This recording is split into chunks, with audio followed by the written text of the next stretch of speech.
Darlington, South Carolina, site of the oldest, one of the most historic super speedways and one of the cornerstones of NASCAR. Today you'll see the fifth stop among 36 races on the Winston Cup circuit, the Carolina Dodge Dealers 400. One of the things making today's race so unique, the egg-shaped track that could leave the best drivers in the world scrambled or sunny side up maybe in victory lane. Someone today among the legendary drivers who battled this track for more than a half-century. Drivers like Richard Petty, David Pearson, currently Jeff Ford and Bill Elliott. The track labeled too tough to tame still stands strong, but at times has shown its vulnerability. Those 4 or 5 years after Daytona was built, Darlington still was the place. And even after that, for 10 or 15 years, everybody looked at Darlington. They could win at Darlington. It felt like it could win anyway. They felt like that they beat the toughest racetrack there was. You don't know what is going to happen next on this racetrack. And if you ever break your concentration on this racetrack, you're history, because it will get you. You've got to race this racetrack, not the competition. If you start concentrating on the fellows that you're racing with, you're going to get in trouble. You know, no matter how good you run or how bad you run, if you're in the right place at the wrong time, there's no escape here. If something happens in front of you, you're going to hit it. It doesn't make any difference. Hi, Chris Myers coming to you trackside at Turn 1 at Darlington Raceway in our Fox Mobile studio, affectionately known as the Hollywood Hotel. And among the storylines we'll be watching today, will Chevy win its 5th straight race this season? Can Ricky Rudd, making his 700th career start, get a victory for Ford? And will we see the 10th different winner in the last 10 NASCAR races? All of those answers on the way. Joining me now here at the track referred to as the Lady in Black, our leading lady and man, and I kid because I care. Darrell Waltrip. I'm the leading man. Darrell Waltrip, and we welcome last week's winner, Kevin Harvick. It's a pleasure to have you here in just your 3rd Winston Cup to start, the victory, and in Dale Earnhardt's car. I mean, you must have had a week on cloud 9, considering all that you've been through. Well, I was telling you guys off there, I mean, we've been through everything. It's what haven't we been through? That's right. We've had so much to do this week, but just to be in that situation and win the race and have too much to do, I'll take it any day. Now, going into the race today, what do you carry over from that experience and that dramatic, if you can take us through that last second finish there? Money, and there's trophies, and there's pictures. But I beat that driver. Carry over. Memory. Well, I think the biggest thing you carry over is you got some momentum and you've got a lot of things going for you. And look, I mean, every time I watch it, I still get goosebumps, and it's just an amazing moment in my career, and a lot of race fans and a lot of people, and just it means a lot. I mean, there's the guys it means the most to right there. Did you feel him or see him when you down inside of you, or the spotter talking to you about that? The spotter told me he was coming. I could see him coming in the mirror, and he was coming hard, and I thought he was going to go high, and I said, oh, I'm going to go high and at least try and take some air off. Maybe you won't get it running. Sure as heck he went low, and I said, oh boy, I said, here we go. Yeah, there was no question he was going to go low. Yeah. Because you went high. If you went high, he's going to go low. You go low, he's going to go high. That's just kind of how that's going to turn out. So, yeah. What do you do? What about the, I mean, what I liked, 5 cars, 2 or 3 laps to go there, and all of a sudden you dive off. You were getting in the corner really, really well. And you come off turn 4, you got Nadeau and you got Jarrett, and you take them 3 wide down the front. Well, like you said, the car was getting into turn 3 really good, and it had been all day, and I drove the thing off in there, and I tried it coming out of turn 2, but I hadn't been getting into turn 1 as good as I had turn 3, and drove it in there, drove underneath them, and just kept the pedal down, and everything just worked out. Now, you and Darrell were talking driver technique before we went on. You know, during the week, if we could take a look at the quote, Darrell said that, you know, going back before your race, that rookies would do well in that race. He actually said that Kevin Harvick, here's the quote, the young guys really run well in Atlanta, and look for Kevin Harvick to be right there at the finish line. That's how he does. I said that. But when it came to pick the race, he didn't pick you. Listen to this. You're all off. You're way off. Bobby Labonte's the man. I mean, look at his record here. He started way back many times. Look what he did at Rockingham. He's going to do the same thing today. Only he's going to be first today. Oh, should have stuck with the rookie. But I can explain this. I can explain this. No, really. I mean, I said look at the record. He doesn't have a record. Well, now he does. Do we want to look at yours? Well, we don't want to look at his record. Oh, as far as Pickens is concerned. I haven't been that good on Pickens. But, you know, you actually play a lot of video games. You collect vintage video games. What's your favorite, by the way? Well, I like Galaga. I mean, it's just an old 1981. Yeah. I was playing it the other night at the Pizza Hut with the kids. I'm sorry to hear that. It really is. But you credit your hand-eye coordination for video games that actually helps you drive the car. How so? Well, I mean, it's just something where you got to use your eyes and your hands and do a lot of the NASCAR racing on the computer, and just really more than anything gives you an excuse to do something fun. I thought Gallagher was the guy that threw watermelons out. Gallagher. We got to get him. You talk about the computer games. Has that helped you learn some of the racetracks? It did. Last year, I had never been to Dover, so I got this NASCAR 4 game, and I'm helping these guys from Papyrus design this thing, and I go to, and it's so realistic. It's got the bumps getting into turn 1. It's got, it teaches you how to get on and off pit road, and I went there and we sat on the pole and should have won the race, but didn't. Should have. I know we keep you tuned up then, so we can get ready for that second half. I never knew you could do all that. I want to, replacing the car that Dale Earnhardt. I mean, Darrell just marvels at how. Do you think about that at all? Do you block all that out when you get in the race? When you're off time?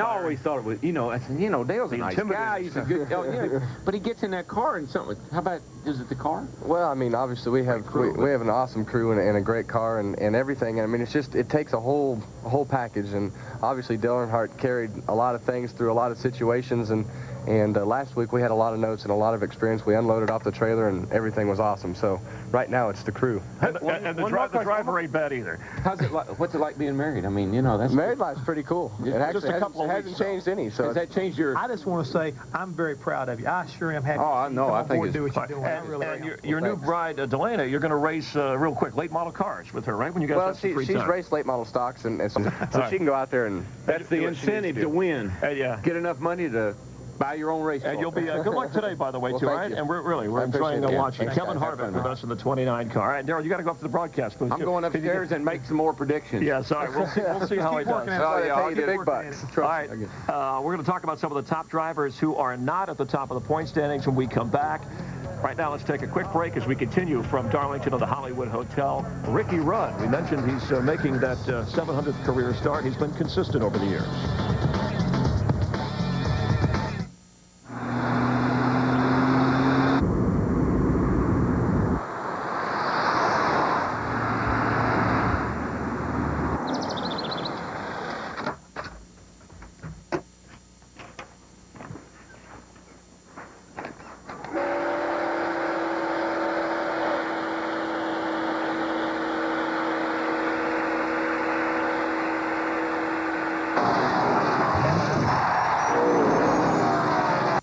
Tonight, what do you do when good badgers go bad? Call animal control. Great idea. Then we should call a doctor about this. The Simpsons.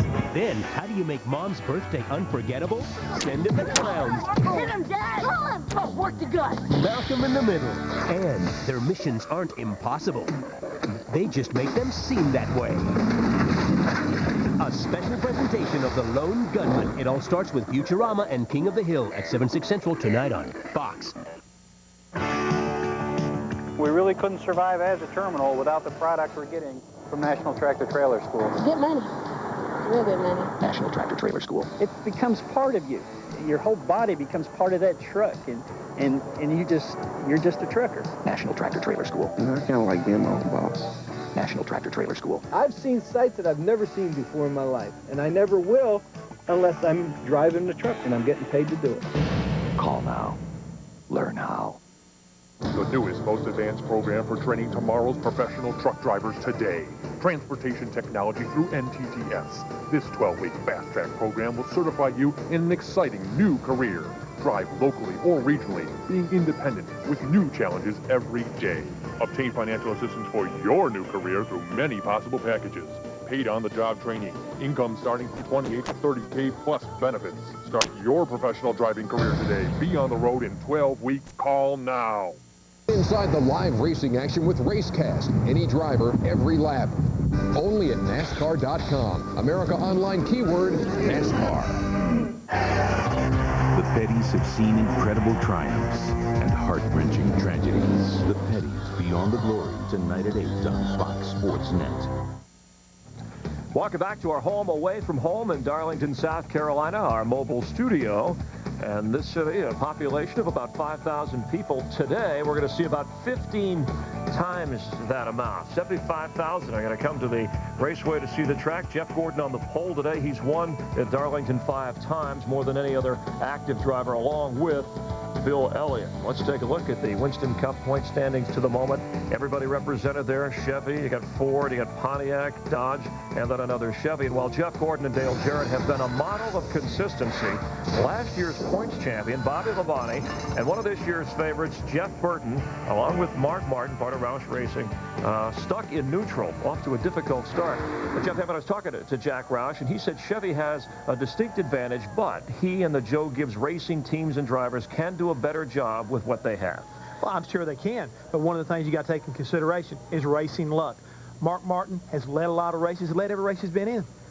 Bobby Labonte almost won a race. They haven't had the luck and a little bit of consistency, but it's not time to push the panic button. Not yet. All right, through the 90s, the furthest a guy who's gone on to win the points championship has been back after 4 races, 16th. That was Jeff Gordon. And speaking of Jeff Gordon, talking the garage all weekend is about how his car is running well. You know, and last week he ran out of gas, still managed to come within a split second away from winning. The week before that, started 24th. He won the race in Las Vegas and the $1 million bonus. And speaking of Las Vegas, the latest odds for today's race, courtesy of the Las Vegas Hilton Race and Sportsbook. Jeff Gordon is your favorite. Kevin Harvick is at 8-1. Kevin Harvick, who's one of the hottest young talents since Keith Urban, is on the board. You see Bobby Labonte, also some thought there. We sampled some of the fans here to see what they think about the race today. Hey, welcome to Darlington here. We're ready to go rock and roll almost 200 miles an hour. We're ready to rock and roll. What are you doing? Jeff Gordon. Jeff Gordon, baby. Number 8, baby. Oh, yeah. Number 8. Kevin Harvick. Michael Waltrip. He's going to do it this time. It's going to be Jerry Nadeau. Dale Earnhardt Jr. Harry Labonte. Dale Jr., baby! Woo! And here's what our experts have done so far. Jeff Hammond, the only victory, but Larry McReynolds has been more consistent. So let's go up to the booth. And Mike Joy, what kind of picks do we have today? Well, I don't know about those odds. I won't pick a winner, but I'll give you a fellow to watch. Bobby Hamilton had a great run yesterday in last practice. They have found something. Larry, who's going to win today? Well, as I wandered through the garage area last night, everybody in the garage area said Jeff Gordon in the 24 cars in a zone of their own. But Dale Jarrett, 7 top 5s in the last 8 races here. I just think Todd Parrott, that 88 Munch, they're ready to win their first race. I'm going with Dale Jarrett, the 88 car. Darryl? Sterling Marlin, baby! Sterling Marlin! I'm going to send you down the grandstand. Get you a T-shirt, and away you go. Well, Jeff Hammond, you've been hammering on these fellas up here. Who do you like? Well, Mike, I tell you right now, I hate to say this, especially after what he just did, but the guy that I like is Sterling Marlin. At 5-1, he's looking pretty tough as far as I'm concerned. Okay, we're going to get Darrell Waltrip a cup of decaf before the race. Somebody needs to tone him down a little bit. Put him on a short leash. Buckle him in the seat. For Jeff Hammond, I'm Chris Myers. The race is up next here on Fox. We leave you with the ongoing 2001 Race Odyssey. Enjoy. Last week in the soap opera known as the 2001 Race Odyssey. Harvick by inches. Kevin Harvick caused some havoc in the race of the year. What a race. What a finish. Today, NASCAR's darlings do battle in Darlington on a track they call the Lady in Black. No, not that Lady in Black. This Lady in Black. Hey, who rolled that tape down there? Richie Z and Ernie have that rolling. Ah, those jokers. Anyway, sit down, relax, and take it easy. Maybe invite some friends over, because on the track too tough to tame, this fight for fortune and fame will not be lame. It's drive number 5 on the Winston Cup circuit. Next on Fox.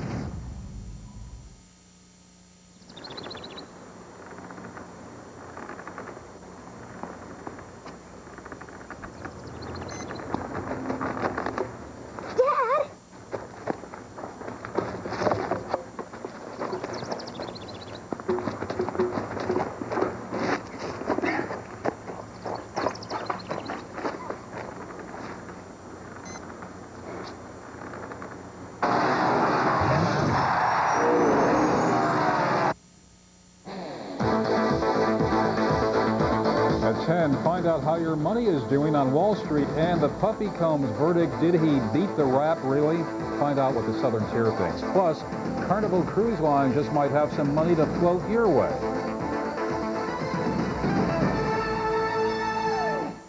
Smith Ingalls French is your complete source for business forms, promotional items, and logoed apparel. Bring your company to the finish line first with winning designs. Proudly display your logo on dress or casual shirts, fleece or denim. From employee gifts to safety awards or even client appreciation, you can be a winner when you let Smith Ingalls French promote your company's name. Call us at 772-0734 or visit us at SIF.com. Here's the shortest distance between 2 points. Short Line Bus. We offer more ways to get from right here to right there. And with movies on board, we make traveling fun. You may look at quality or price. You may look at selection and service. You may look at ease of application, but in the end, what everyone else will look at are the beautiful results. DeVoe paint, it's something to look at. For a perfect color match every time, use the DeVoe Color Key system. You'll find expert paint help when you visit the BSR Paint and Finish Center, 116 Eldridge Street, Binghamton. You're watching Fox 40 WICZ-TV Binghamton. The action, the heart, the soul of NASCAR, every day. Only at NASCAR.com. America Online keyword, NASCAR.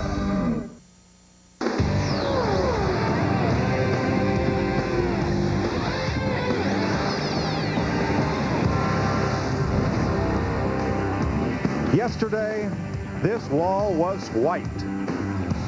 Why is Darlington the lady in black? Because for 2 days, they've been rubbing against that wall, rubbing it raw.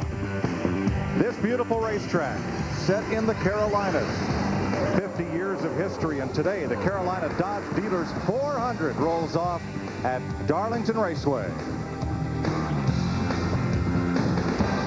The grandstands are full, and trackside, 43 cars await the command, and in the midst of all of the tradition and history that is Darlington is Matt Yoakum. Darlington is a racing cathedral with 52 years of tradition and charm. While most drivers only dream about winning here, Jeff Gordon has 5 times and only 16 starts. One more stellar day on NASCAR's oldest superspeedway, and Gordon will climb to 3rd on Darlington's all-time win list, behind 2 legends, Pearson and Earnhardt. Gordon enters Darlington on top of the points and starts from the pole for the 3rd straight spring race. So it seems like old times at a racetrack that is definitely old school.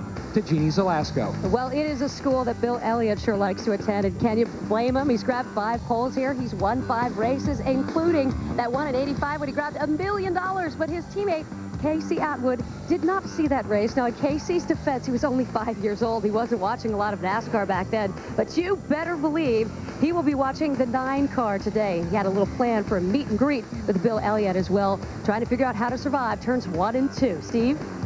Well, Jeannie, Ricky Rudd's been battling this racetrack since 1977. He finally conquered this treacherous oval with a win in 1991. Ricky Rudd has 48 starts on this racetrack, more than any other driver in the field.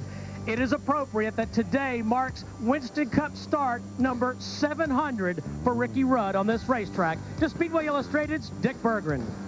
Rusty Wallace can tell you all about this place. 34 times he has come here hoping to win, and 34 times this place has broken his heart. His engines have broken, pieces and parts have failed, he's crashed, but he has never been more prepared than for the race today. Rusty, how tough is this place? It's a real tough racetrack, man. I'll tell you what, if the car's not handling early, you got to work on it every single pit stop and keep it off the wall, because you got to run right on the wall to run faster. All right, good luck. Keep it off the wall. Mike Joy. Thanks, Dick. Hello, everyone, and welcome to Darlington. They call this the track too tough to tame, but Darrell Waltrip has tamed it 5 times. How? Well, this place, my favorite word for this place is anticipation. You have to anticipate everything. You have to anticipate coming on. You can't even get on pit road here without having trouble. It's real tough to get out off the track just to get in the pits. And when you start catching cars, whether you're racing them or lapping them, you've got to figure out, where am I going to catch this guy? Because if you catch him in the wrong place, you can't pass him, so you lose all your momentum. So it's all about passing, finding the right place to, and then anticipating where you're going to make that pass. Larry? Well, I never tamed this place as a crew chief, but it's 293 laps. I always said the first 200 laps you better get in your own little world. Race the racetrack. If you try to overextend yourself or your car, you're going to end up in a wreck or in the garage area. Then with 50 laps to go, you look up, see who's left. That's when you try to go win the race.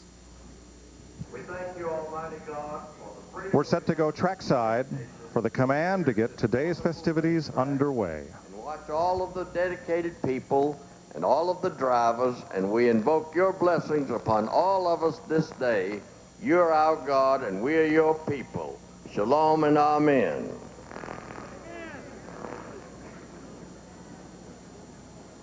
Now presenting the colors is the South Carolina Highway Patrol. Performing our national anthem, Al Larson, saxophonist from Hampton, Iowa.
And now, ladies and gentlemen, for the most exciting words in the world of motorsports,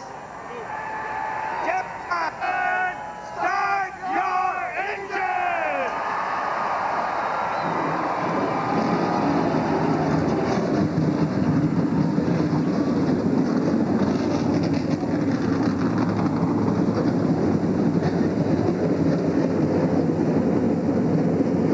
43 engines fire on pit road for this 5th NASCAR Winston Cup race of 2001. So cinch up, strap in, tighten those belts, and hang on. We're going racing at Darlington.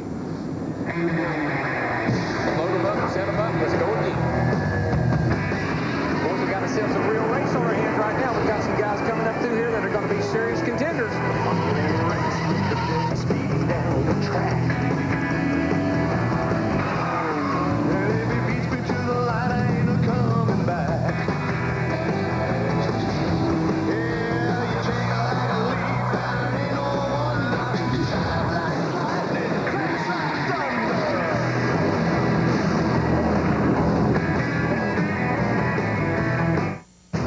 March 28th, 16 ordinary men and women will come face to face with 4 real-life Marine drill instructors. A balloon sculptor? Yes, sir. Get out of my face! Get out! In the ultimate competition that only one will survive. Are you quick on it? Welcome to boot camp, Fox style. Kiss your wife right now. Kiss her. Hi, I'm his new pal. They said they'd do anything to win a huge cash prize. Stand up, Meyer. Hi, sir. Get out, Meyer. Hi, sir. Stand up, Meyer. Hi, sir. But they had no idea. Nobody said smile. What they signed up for. The sugar's going out of our mind, sir. It's mine now. Hard as you can. Save the drama for your mama and push.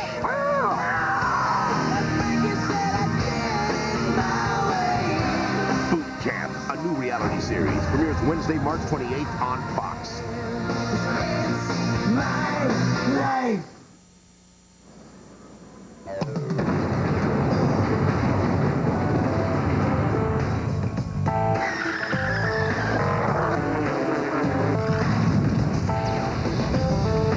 Engines are warming up here on a chilly race day in Darlington. Budweiser, official beer of NASCAR, and sponsor the Bud Pole Award.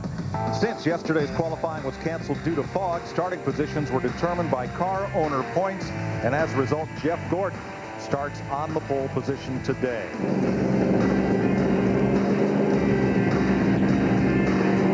things to come up to temperature before we go racing here. Let's have a look at today's weather. Air temperature, quite a bit cooler than happy hour yesterday. These cars will grip a little bit better, but the old track temperature, she's still up there. The sun's out. Track's still going to just get slicker and slicker as the day goes on. Let's have a look at the entire starting grid for today's 400-miler at Darlington. Jeff Gordon started on the pole, and folks, I tell you, I think the flames say it all. Dale Jarrett alongside. Now in row 2, because Richard Childress's car, which was 3 and is now 29, is third in owner points, Kevin Harvick will line up there next to Benson. Sterling Marlin won this race in 1995 and has done everything but get to victory lane in 2001. And Brother Michael there, you know, he's starting alongside of Bill Elliott, and I'm still waiting for Bill. Well, actually start beside they do, but I'm anticipating Bill getting something going today. How about Rusty Wallace? 2 second-place finishes in 34 races here, still looking for win 1 at Darlington. Ricky Rudd, 700th career start and 613 consecutive starts. And Bobby Hamilton yesterday in Happy Hour had one of the better cars, was right at the top of the speed chart. Look for him to make some moves today. Tony Stewart, 3 top 10s in 4 races and was 4th here a year ago. Dale Earnhardt Jr. in contention to win until the late stages of last week's race. Remember, they're lined up by points here. Terry Labonte, his first start come here at Darlington and his first win here in 1980. Elliott Sadler dropping from 10th to 20th in points in a week. There's a man that knows how to get around this track, Ward Burton. He holds the track record, and he's won here, so look for him to be tough today. Ron Hornaday's been one of the top rookies, 9th at Las Vegas. Mark Martin still searching here in 2001. Only one finish better than 20th in 4 races this year. Rookie Kurt Busch gets his Darlington baptism today. Matt Kenseth finished 6th here last year, 2nd in yesterday's Busch race.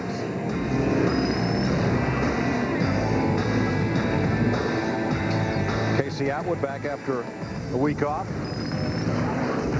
And let me tell you, Blaney drove the wheels off that 93 last week. Look for him to do it again today, but get it in victory circle. Now, Mike Wallace is 35th in points. Jeff Burton gets the next spot along with Jeremy Mayfield because they were winners last year. And Jeremy Mayfield always runs good here. 4 Darlington top 5s, both in 98 and 99. Jason Leffler, his first Winston Cup start here. And old Kenny Wallace has quarter panel, and it's available, folks, if you got something you want to put on it. And Kyle Petty starting shotgun on the field, making his 40th career Darlington start, but only a finish of 6th being his best.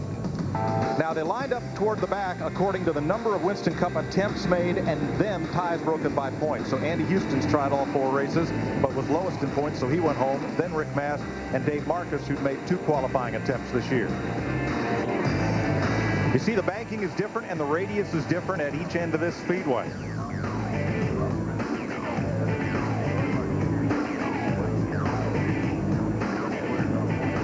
Several years ago, they changed the orientation of this track. The start-finish line used to be over here. Now it's over here because they wanted to build big grandstands and suites and didn't have enough room because of the highway on what was the front side of the track. And it's shaped the way it is, kind of skinny on this end and real big down on this end because of why, Mike? Mr. Ramsey's minnow pond. That little pond right out there. When Harold Brasinger built this track beginning in 1949, he promised his neighbor he would not disturb the minnow pond. So what was then turns 1 and 2 have a much tighter radius than 3 and 4. All that's history. Let's get to today. 43 cars will start. The purse for the first Southern 500 was $20,000. Pit window, 65 to 70 laps on fuel. We could see some cars go there. That's a little unusual for Darlington, but this little harder tire don't seem to have as much give up as the tire we've run here in the past few years. Yeah, everybody I talked to is very happy with the tire pick for today. Getting set for green this time, and again, as we'll do all season, we will lay out for lap 3 to honor the memory of Dale Earnhardt. Hopefully today will be the first of those lap 3s that we get under green. We've had a caution every week thus far. on the third lap.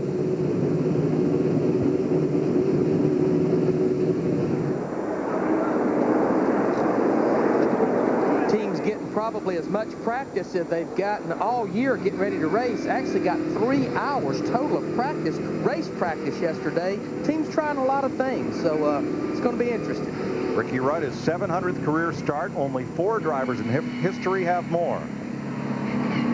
All right, reach up there and pull in belts. 293 laps. Race the racetrack, DW. That's Let's right, see who's here at the end. Strap down your TV, too. Field coming to speed. Green flag. We're racing at Darlington.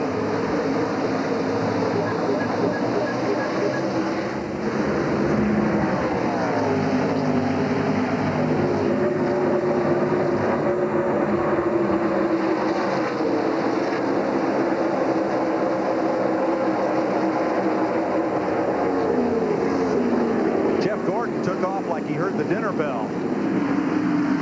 They shot out like a shot out of a cannon. Got up through the gears in a hurry. We'll get them 5 points for leading that first lap here early as well. 5 bonus points for leading the lap. He has 30 of those lap lead bonus points, leads the league in that category. Rusty Wallace on the move. Wallace to 8th from 9th. Robert Presley in the 77 car there pulling underneath Ken Schrader to 36. Robert real happy with his car yesterday in happy hour. All right, let's come around to start lap 3 and hope we can get it green.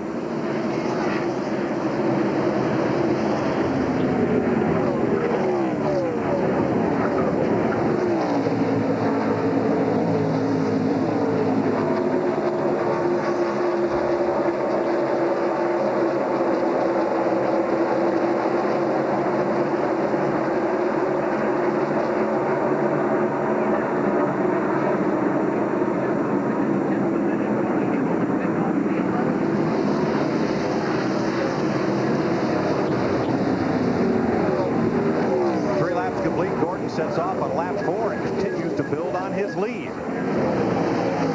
Well, the sun is shining, and they'll finally let us get lap 3 in under green.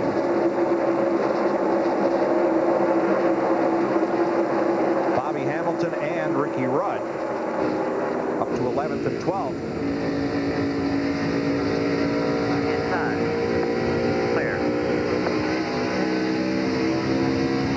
Watch these cars right now, folks, because this is as good as they're going to be.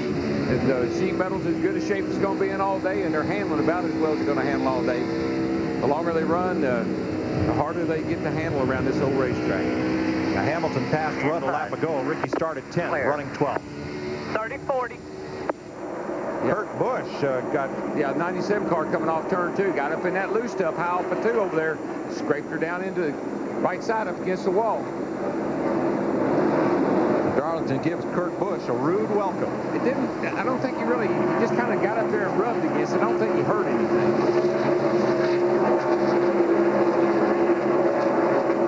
Of course, that's easy for me to say now that I'm standing up here. That it didn't seem to hurt anything. Jeff Gordon's opened up a 1-second lead on Kevin Harvick. Watch the white car of Kurt Busch. Here he is right here.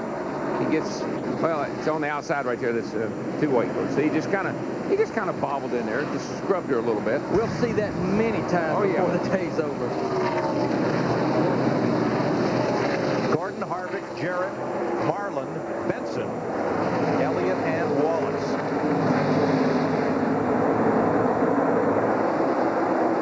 One thing about running at Darlington, it is no disgrace to get into the wall here, because every veteran that's won here or anybody that's ever been here will get into it sooner or later.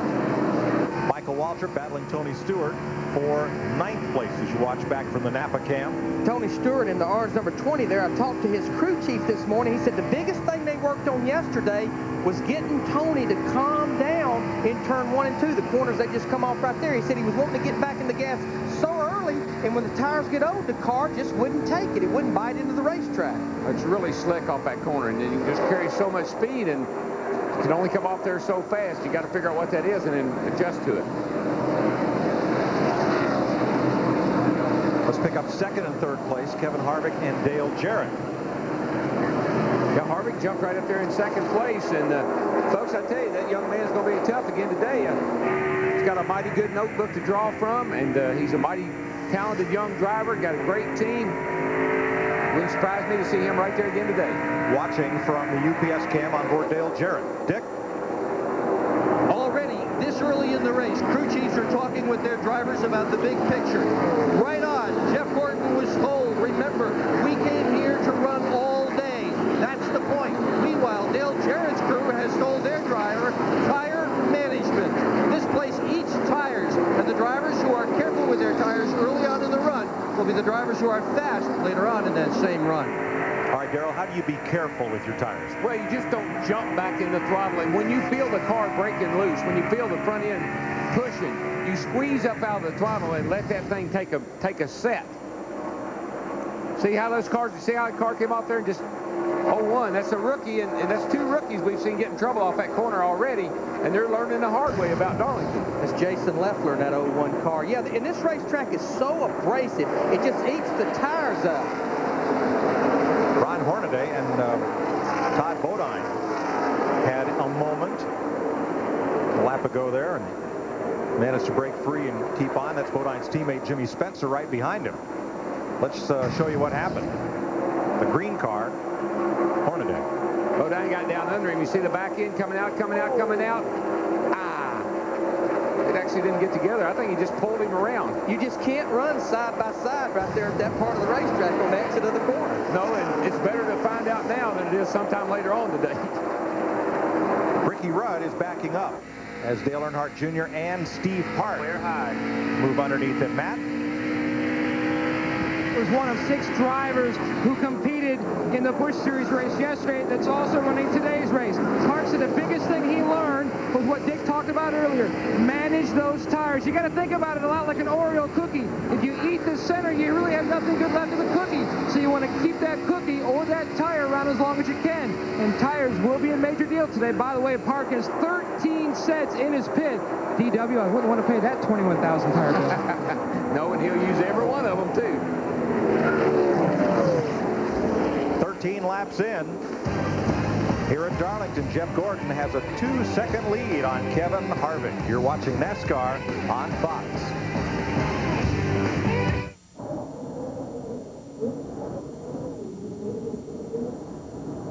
My dad was tough.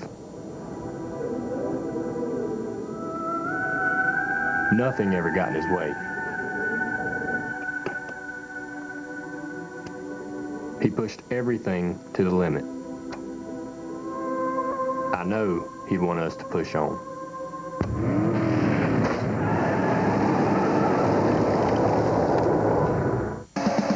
From the guys who brought you Mary comes a comedy. We could have saved some for the honeymoon. What do you think, Gilly? That gets to those hard-to-reach areas. Say it isn't so. That was you on the internet. Rated R, Friday, only in theaters. 4 identical cars. 4 identical engines. Only one running on new Haviland, our latest triumph in Haviland motor oil technology. And what difference does that make? Not only do you get unsurpassed performance, but tests show that with new Haviland under the hood, you get better gas mileage. Haviland. Add more life to your car. Buy 12 quarts of Haviland motor oil and get this die-cast collectible for just $5.99 while they last.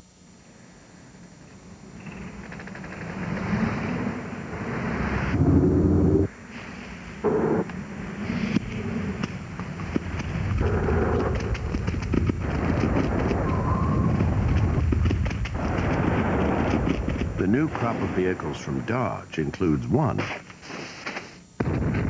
really bad apple. Dodge, coming soon to a racetrack near you.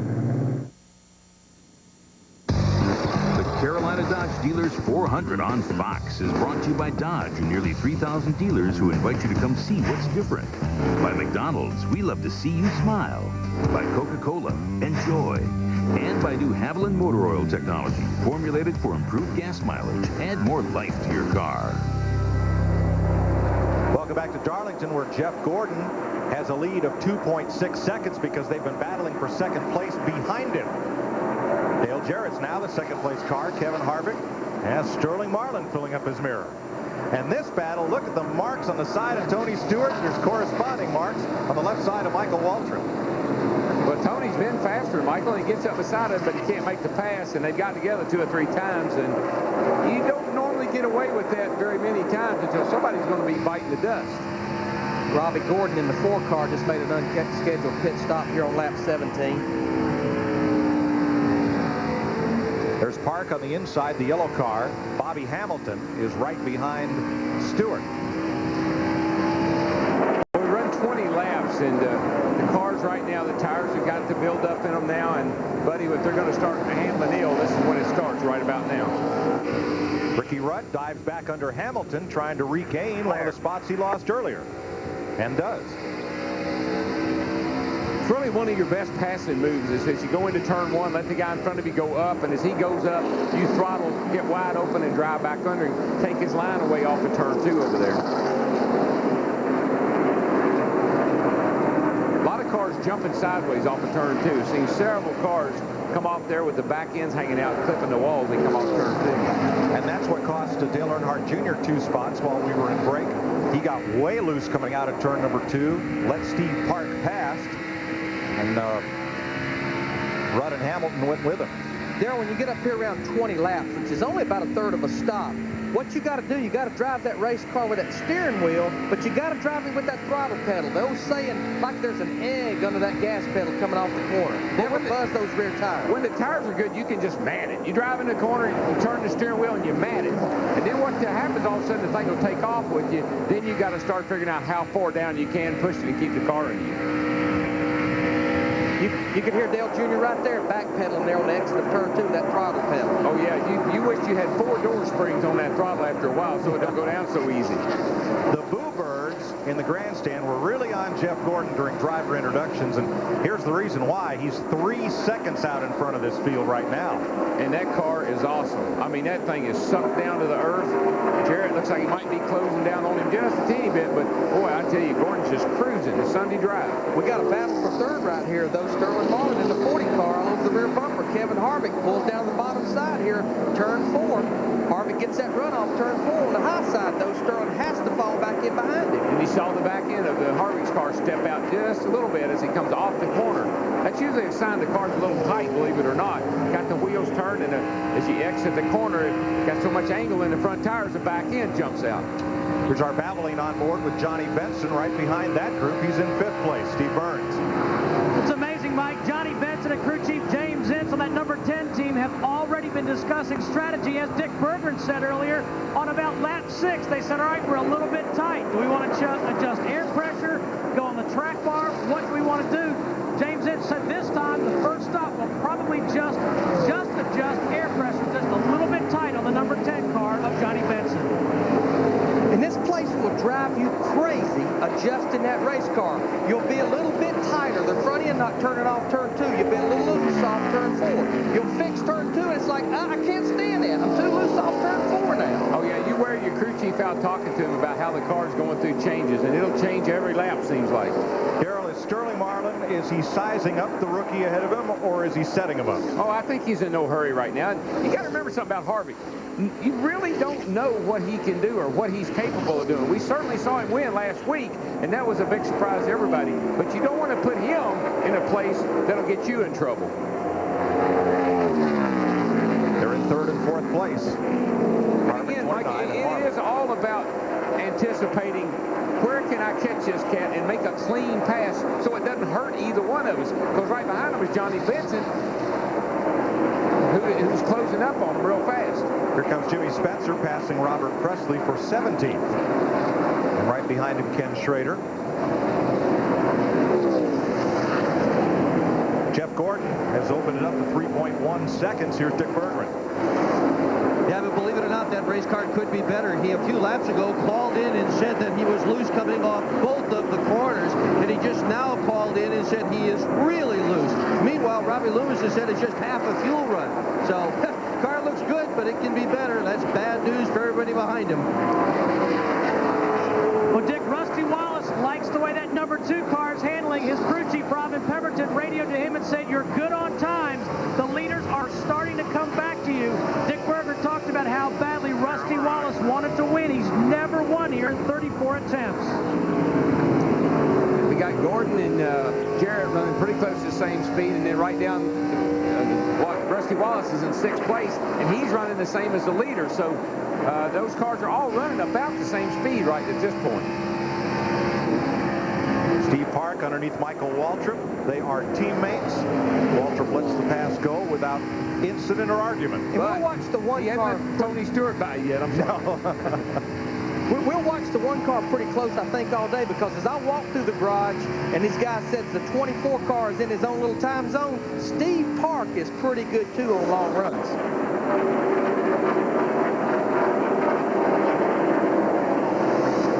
25 car there, Jerry Nadeau, he was right in the middle of Michael Waltrip and Steve Park, and all of a sudden he's falling back right there, all the way back to Ricky Rudd right now. He's running in 11th position.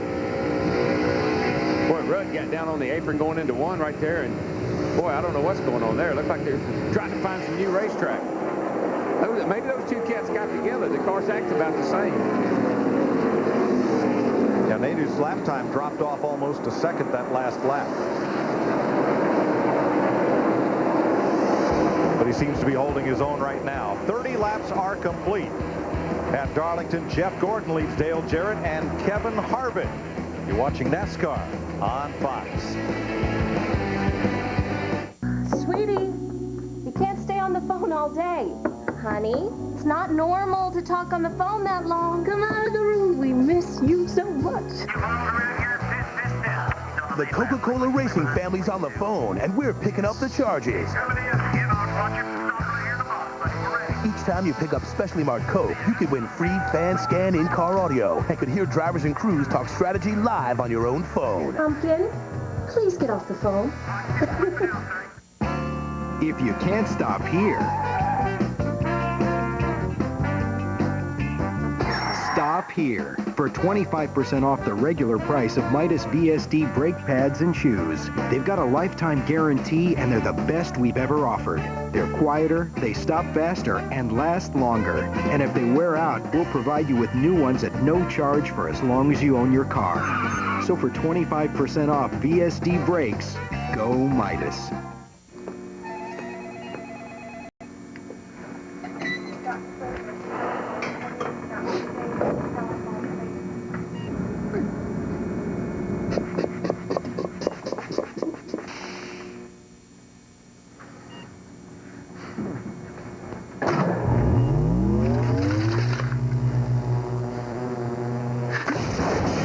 Try all you want, but nothing can replace the rush you get from a Kawasaki Ninja.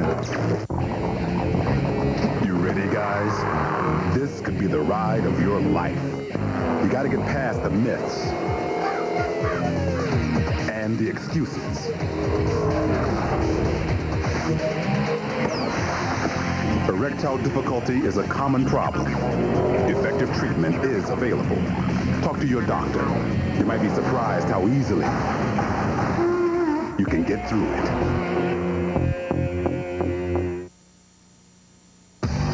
The Carolina Dodge Dealers 400 on Fox is brought to you by Budweiser with the crisp, clean, refreshing taste you'll find in no other beer. This Bud's for you.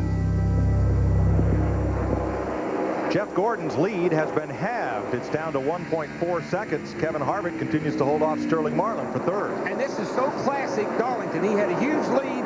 He runs up on these cats here. It's hard to pass. These guys are holding him up. Dale Jarrett's closing up on him. Dale Jarrett's a second a lap faster than he is. There he is right there. He's already caught him. All because he can't get by these cars. You got to have the whole racetrack if you're going to pass somebody. Darryl, this is probably one of the worst racetracks we go to for finding the right place to pass lap traffic. Oh, yeah. I know I wear the word out, but you got to know where you can catch these cats. You got to know where you can make a pass. Can't just run up on them and pass them. Sterling Marlin finally got past Kevin Harvick.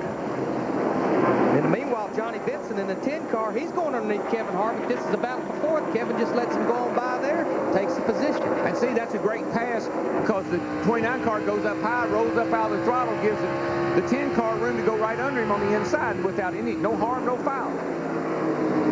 Ooh, Jerry Nadeau in trouble off turn 2, and Dale Earnhardt Jr. slipped underneath and made the pass. Rusty Wallace, as you watch from the Miller light cam, pulls up and draws a bead on Harvick. Folks, you going to hear us holler a lot because action's starting to pick up. We got 37 laps on the tires. These cars that were handling ill, now is when they start getting in trouble. Look at that thing here jump around, for Pete's sake. Now you see why there's 14 sets of tires. Whoa, look at Harvick getting loose there. I'm telling you, that thing is jumping all over the place. See the telemetry there. This is off Rusty Wallace, the 2 car. Back in the throttle here off turn 4. He can't hang on to her. I think he's trying so hard to keep Rusty behind him, and it's just about to cause him to wreck. This is going down into turn 1. 169 miles an hour, off the throttle, back in the throttle, start easing back in it right there. Inside. We're inside. Backpedal a little bit, now wide open throttle down the backstretch. You see how long it takes before you can get it wide open? Almost all the way up on the straightaway before you can get it wide open. Almost 170 miles an hour into turn 3. Got Nadeau in the pit. I think he's got something wrong with his car because he was backpedaling pretty bad, plus he about hit the wall twice. Big chassis change, the right rear. You can tell his car's pushing, it's not turning. What that boy did right there, he raised the track bar. That raises the roll center in the rear of the car. The track bar is what holds the rear end in the center. When you raise it, it makes the car turn better. And he raised it about 3 rounds. That's probably a half inch, and that's a lot. 66, Todd Bodine, he's in the pits as well. And when I said he about hit the wall twice, that's how you keep score here. Somebody might have hit the wall, almost hit the wall 10 times, but that's how you keep score. Because they all about hit the wall at some point in time. 40 laps completed. Robbie Gordon also made another pit stop. If you like this, you'll love Bristol, Tennessee. Oh, man, I can't wait for next week. I am so excited about going there and calling a race. I've never had an opportunity to do anything like that. The most exciting racetrack on the circuit. It's going to be awesome. Tony Stewart looks underneath Bill Elliott. Stewart, he's tried to pass everybody on the inside. He tried to pass Michael down there like that. Unless the guy gives up like Bill did, it's pretty hard to do. That's a battle for ninth right there. Ricky Rudd, the 28 car, pulls up on Bill, too. Beats him back to the throttle there in the middle of the corner. Did you see Bill's car? I mean, he cut it down in there, and the thing just danced around on him. And Rusty Wallace backing up. He gave up a spot to Steve Park that lap. So a lot of the fellas who were fast early aren't fast anymore. There's a message there. There's a message. Yeah. You used too much of the, as Matt Young put it, you ate the center of the Oreo first. You used your tires up too fast. Well, there's 2 veterans right there. 700 starts for Ricky Rudd today, chasing awesome Bill from Dawsonville. Bill Elliott won $1 million here in 1985. If you keep that dessert analogy going, there's 2 all-day racers right there. Those fellas will be here at the end of the day. Oh, yeah, and there's one thing we know. This ain't no cream puff.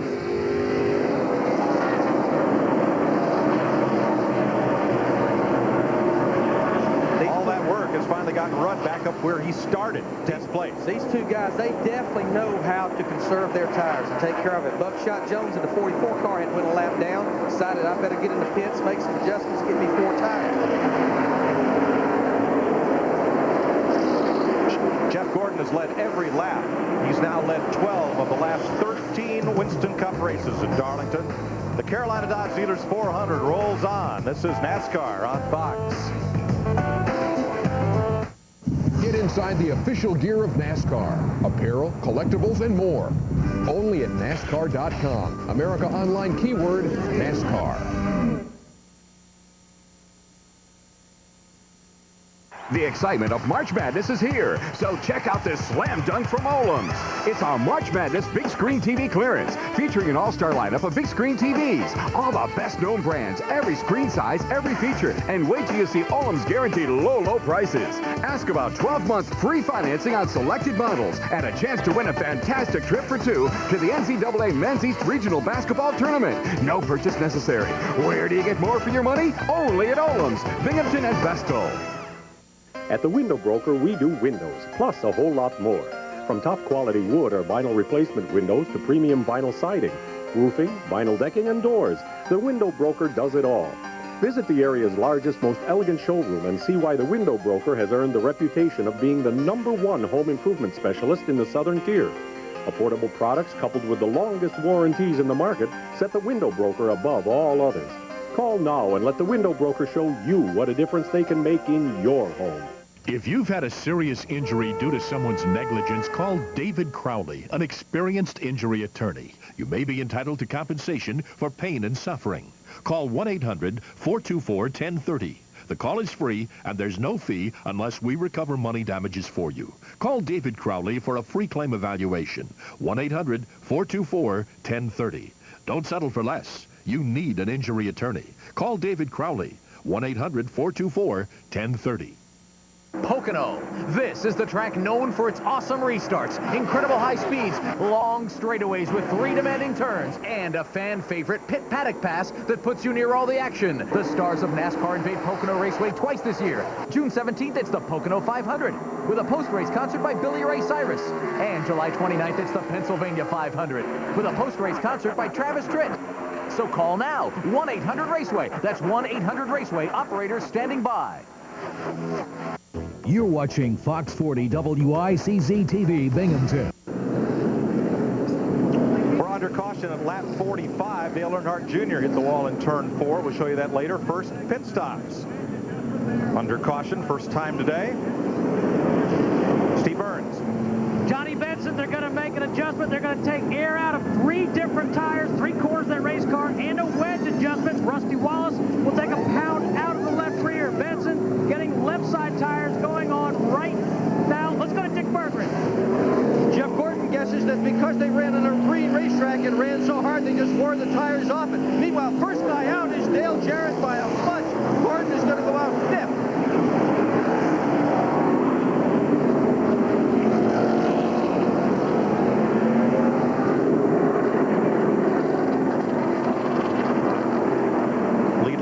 Making stops. Kenny Wallace got a lap back on the run to the caution flag after Earnhardt Jr.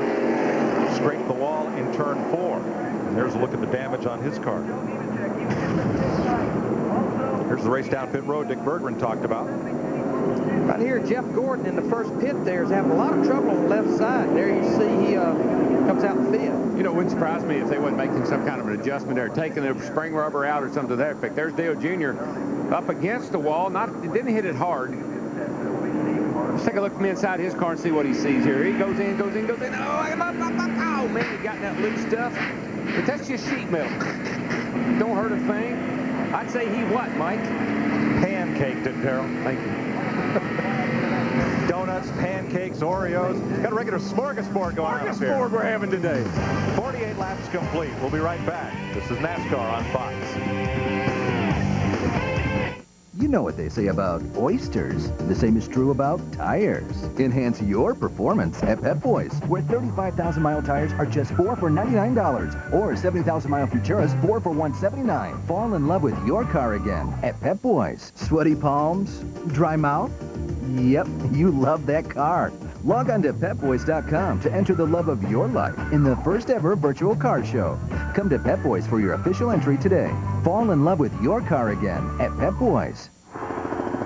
There's a new star rising. The fans are raving. This one's going to be legendary. When you're the next big thing, everybody wants you. Even Kobe Bryant. Introducing the next big thing from McDonald's. It's the Big and Tasty.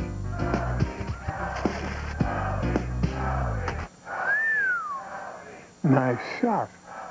We love to see you smile.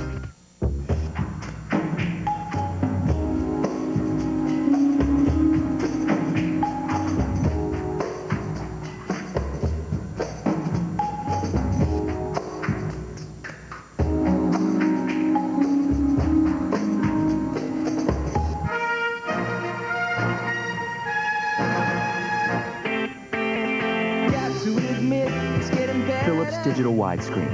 Now you can see what you've been missing.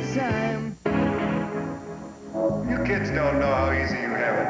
Why, when I was your age, that was easy. If a thing is worth doing, it's worth doing well. We start at 8 a.m. sharp. I trust you don't have a problem with that.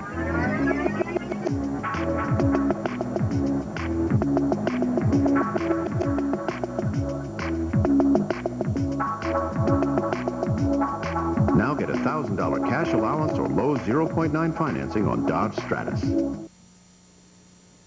The Carolina Dodge Dodge Dealers 400 on Fox is brought to you by Dodge and nearly 3,000 dealers who invite you to come see what's different.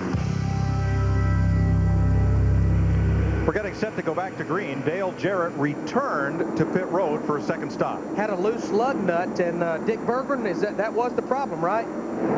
Yeah, it was. Dale Jarrett said he felt the vibration, and Mike Trower, who's the front tire changer, just told me that they missed 2 lug nuts. Well, they made it out of the pits first, but had to come back in again. They'll be at the tail end of the lead lap, and we're going green. Well, that explains how you beat everybody out of the pits. Sterling Marlin is the race leader. Matt Kenseth coming down pit road will lose a lap. He also got up into the wall. Hey, Hammond. Sterling's leading the race, Hammond. Buddy, what can I say? Both have got good choices today. I've just got to keep him out of the wall. Now, Sterling, hold a pretty wheel now, nice and easy. I'll help him. You will take care of the hotel. I'll help you. Hey, one other thing I want to point out, guys, we haven't talked about him much, but look what Mr. Burke's doing back there. He's up to 20th position, starting from 36. They've been very quietly picking one car off at a time, looking very strong right now. Hey, and Jeff, I talked to Frank Stoddard, his crew chief, this morning. He said, you know, Larry, we have went back more to a setup like we run here in 1999 when we won both the races. And he said, I don't know if we win this thing, but I think we might get our first top 5 today. Okay, that's an 18 to 12 inch and 1/8 bar, 375, 325 with the rubbers in the rear. May have to pull them rubbers out later on. He's trying to pass Robert Presley, 77 on the high side, and take his teammate Mark Martin with him as you watch from the Pfizer Viagra cam on board Martin. Oh, Spence is holding a pretty good wheel. See him up in there. There you hear him backpedaling that throttle right there in the middle, 3 and 4. Jump in. It's almost like a little short straightaway over there. That's what you do. Turn 1 and 2. You remember I told you, when you go into 1, you mat it. That propels the car forward. It keeps it off the wall, but then you got to get back out of it to make it turn. Still there. Still there. Still there. Still there. Still there. Clear. Spotter was talking Martin around a car on the inside. Up front, Sterling Marlin leading Steve Park. Matt? Mike, just like in happy hour, Steve Parr's car is very good on long runs. He came on his radio and told crew chief Paul Andrews, I am not going to hustle the car over the next 15 laps or so. I will let the 40 go. They made an air pressure adjustment on the 1 car apart. He was a little bit tight in the center of the corner. The 40 car, Sterling Marlin, the leader, was also complaining about the same thing. They adjusted his car with air pressure as well. Sure getting awful aggressive for somebody that's going to let him go. He's all over him. That's what happens here, though. You get those 4 fresh tires on there, and that thing feels so good to you, and you want to take her to the front. Marlin's led 7 laps. Jeff Gordon led 47 laps earlier. Dale Jarrett has led 1. See the car that keeps peeking at the top of the screen right there, Todd Bodine, the 66 car right there in the middle of your screen now. He's 2 laps down. Remember, he made that unscheduled green flag stop early, and it's got him 2 laps down. He's about as quick as the leaders right now. Here's a battle right here. This is a battle for 4th position. Rusty Wallace in the 2, Johnny Benson in the 10. Steve, what's going on with Rusty Wallace? Well, Larry, Rusty's pretty happy with that car on that last pit stop. They said the tire wear looks good. Crew chief Robin Pemberton told Rusty the left front tire has the most wear. They took 1 pound out of the left rear. And the reason we're seeing the left side tires wear more is, again, Goodyear has toughened that right side tire, a harder compound. It's making those left side tires work. The problem at Darlington, they don't necessarily wear out. They just lose grip. They quit gripping the racetrack. Let's update Dale Jarrett, who restarted last on the lead lap, which was 37. Now he has gained 6 positions. And pulling up on Stacy Compton. But it's a tough road to hoe when you're back in there, and especially when everybody's on fresh tires. You just don't blow by people here. Tony Stewart has a good race car. He's running a lot lower than most of the other guys. He's trying to keep the car on the bottom of the racetrack. It's causing him a little bit of a problem on exit, but if that ever comes in for him, he's going to be tough. This is a battle for 6th position right now. Hard to run. Get back in that throttle. Down to run right through the middle of the corner. Michael has to let him go. Now, Michael lost lost his momentum, and Stewart will close right up on him. Now, these two cats have already had a little go of it. That's where those wheel marks came from. I don't think Stewart and Michael are really happy with each other right now. Right behind him, here comes Jimmy Spencer to capitalize. Whoa. He's had a fast race car since this race started. He has, and he can come off of turn 4 there on the bottom, and the car looks straight when he comes up off the turn, and that's what you want it to do.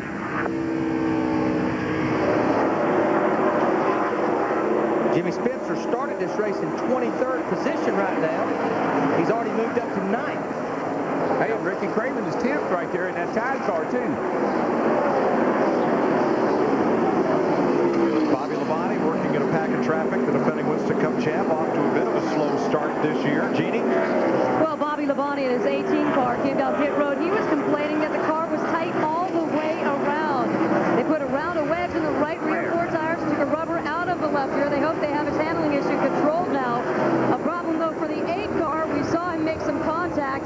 The lower right front arm is bent.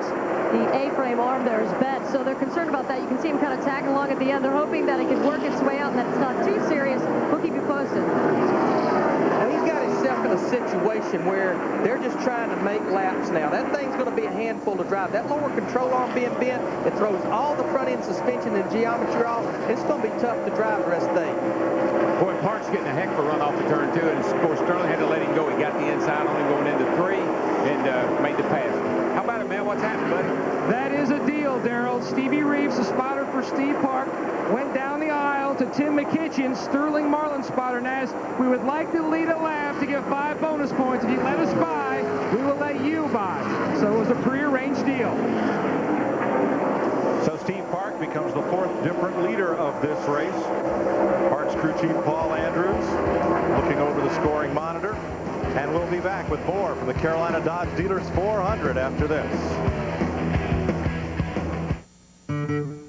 Grandstands and infields, pistons and thunder, muscles and speed, men and machines, speedways and octane, scanners, pit stops, checkered flags and championships, trophies and beer. Start your engines, baby. I'm a race fan.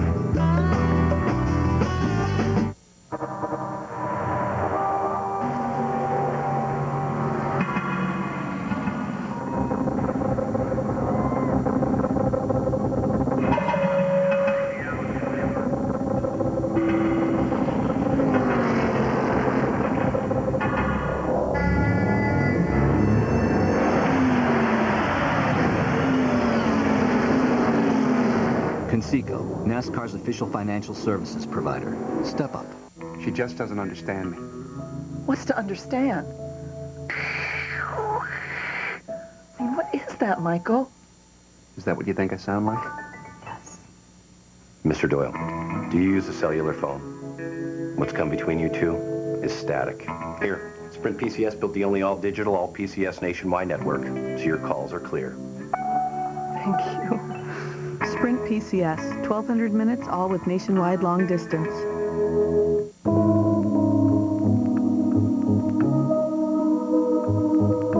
You can't live without water. Can you live without art? The Bold Book of Kohler. Carolina Dodge Dealers 400 on Fox is brought to you by Miller Lite. Grab a Miller Lite. It's Miller time.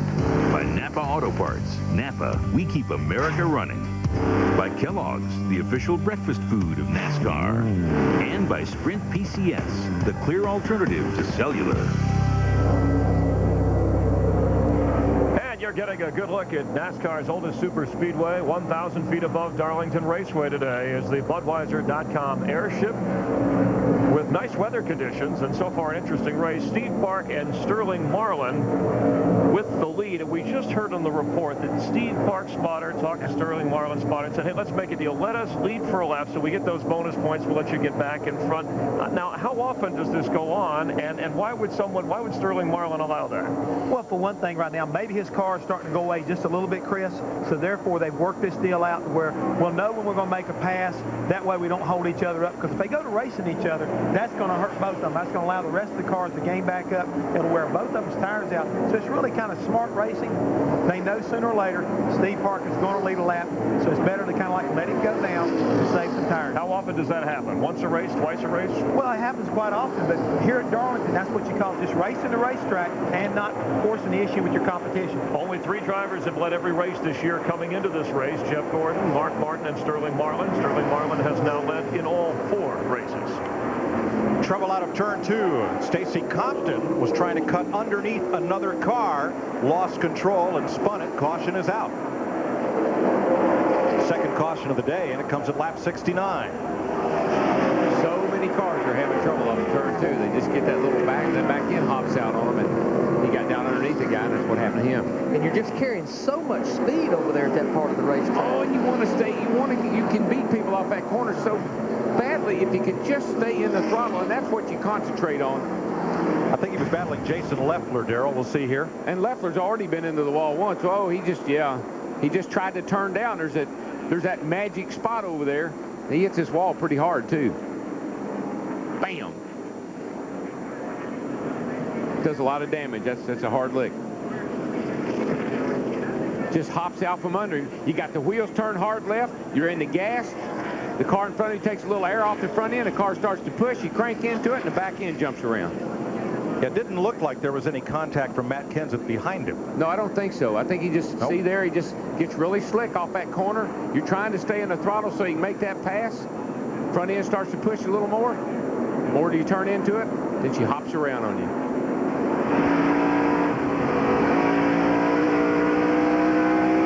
Happens so fast. That's such a fast part of the racetrack. It's just happening before you even know what went on. That from Casey Atwood's Dodge dealer's onboard camera. The only difference in these guys today and us several years ago is we said we wrecked off turn 4.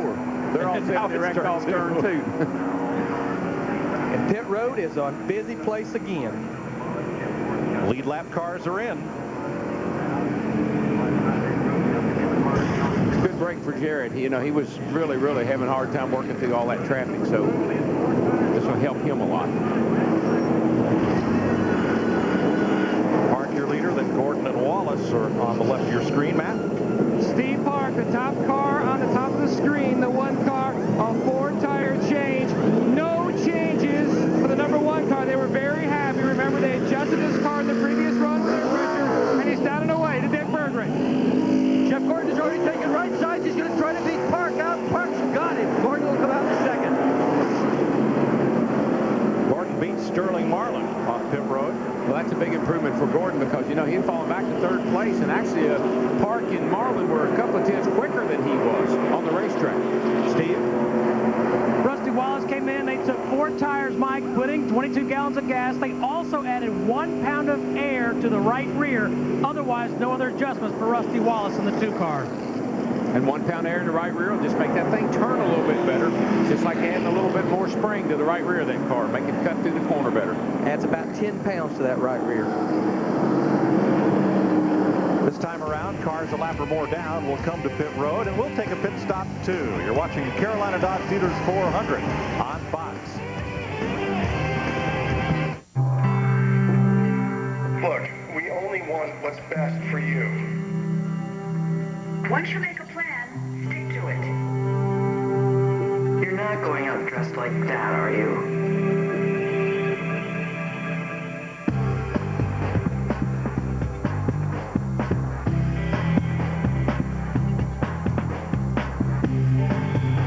Now get a $1,000 cash allowance or low 0.9 financing on Dodge Stratus. It's about moving forward and not looking back. It's about designing the next generation of lawn tractors that not only cuts your lawn, but cuts it faster. Introducing the John Deere SST lawn tractor with spin steer technology. The only one to come with the technology to spin in place just by turning the wheel. The technology is so advanced, it actually cuts time.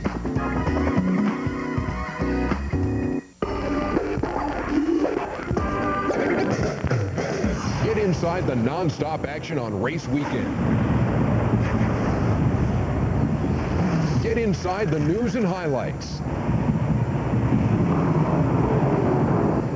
Get Get inside the teams, fans, and games.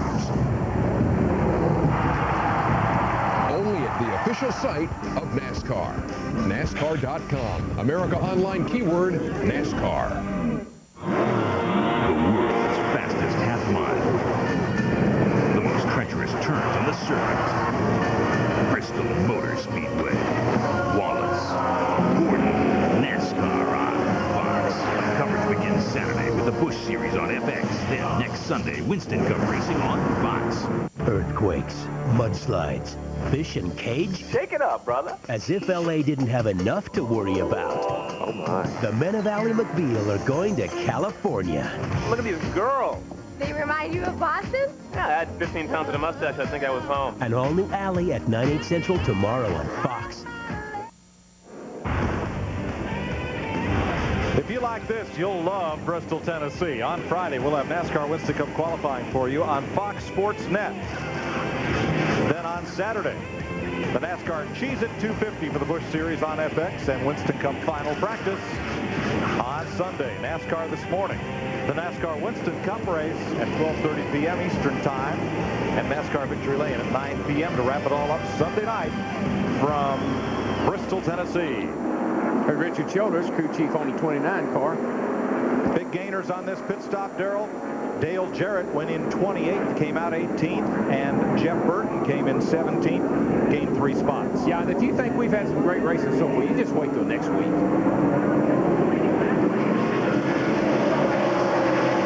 Back to green after the second caution of the day. Jerry Nadeau, the 25 car, jumps to the bottom right there, trying to get his lap back. Jumps in that throttle, that thing gets loose off turn 2. Oh, he's desperately trying to get a lap back. His car was way off on the start of the race, went a lap down, but I think he's got it fixed. He's on the tail end of the lead lap right now, looking for that caution flag. Todd Bodine in the 66 right there behind Steve Park, the leader, trying to get one of his laps back as well. Pulled to the bottom here off turn 4. Darrell, if you're Steve Park, do you let him go? Yeah, that's what I'm going to say. It's a tough place to be. You don't want to get those guys in front of you and they hold you up, but you don't want to wreck trying to pass them either.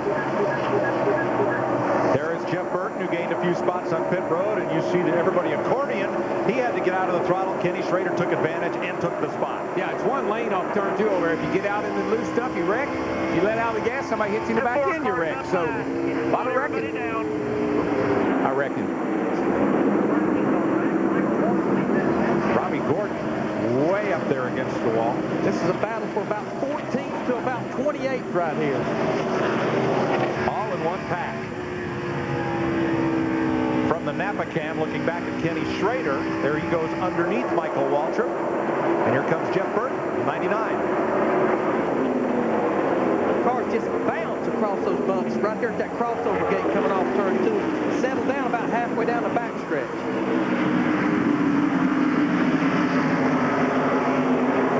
Let you enjoy some pure American horsepower, about 800 per car, times 43. Grab that volume control, crank it up for a couple laps.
Because your car won't turn, the guy hits you in the back end. It aggravates the heck out of you. Before you know it, you get in a fight with somebody, getting banging on each other. I don't know what, something's going on with Michael Waltrip in the 15th car. He's losing about a position a lap. He's already fallen all the way back to 19th position just here in a few laps. I don't know what happens to him either. Every week his car starts off really good, and then every time he makes a pit stop, he makes it worse. You got to fix that. Stop doing that. Good battle here, Darrell. Jimmy Spencer has caught Rusty Wallace and the number 10 of Johnny Benson because they were side by side last lap. That allowed Spencer to come right up into that battle for 4th place. Well, Jimmy Spencer's got a fast car. Been watching him. He's passed a lot of cars to get up there where he is right now.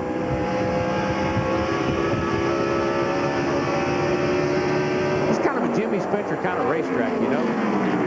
Just dare that wall to hit your car. Mike Skinner and Bobby Labonte battle for 10th place.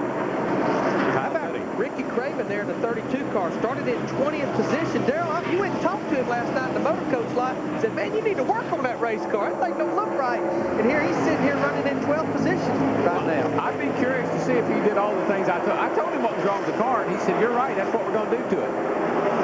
What'd you tell him? I told him to put some rebound in them front shocks, take a little spring out of it, put a little bigger bar in, raise the track bar up, and split the trailing arms. In other words, rebuild it. He didn't like all those ideas, but he liked some of them. Those of you that saw our final practice coverage yesterday would know what Darrell's talking about. Now there Benson goes past Rusty Wallace. There's another guy's got a pretty good race car, particularly on the longer runs, is that 10 car, Benson. But Rusty Wallace in the 2 car saw how quick Johnny Benson in the 10 car had caught him. Where did he let him pass him? The easiest place, on the straightaway. That's right. I've come down the straightaway here many a times to squeeze out the throttle and let a guy go by. That way it doesn't hurt either one of you. Neither one of you lose any time. Darrell, this is an old road racing tactic. Instead of fighting each other through the corner, make those passes and let them happen on the straightaway. You just can't take a chance running through the corner side by side with somebody. Not enough room.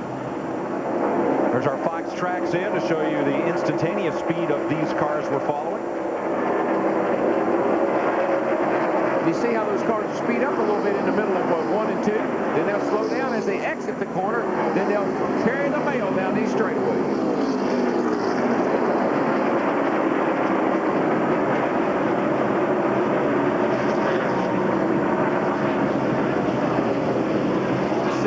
So much slower down there in turn 3 and 4 than you do here in turn 1 and 2, just because this is a lot wider sweeping corner on the throttle, a lot more right here in the center of turn 1 and 2. But they're doing 177 mile an hour on a 1-lane highway with turns.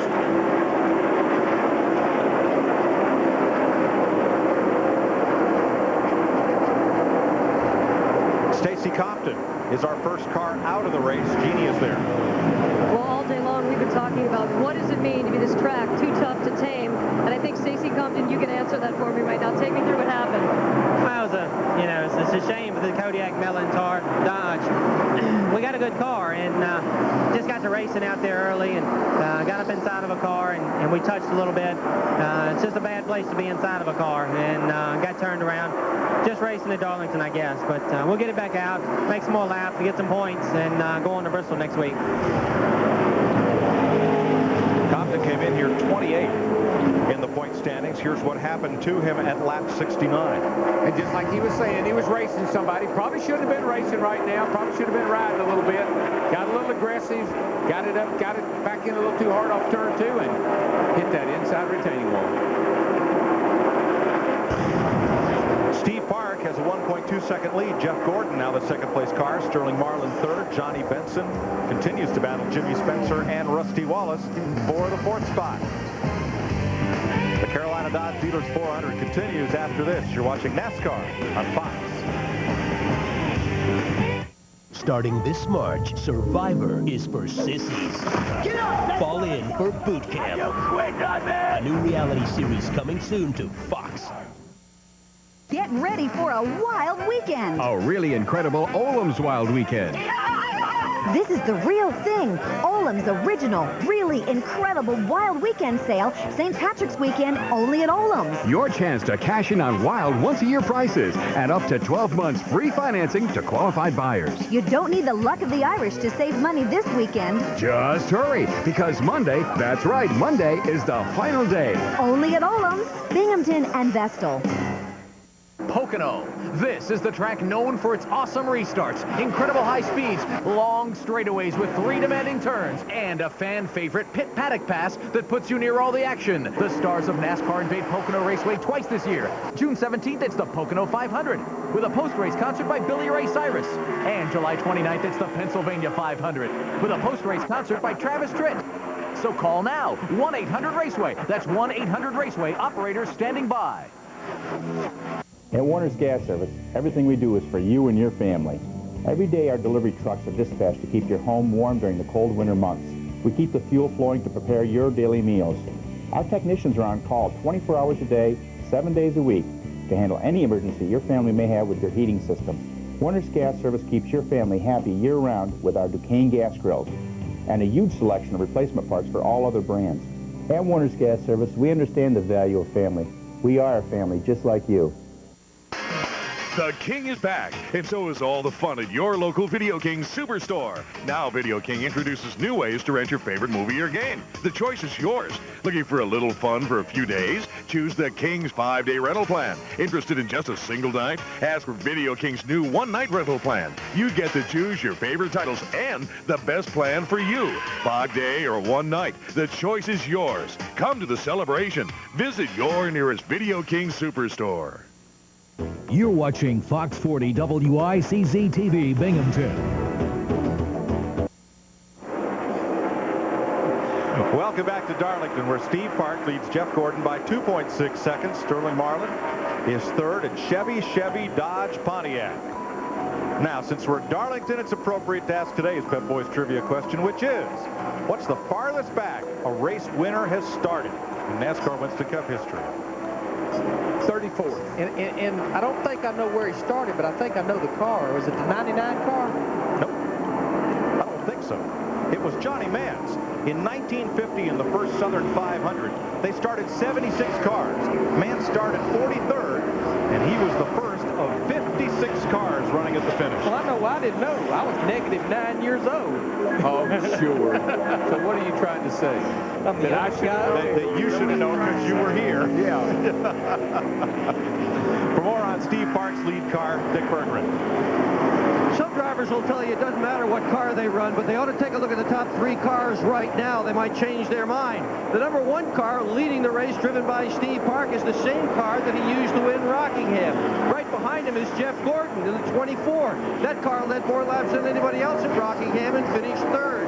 Behind them, Sterling Marlin. That's the car that finished 3rd at Las Vegas and looked so strong last week at Atlanta. You've seen all 3 of these top cars run before on Fox this year, and every one of them has had a stellar performance. Good point. You always have cars that you like. They're your favorite cars. You just sit down in them or something about them that feel good. It's kind of funny how that works. Build them all alike, but you always like one better than you do the other. How about this car right here, Jeremy Mayfield in the 12 car, started 37. Talk about a guy that's moved up. He's moved up to 13th position, and this team needs a good run. They've had 2 DNFs. They come in here 40th in the points, and he always runs good here. He might say he is driving for his life, because I tell you, that team is not very happy, and they need to make some improvements here. And, you know, Jeremy's got to do his part, but the team does too. They got a lot of problems. They got to get things worked out. That car's working well. He's been doing most of his passing of cars on the lead lap on the inside and in the middle of the corner. Well, remember the last race here, Jeremy was leading and had the fastest car here, and he got taken out by a lap car. How about this guy right here? This is the fastest car on the racetrack when he don't have to deal with traffic. Dale Jarrett in the 88 car, remember, had to come back in under that caution back on lap 46 to replace that loose lug nut. Started way back in 30th something, made up a little bit of ground under that last pit stop, but now he's done moved back up in the 16th position, Matt Yoakum. And that is the same car, guys, the 12 car that Jeremy Mayfield ran so well with here back in the fall. When he did crash, they had to put a new snout on it. They were unsure just if the geometry would be right. It sure was. It led until it blew up at Atlanta last fall. But they started so far back today that they were unsure if they could get up there. They were worried about going a lap down, starting so far back, but the car is starting to come to them. Mayfield's up to 13. Darrell out of turn 2. We saw Jarrett underneath Ricky Craven, but Here he goes again, trying to complete that pass. Yeah, Ricky will let him go this time. Watch Ricky. He'll let up. He'll let Dale go in front of him. He knew he was faster. Now he'll close right back up on him. And neither car lost any time. But that is the same car that Jared ran last week at Atlanta, too. Here's Ward Burton, who's in 22nd place, rather 21st, battling Bill Elliott. A couple of dodges there, and of course both of them know how to win here. Ward and Bill both have won here, and there's Mark Martin just kind of clipping along behind him as well. He knows how to win here too. Tommy Baldwin, Ward Burton's crew chief, told me this morning, he said, Larry, he said, this is the 5th race car we have run this year. We have never brought the same car to the track twice this year, just trying to search for what we're looking for. They're bringing cars, bodies mounted a little further back, a little further ahead, still searching what Ward and this Dodge package is looking for.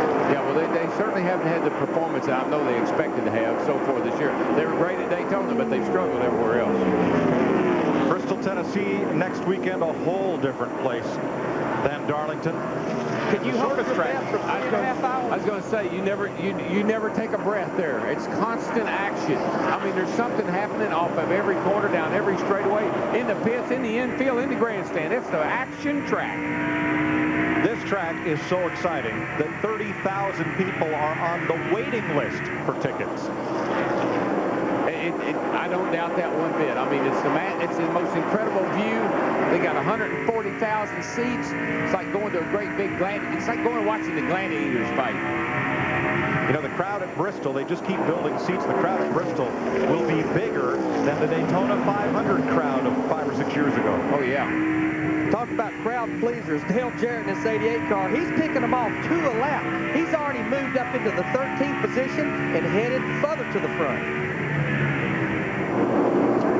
Now, Jeff Burton continues to move up. He's in 11th place now, tracking Bobby Labonte.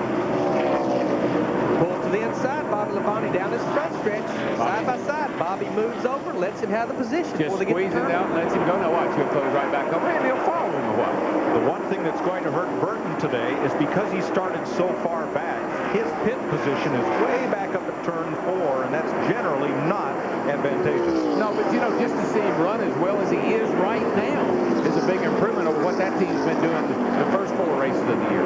Sure is. Jeff? Mike, one thing I'd like to point out, you said about pit selection.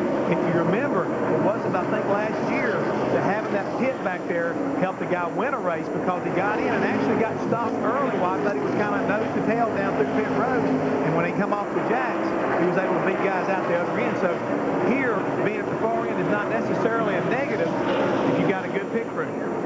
Jeff Gordon's coming to the line right now, and Steve Park is up in the middle of 1 and 2. So Park is really stretching out on Gordon right now. 5 1/4 seconds to be exact. Here's a look at the gap. There's Park, your leader. Car looks mighty stable. So Steve Park leads. Jeff Gordon, Sterling Marlin, Johnny Benson, and Jimmy Spencer. You're watching the Carolina Dodge Dealers 400 on Fox.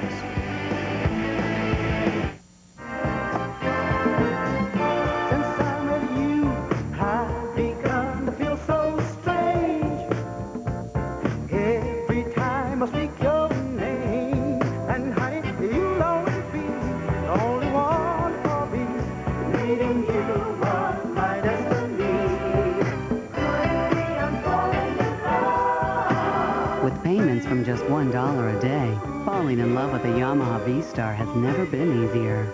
Sign here? Sorry, I only have a minute. In so many ways, in so many places, it keeps a million disasters a day from happening. It's like having a life insurance policy you never knew you had.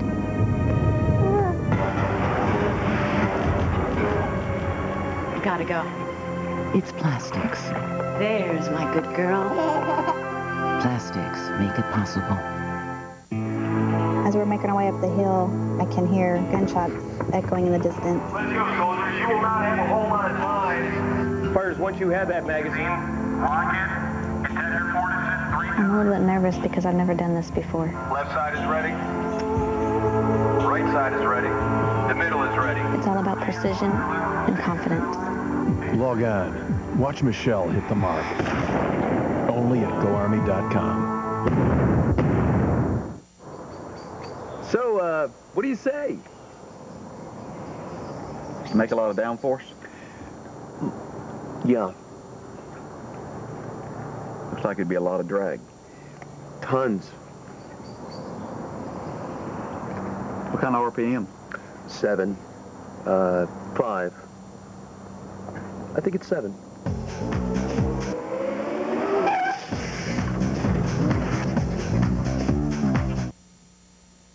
The Carolina Dodge Dealers 400 on Fox is brought to you by UPS, the official delivery company of NASCAR. We want to race the truck. People love the truck.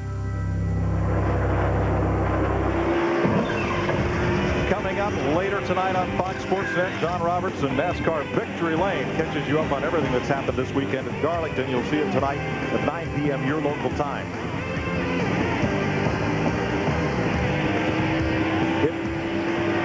Race leader in traffic. If I had a dime for every time today we've said, whoa, look at that, I'd be rich. We need 43 in-car cameras so we can go to each one of them when they almost wreck. It's incredible. Look how good the racing is here for 26th place. Well, they know those guys know the leader's not too far behind them, and they better step it up if they got anything at all. They better get going. Because Park is breathing down their collar. Here comes your leader right back here, Park. And he's closing up on these cats at the back of the field. Getting big trouble here in a hurry. Park's car is just awesome. I mean, he's really fast. He's the fastest car on the track by about 3 or 4 tenths a lap. And I think today, Darrell, is the best proof of the season that racing, the Busch race on Saturday, pays off Sunday. Oh, I agree. I totally agree. I mean, Steve ran his car yesterday, and there's the car right behind him. Kurt Busch just got in the wall again. But what's went on that 5.5-second lead because of these lap cars, it's chopped back now to only a little over 4 seconds. The 20 car got by Jimmy Spencer for 5th place. Back on the move. 6 drivers ran the Busch race yesterday and the Cup race today. Matt Kenseth, who finished 2nd yesterday. Kenny Wallace was 4th. Steve Park overcame some bad pit stops to finish 7th. Kevin Harvick was 8th. Jimmy Spencer was 13th. Spencer's having a great run today in 6th place. And Todd Bodine yesterday bounced off the wall and was 34th. Jeannie Bobby Labonte is back there in 14th place. Give us an update. Well, guys, the only thing worse than worn tires here would be a bad set of tires that they put on. And that's what Bobby Labonte thinks is going on with his car. Crew chief Jimmy Makar said, let me know if there's a vibration. And, guys, just about a minute or 2 ago, Bobby said, uh-oh, there is one.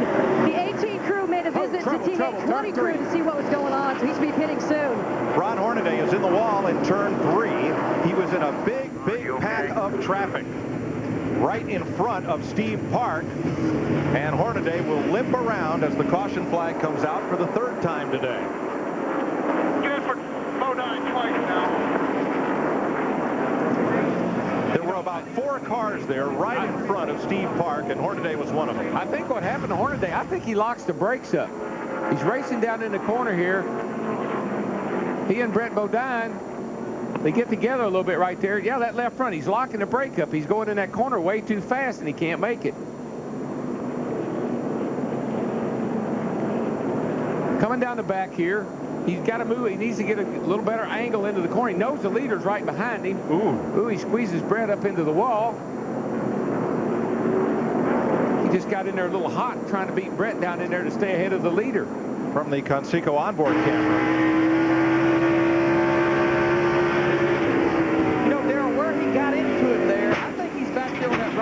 Ron never saw him up there, I don't think. I think there was a blind spot there, and he thought he was trying to beat him down the corner. The leader was right behind him, knew he had to get going. And Bodine was lucky to get clear of that. Oh, yeah.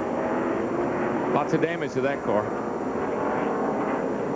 Pit road is busy again. All the leaders to pit road for 4 tires. 3rd caution of the day, lap 115.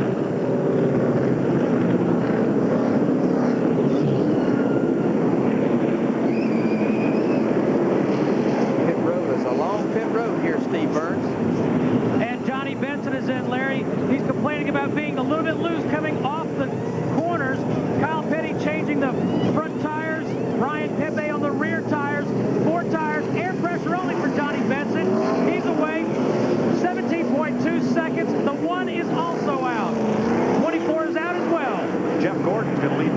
pit road. Steve Park right behind him, and Rusty Wallace. The reason Jeff Gordon won this race, this is his pit spot right there. The #1 pit spot. He has to move from here to here, and that's the race off pit road. How he got that pit selection, he was the pole sitter by to get rained out being the points leader, and you pick the pits by how you qualify. Pat Yoakum. A great pit stop for Steve Park's crew, but when he was exiting his pit, Walt Smith, the jackman, was trying to pull the jack out, but Park ran over with a left rear tire. Walt is now looking over the jack, making sure it's okay. Jack looks okay. Now you just have to wonder about that left rear tire, guys.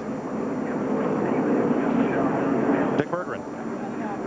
The rest of why Jeff Gordon did well, he had a 15.4-second pit stop. This car is really pretty close. He made just a minor adjustment to the track bar, and he should be right on target now, Mike.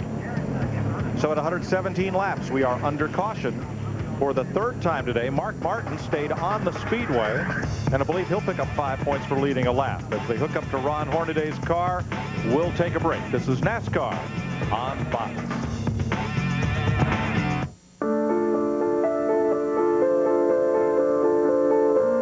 It's the longest-lasting full-size pickup and the only one available with a high-output 5.9-liter Cummins turbo diesel engine. So you know this truck is really going to clean up. Now get up to $2,000 cash allowance or low APR financing on Dodge Ram. Hey, Dad, what's that? That's a pink flamingo. What's that? Bullfrog. What's that? That, son, is a Chevy Monte Carlo. If you want to see 700 horses under a hood, spend a day by the lake on the famous Daytona infield, but bring your Visa card, because you won't get in with American Express. Isn't nature great? Visa, it's everywhere you want to be. No matter what your business, if you need to move it, clean it, cater it, build it up, or tear it down, you can use labor-ready temporary labor. Just call 1-800-24-LABOR or order online at laborready.com and you'll get all the help you need. You can find good help these days. Labor-ready. Dependable temporary labor. Tempting, flirtatious, seductive. And that's just the fender. It's that time of year at Pep Boys where you can save over $90 on these great car care products. Fall in love with your car again at Pep Boys. The Carolina Dodge Dealers 400 on Fox is brought to you by Pep Boys. Cars like us, people love us. By Labor Ready, dependable temporary labor guaranteed. By Visa, the preferred card of NASCAR. Visa, it's everywhere NASCAR fans want to be. And by Viagra. Ask your doctor if Viagra's right for you. We are under caution here at Darlington, and some quick pit stops helping some people, hurting others. Jeff, we saw this yesterday in the Busch race when Jeff Green had an advantage and won with some excellent help in the pit stops, and we're seeing that again today. Oh, you've got to have a good pit crew here because track position is paramount. If you're not up front, it makes everything work that much harder. I mean, driver, everybody, I mean, and mental attitude as far as getting off pit road helps keep that driver motivated too. All right, let's take a look at the miscue, Jeff, and explain what happened here with Steve Park. Well, as you can see right here, they're getting ready to complete the stop, and everybody right now is getting ready to come up, and you see the jack right here. Okay. Okay. What happens, he's starting to drop it, and everybody raised their hand at one time to say they're done. Well, it looked like it got hooked on the jack stop and then caught on the tailpipes and was drug out of the pits, and they're very lucky that they didn't get penalized for that. So you can be penalized. Running over your pit equipment, jack or air wrench, can get you in trouble. Jeff. And now they're evaluating that pit stop. So what are they doing now? The crews are saying they realized the mistake? Well, they're just trying to learn from it right now. They're looking at the pit stop to evaluate exactly what went on, and I'm sure that they'll get a chance to explain really what happened. Jeff, we keep seeing this week in and week out, and I think what it is, it's the pressure to perform on pit road. These guys are trying to change 4 tires in 14 seconds. It's so much easier to pass them on pit road with a quick pit stop than it is on the racetrack. They're making mistakes. Let's get out to Matt Yoakum. Well, let's catch up with Walt Smith, the jackman. Walt, what happened on that stop? Did the tire hit you? The tire hit me, and it got caught in between my legs and the jack, so that when I went to pull the jack out, I had no momentum to clear the car, and it just caught the lip of it. And luckily, we were able to get it out before the car got out of the pit box, so it was no penalty. Everything's cool. We lost position on a bad right side, but all in all, it was okay. Let's go back to Chris. All right, Jeff Gordon leading Steve Park. We are under caution in Darlington, South Carolina. And the spotters looking on, and we'll be back with more racing in a moment. From the quarter mile at St. Louis to the third turn at Talladega to the pits of Laguna Seca. Wherever innovation is the margin between win and lose, the pros reach for the same tools you do.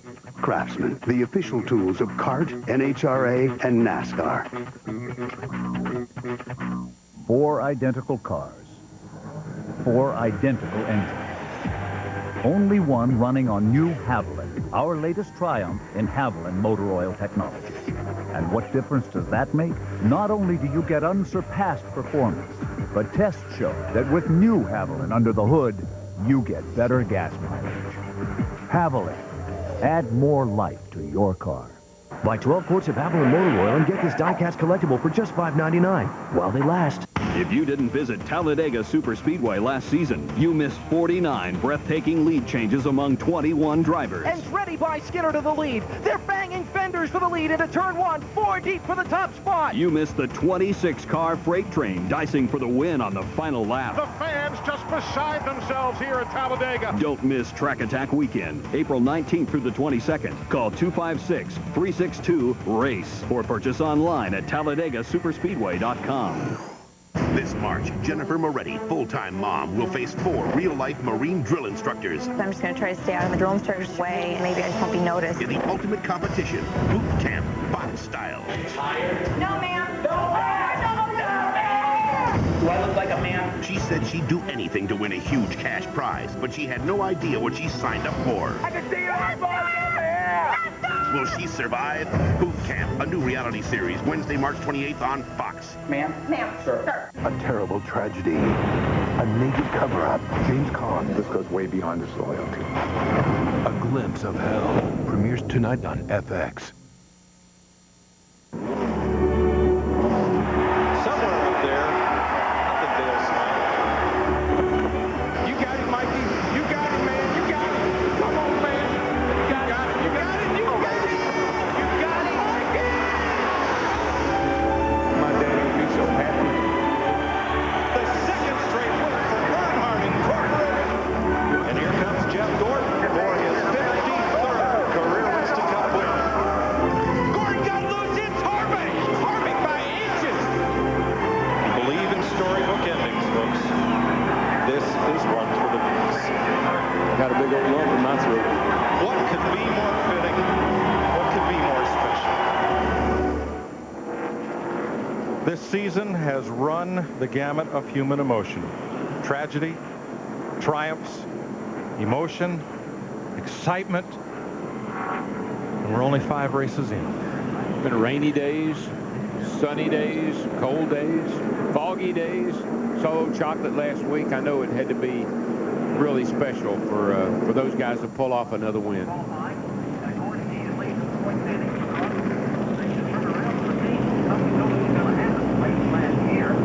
We're under caution at lap 122. Last week's winner, Kevin Harvick, driving for Richard Childress. We saw this on the way to the track from the Budweiser blimp. Out there some miles from the raceway. One of many tributes to the Intimidator. We'll be right back.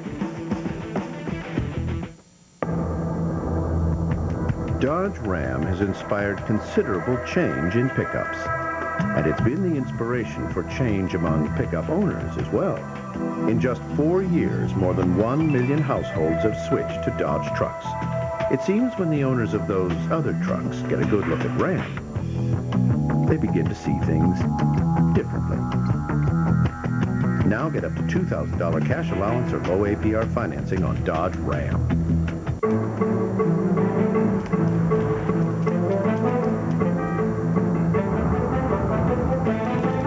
You've awakened to the true power of e-business. Do you have the software to manage it?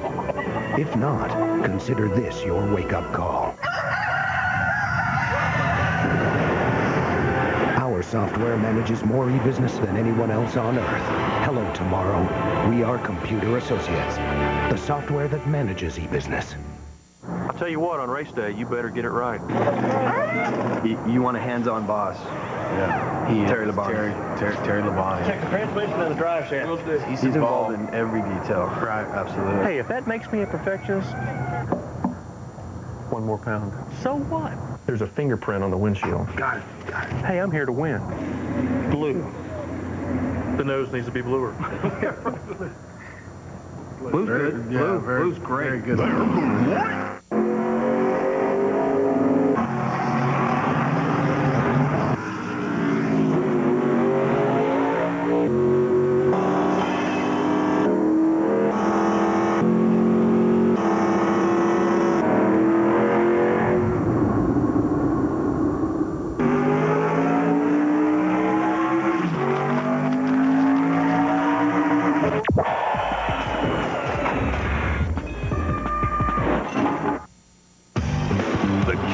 Dodge Dealers 400 on Fox is brought to you by the Home Depot, the official home improvement warehouse of NASCAR. They've just waved the green flag for the restart, and it looks a lot like lap 1 of the race. Jeff Gordon pulls the trigger and takes off. He got a good jump on those cars that were on the inside of lap down. That really helped him get into turn 1. Held everybody else up. Park got a pretty good jump, too. See, the air temperature's raised just a little bit. It's brought the track temperature up a little bit. That's not a lot. The sun's still out, wind blowing, so everything's been pretty consistent for these first 125 laps as far as track conditions. During that caution, Bobby Hamilton made a second pit stop to pull sheet metal away from the tires. Dale Earnhardt Jr. made several pit stops under that caution. Don't look at this. Oh man. God, they all funnel out there just like they're shot out of a cannon when they come out of turn 2. Rusty Wallace was the big gainer on those pit stops. Car in the wall, turn 4. Kenny Wallace bounces off it, keeps going. Sorry, folks, just one of those momentary Darlington things that happens here every lap. He had a moment. Steve Burns. Thanks, Mike. Rusty Wallace, as you said, was the big gainer. They made an air pressure adjustment. They went down a pound on all 4 tires, but the really important number is they did a sub 14-second pit stop, 13.92 on their stop. And Jimmy Spencer, the 26, as you have noted, having a great run, but the 97 is in the wall. Yeah, Kurt Busch hit at the same place Kenny Wallace did, and he keeps on ticking. That's his 4th trip into the wall. How many do you get? Well, you can tell, as long as it'll keep rolling, you just keep trying. He's a rookie, you know. Well, he may have all he wants for one day. He said, yeah, he needs to get to the pits and see what's going on there. But he's got a flat tire. He's got the rear end knocked over. There he comes. He's going to go down to the pits right in front of Mike Skinner in the 31 car. As long as she'll keep rolling, you'll keep driving her. But I think he used her up that time. Tough day for rookies. Hornaday in the garage, and now Kurt Busch to pit road. Let's show it to you again. Up in turn 3 and 4. There he is, right there. Just got up there too high, Darrell. Not no grip up there right against that wall. This is an old track. That's a young driver. They just don't mix. From Dale Jerry.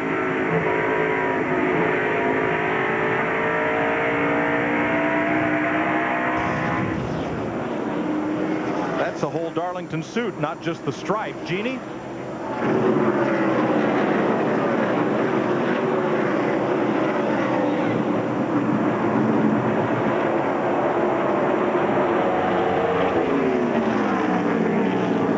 Completes his stop, comes back on track as Jeff Gordon now has to deal with Steve Park once again for the lead.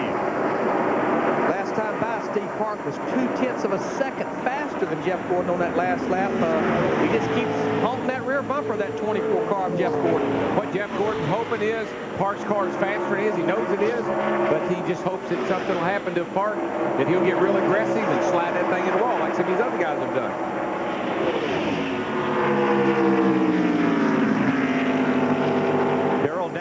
Steve Park? Do you want that lead back, or are you content to run with Gordon for a while? I believe, you know, Park's a racer. He wants to lead. He wants to get up there. And I believe Jeff will let him go as soon as Park gets puts enough pressure on him. Gordon, fastest car on the racetrack. Then Park. Then Jeff Burton. Then Ricky Rudd.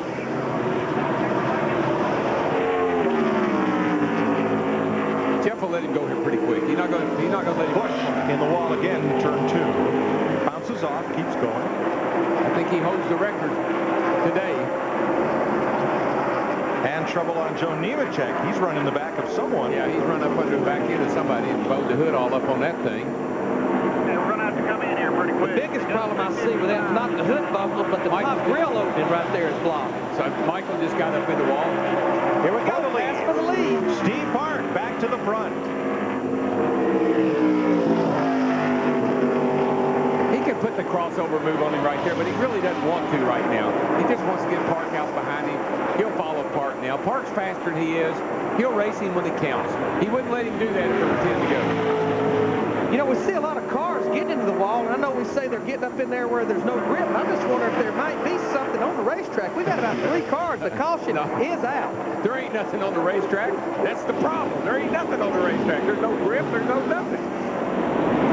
Dick Burger, what is going on? A lot of the guys are having trouble with tires. Here's what's happening. These little granules are coming off, and as we listen to the radios, what we're hearing is that these granules are beginning to fill some of the radiators. This is what we're getting, running some of the cars hot. Well, we talked about that yesterday, how you have to run a shaker screen in behind the radiator here to keep all that debris and rubber. But you see all that stuff right there? That's when you get that on your tires, you get up high, you're going to hit the fence. There is a report of oil in turn 2 and turn 4. See all that stuff out there? That's rubber. Buddy, you get any of that, if you pick that up on your tires, it's like having 4 flat tires. Let's see if we can see what happened off turn 4 here. He just got back in the throttle and just pushed up into the wall. These tires are so soft, it's like, as they run around the racetrack, it's like using a pencil eraser. And what ends up coming off that pencil eraser that you brush off the paper, that's what ends up there at the top of the racetrack. So 133 laps are complete. We're under the 4th caution of the day. Get inside the live racing action with RaceCast. Any driver, every lap. Only at NASCAR.com. America Online keyword NASCAR. I'm Bernie Whitaker from Adecco, here to assist you in your job search and your company staffing needs. Whether you're looking for work or looking to fill a position, Adecco Staffing Services can help. Adecco is the #1 employment agency in the world. Adecco isn't a temp service, we're a staffing service, helping people get real jobs. As an employer, you can count on Adecco Staffing Services to provide you with trained workers to fill your professional positions. Call Adecco today at 770-9181 or visit us in the Vestal Plaza.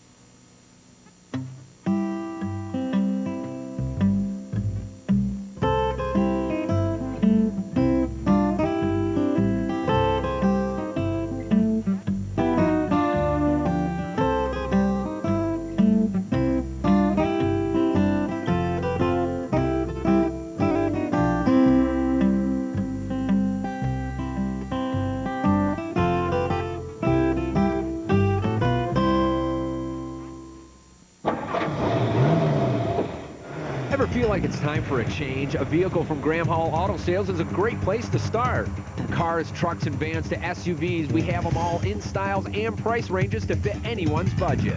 Don't get caught up in a new car lease or long-term loan. Visit us first and compare the selection and prices to the new car dealers. You'll get a better used car for the money at Graham Hall. A friendly sales staff, a better selection, and better prices. Graham Hall Auto Sales, Route 12 and Shenango Bridge. This is a racing event, a private racing event that could be ideal for your company. Northgate Speedway now offers complete racing packages perfect for corporate events. Reserve your spot today. Enjoy the excitement of oval racing with Northgate's exciting bandit cars, or choose bullet racing on Northgate's Grand Prix course. While you race, enjoy a private lunch or dinner trackside. You choose the menu, and we do all the work. Your next employee function, company gathering, or corporate event can be special. Hold it here. Call Northgate Speedway today. You're watching Fox 40 WICZ TV Binghamton. We're back and we're under caution here at Darlington. Pit Road has been a very busy place. We'll recap in a moment. And the Carolina Dodge Dealers 400, caution out for some oil on the track and a bit of cleanup going on. You can see a lot of jackets in that crowd. It's a little chilly today at the racetrack. Well, I tell you what, there is some racing that goes on the pit road now. Those crews are really hustling. Here's a look at the leaders' stops: Park, Gordon, and Wallace. And this is basically a driver's timeout. Doesn't last very long. He gets pulled in there 14 seconds later. He better be ready to go. Remember, Gordon has the last slot on pit road.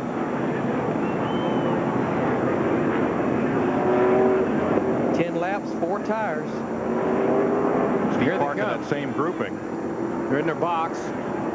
It's a good thing for Gordon is he doesn't have 4 to go to get across the line. Steve Park's been beating him out of the pit. Should have seen what I saw. Watch these guys that get it together. Here comes Tony Stewart, and he and Wallace get together. Stewart's car climbed the pit wall. There they got together. Jeff Gordon just had to move that little 15 feet. He's back in, Stewart is. They thought they may have damaged those right side tires when he climbed the wall. Here's Johnny Benson's view of that. Boom. Rusty's spotter was clearing him out. I heard it. We got his radio on. I could hear him clearing him out. And he said, watch out, watch out. That just shows you how this joint is. They wreck on the track. They wreck in the pits.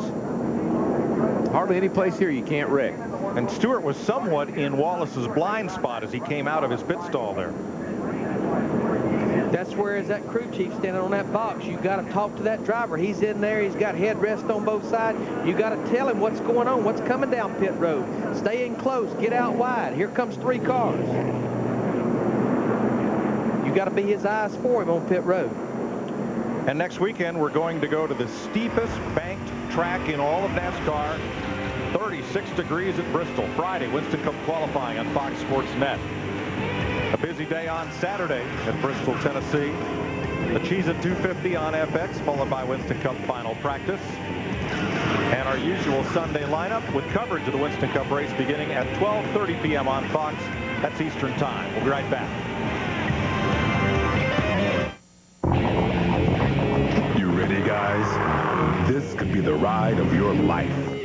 You got to get past the myths and the excuses. Erectile difficulty is a common problem. Effective treatment is available. Talk to your doctor. You might be surprised how easily you can get through it. As we're making our way up the hill, I can hear gunshots echoing in the distance. Let's go, soldiers. You will not have a whole lot of time. Fires, once you have that magazine. I'm a little bit nervous because I've never done this before. Left side is ready. Right side is ready. The middle is ready. It's all about precision and confidence. Log on. Watch Michelle hit the mark. Only at GoArmy.com. Wow.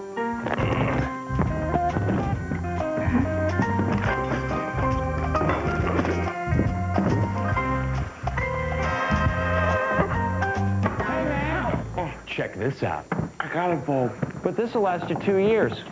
Guaranteed. Cool. Phillips, light bulbs that last. All the time.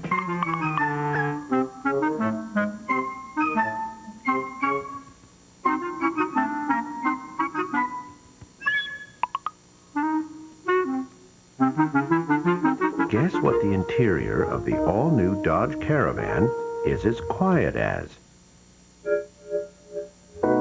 Dodge Grand Caravan, the best minivan ever. Now get a cash allowance or low financing on the minivan rated best by AAA.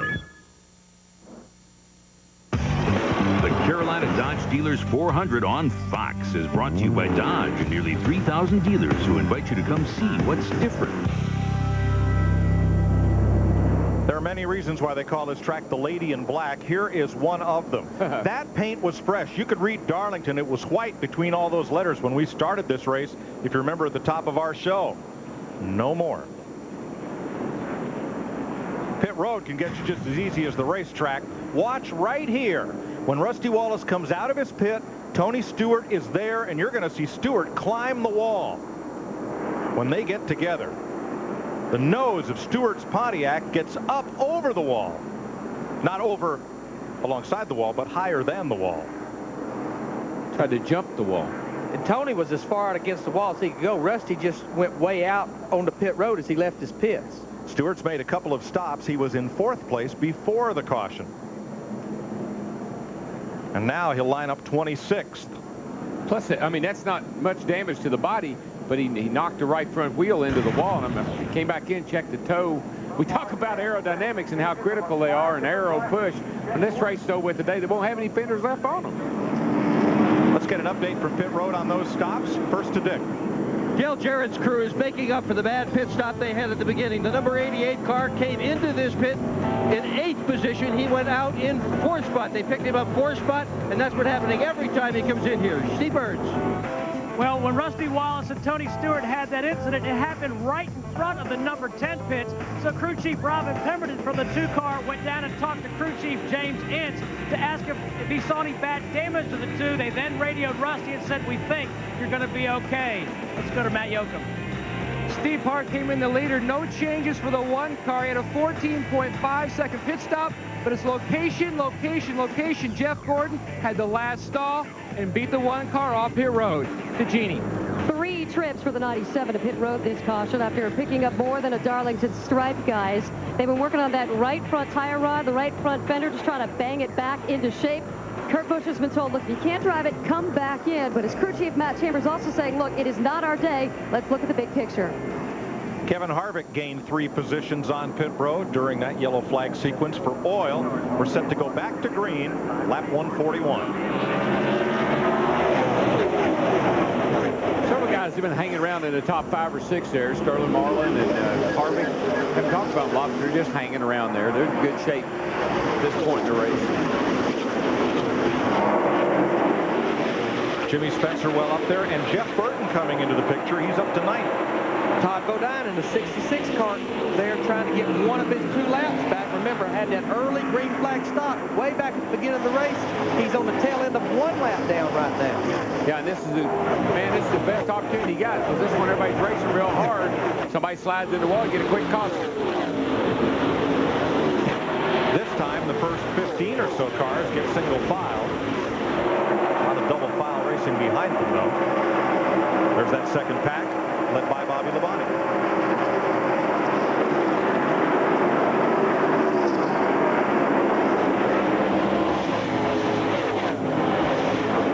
Well, one of the hardest things in the world to do, Mike, is come off the corner here, either corner with somebody beside of you. If you're right out next to that wall, you've got only inches from the wall, and you got a car underneath them, you're forcing you even higher. And boy, you have to really settle that thing, hold on tight.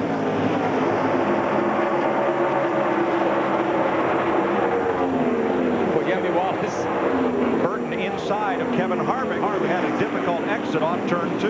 Got up there in the loose there. 43 car, John Andretti. One of the 3 petty cars. We have not got to talk about these cars a lot. Here he's in the battle for 10th position. Started back in 34th. Been steadily going forward all day. Probably one of the best runs one of the petty cars has had this year. And there he makes the pass on Kevin Harvick. Bobby Labonte, the 18 car, going to get some too. Yeah, you see him go all the way down on the apron. All 4 wheels on the apron enter turn 1. And you can get away with that here. Andretti had a top 15 finish last week. Jeff? Like Dad right there talking about John Andretti this morning, the petty crew. I mean, they were thrashing around him. They changed the power plant in that 43 car this morning. That's the fresh engine in that car. There are other 2 cars. Buckshot Jones is 36th, and Kyle Petty is 39th. Well, I tell you, they're working the engines so hard in these cars nowadays. A lot of these guys are putting their race engines in Sunday morning. They're not even putting practice laps on them anymore. Well, the last practice is normally being an hour and a half, and we saw guys run 70 and 80 laps. That's a lot of extra laps on that race mode. You want to keep that thing fresh. Yeah, Mark Martin's run over 140 laps of practice in the 2 sessions yesterday, I believe. Dale Jarrett, the 88 car right there. He's done moved by Sterling Marlin for 3rd position. We got to go all the way back to lap 46. 100 laps ago, these guys was all the way back to 30th something. Had to come back in the pits with that missed lug nut.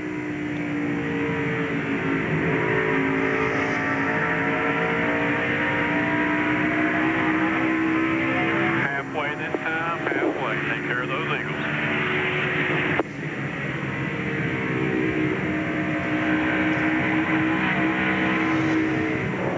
New leader, Steve Park.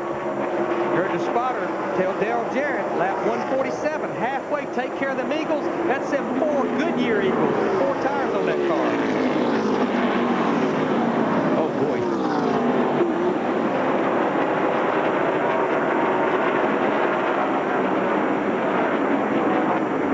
Jeff Gordon, he's being smart right here. He can keep that leader in sight. Here we go through turn 3 and 4. Steve Park pulls to the inside. Best place to let that leader by there on the straightaway. That way neither car loses a bunch of time. Park's just getting such a super run off of both corners. I mean, he just drives off and leaves everybody when he exits the corner. Really able to put the power down. Watch him drop down under that 66 car and just go right on by him. Nose down underneath. Todd's probably not going to give up real easy. But I think you hit the nail on the head, Darrell, where Steve Park is so strong. Normally don't get off the corner that good low. His car, he can stay in that throttle off that corner on the low side. Yeah, you can see him just open up. Just see that big gap open up as he comes off the corner. Matt? Mike, Stevie Reeves working the aisle pretty hard up there. They made a deal with the 66 car of Todd Woodine that if Todd would let them by because they felt like they had a better race car, if the caution comes out, he will check up and let the 66 go back by to get his lap back. Todd, they made too many deals because about 4 or 5 of them got by.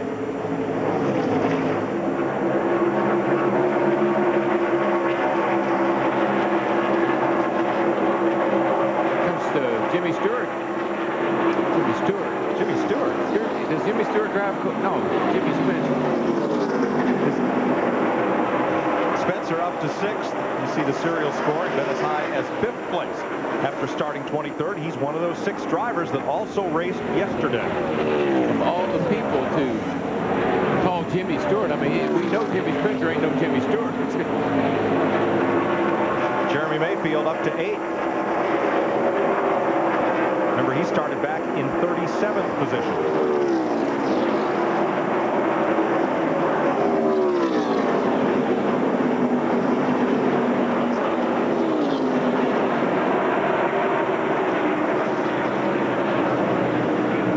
Have strung out just a little bit. Yes, they have. It seems like what's happened is these guys have made pit stops. They've just improved their cars, and some guys are really fast now, and others are just falling by the wayside. The spring race at Darlington used to be 500 miles. It was called the Rebel 500, and for many, many years it was run on Saturday because of a local ordinance prohibiting racing on Sunday.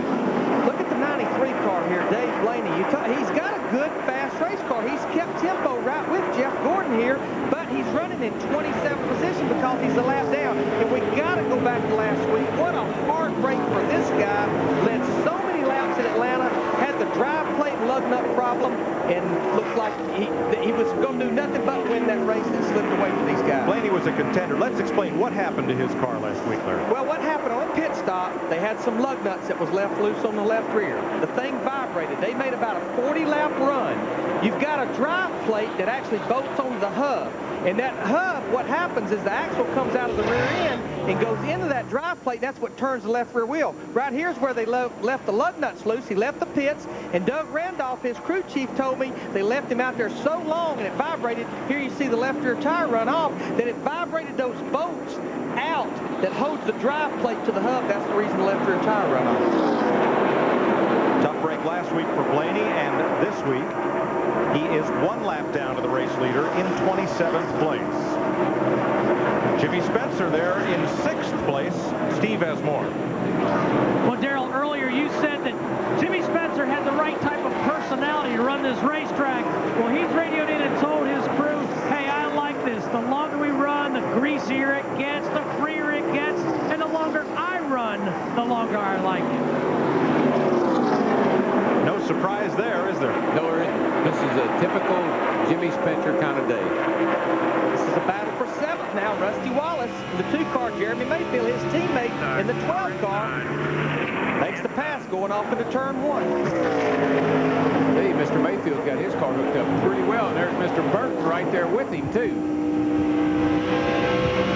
It's funny how as the time runs out that the guys that always run well here end up at the front. And there goes Burton. Inside.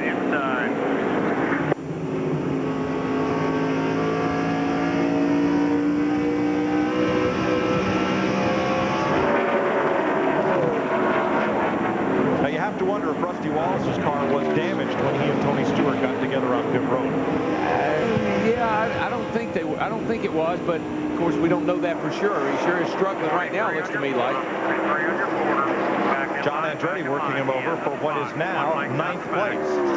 Because Rusty was holding his own pretty well. If he'd had a problem, it seemed like we'd have known it right away. I just think his car's getting off a little bit. He restarted 5th and is now back to 9th.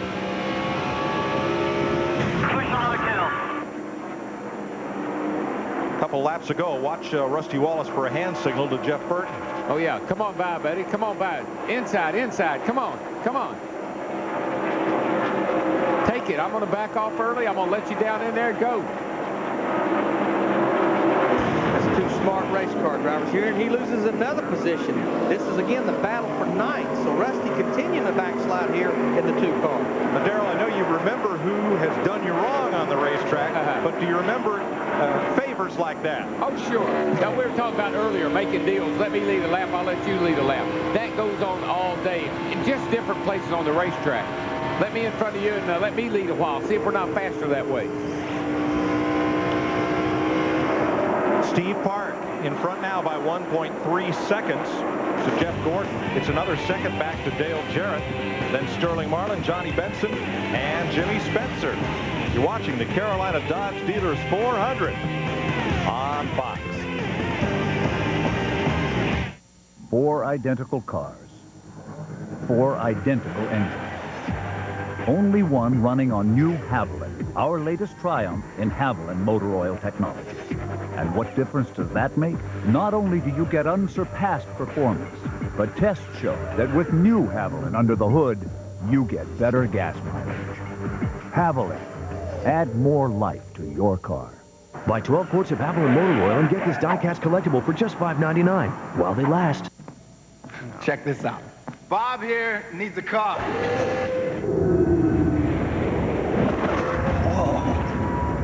How about a pickup? A black one. With a place for my bike. Autotrader.com. Over 1.5 million used cars, make it the biggest, best used car site on the planet. Need a loan? Oh, yeah. Autotrader.com. Your car is waiting. 3 at the door. Welcome to the Miller Lite Racing Garage. This could be your chance to win the ultimate race fan experience. Grab your Miller Lite Racing VIP hard card, and you could be the lucky winner who gets to race by day and party by night. You'll fly to Vegas and spend all day learning how to drive a stock car. And after a few laps around the track, you and your friends will get to hang out in the party pit at the Miller Lite Racing Garage. So pick up your Miller Lite Racing VIP hard card in the specially marked packages at Miller Lite. Taste the victory. It's Miller time. It only happens once a year. And real NASCAR fans know the truth. Nothing beats being there. This is your chance to experience NASCAR Winston Cup racing. Live and in person on Sunday, April 29th. The Napa Auto Parts 500 weekend at California Speedway. Call 1-800-944-RACE for tickets. 1-800-944-RACE. California Speedway. Live the race.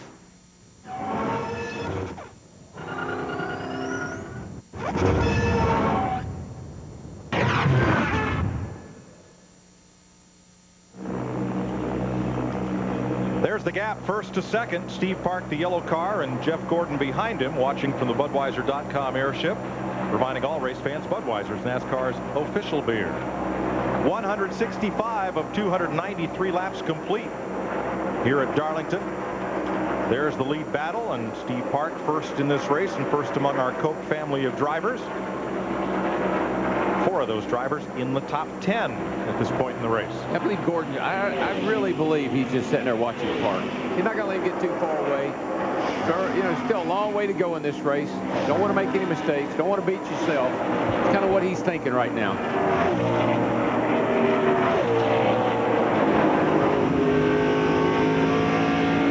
Onboard Rusty Wallace, the Miller Lite onboard camera. Let's pick up a discussion we heard a minute ago between he and his crew chief. Dale Jarrett up the track, and Sterling Marlin takes over 3rd place.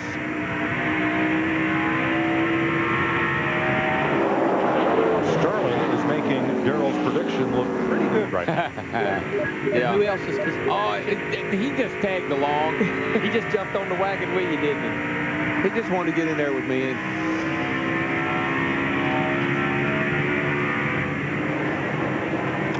Back on Rusty Wallace, who is now the 10th place car. Here's what we heard a moment ago between he and Robin Pemberton, the crew chief. Might need to get that pressure back on that left front. It's already building up more than the left rear. Maybe that's hurting you. What Robin Pemberton was asking Rusty there, evidently they put more air pressure in the left front tire. They upped it a little bit. What Robin was telling him is what they saw, and this is the downside. You can't make this call till the pit stop's already done. They was already seeing more pressure build up in the left front than the left rear, so maybe that's what's hurting the race car. That left front spring rate with that air pressure in it is too much. Steve Burns, what is Robin Pemberton, his crew chief, saying? Let's ask him, Larry. Robin, we just heard you on the radio with Rusty talking about air pressure. Is that the problem, or was it the contact he made with Tony Stewart on the pit stop? No, the contact with Tony, it's a shame, but it really hasn't affected the car. We've been fighting tight. The harder we work on it, I think the worse it gets. So we've got a few adjustments to make. The car seems to be okay. Thanks, Rob. Well, we talk about what a car feels like when it's tight. And it really is an aggravation here. I mean, you just can't get a car to turn. When you head off in the corner, you can watch the guy's hands. That's what you got to look at. And this is how, see how the car runs up the track. And that's what you do here, and you see it here all day long. And that's the car, it's tight. If you look inside the car, see his hands moving over there about 10 o'clock. And that's not where you want to be. See where Rusty's hands are, right in the same spot. Car way too tight. Now, for contrast, let's look at Johnny Benson. Now Benson his car is comfortable. That looks, he's not turning the car as hard as Rusty was. See how relaxed he is? And he takes the car down in there. He just eases the car around the turn. That's a drivable tight. Rusty's car is pushing. Whoop. Oh, no wonder he just run up on the back of the 88, and he had to kind of hook that thing out behind the 88 and make the pass. Benson moves to 4th place. Benson's been right there the whole day. He's been very consistent. Had a good car. Looking at his hands on the steering wheel, it's very comfortable for him to drive. Are you surprised Johnny Benson comes in here 3rd in the point standings? Well, I'm surprised he hadn't won a race. I mean, people just keep saying, you know, when's this guy going to win a race? When's this guy going to win a race? That team has performed well enough to win. In a place like Darlington, watching him drive that car right now, this could be his day. He just passed Dale Jarrett. That was for 4th place. Dick Berggren's in Jarrett's pit. Not to worry about Dale Jarrett. The car's not just right at the moment. It's pushing a little bit. They've already talked about what they're going to do on the next pit stop. And what he's really doing at this point is racing the racetrack. He knows exactly how to run Darlington. He won this race in 97 and 98. And you don't push the car harder than the car wants to go. Doesn't like this set of tires. Wait till the next pit stop. They'll fix it for him then. Mike? Again, you're on board with him, and just watch his hands. See how relaxed his hands are down the straightaway. He gets to the corner. He gets up. That's what you call getting up on top of that wheel. That's what you do here. And he's just kind of easing that thing through the corner, working the steering wheel and the gas pedal together. Car jumped around a little bit as it exited the corner, but it wasn't violent. It made a couple little moves, but it didn't do anything erratic. Nothing that the driver can't control. And Darrell, one other way that you have to control that push is with that throttle. You have to slow it down just a little bit. One thing I noticed, we've got the brake here. You really use a little bit of brake in the corner. And that's one thing a lot of drivers are guilty of here, is using too much brake getting in the corner, but controlling that push with that throttle as well. Well, that's the whole thing. It's the whole key is it's hand-eye coordination. When your hands are in the right place, your eyes see that, and they tell your foot to mash that gas pedal down. Leader's going to need a little coordination here. Steve Park is coming up on a lot of race traffic. Bill Elliott is fighting to stay on the lead lap there. Now, Mike Wallace just kind of moved over and let Park go, and I don't think Bill will be able to hold him up very long. Bill just hadn't been that good today.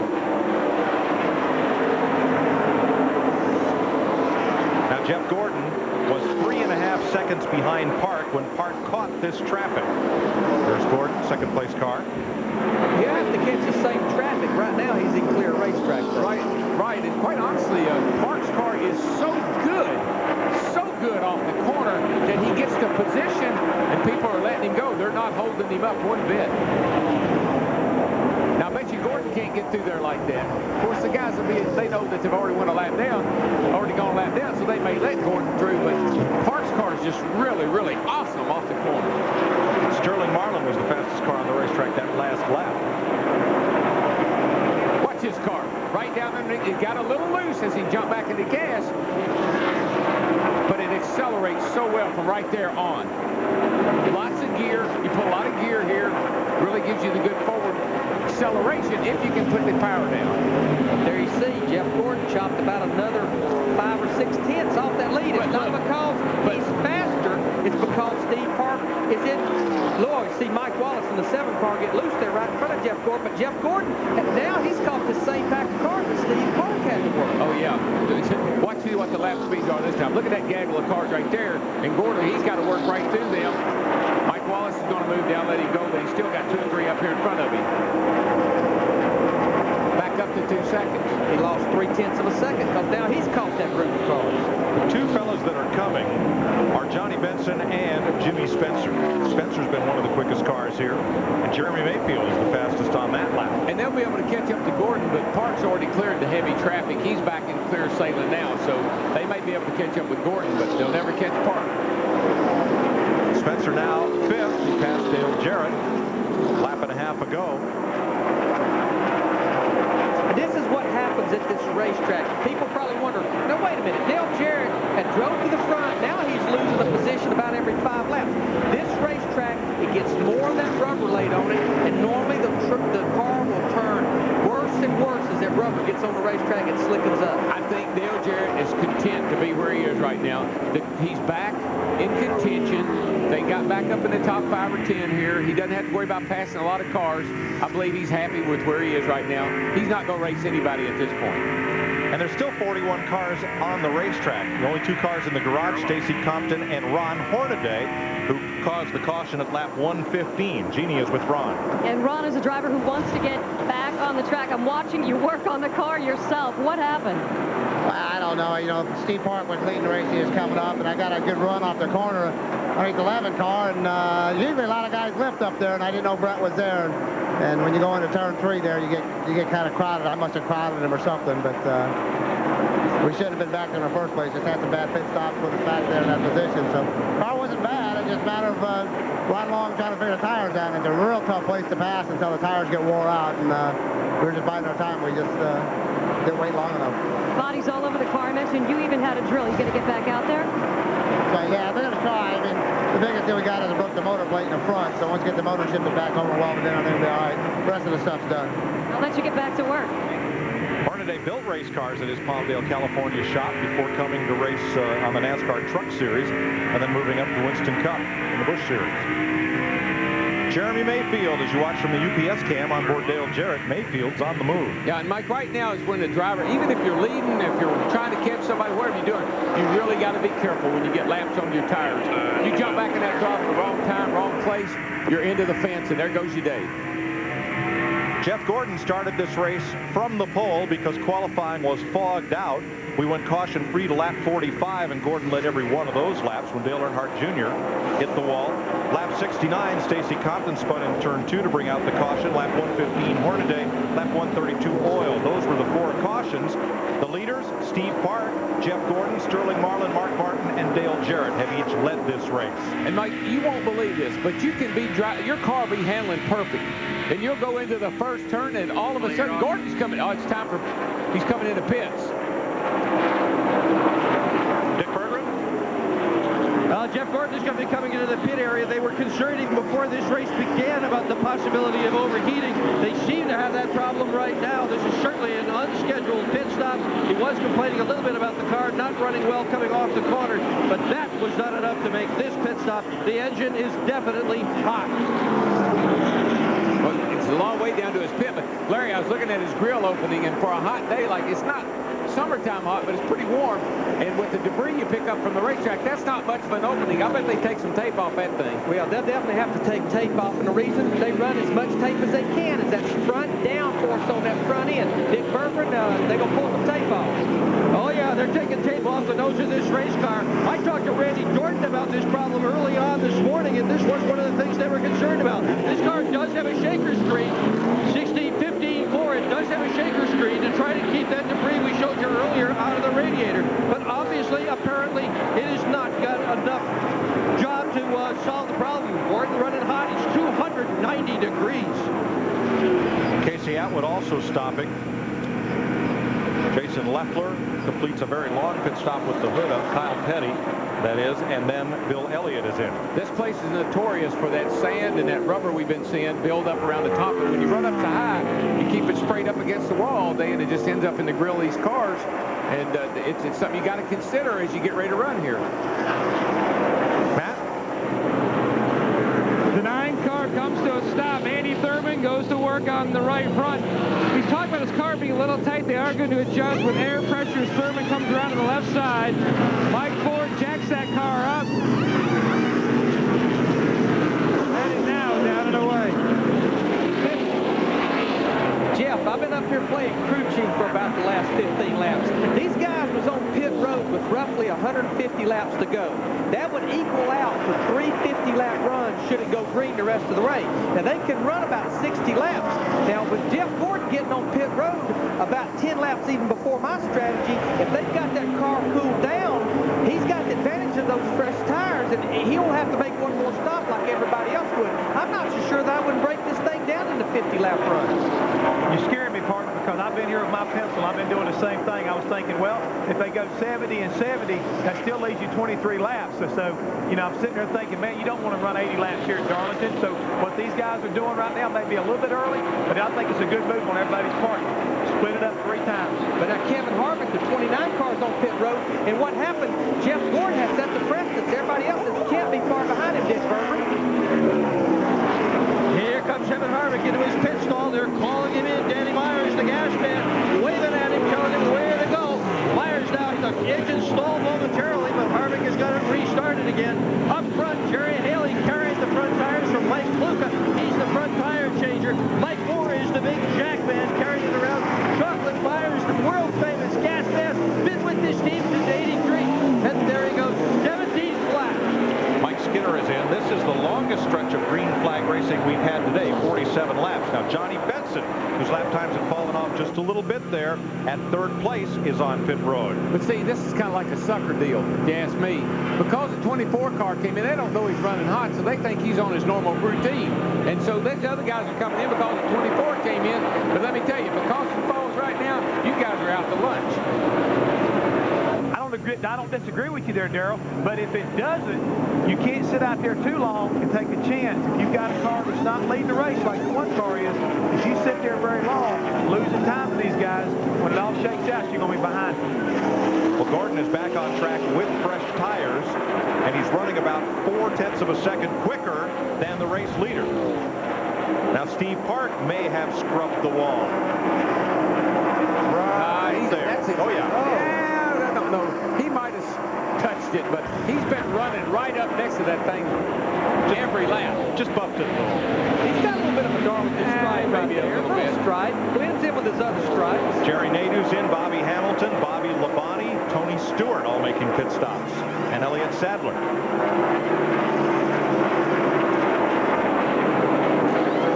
Tony Stewart, of course, had that trouble on pit road a while ago, had to come back in. He's in for his pit stop as well.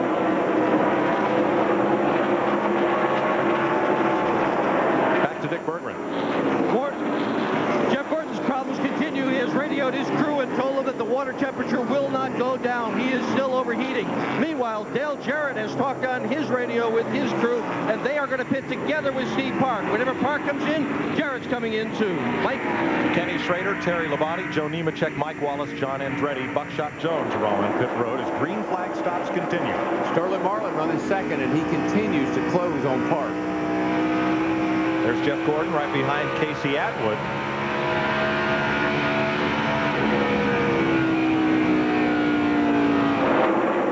Andretti's stop.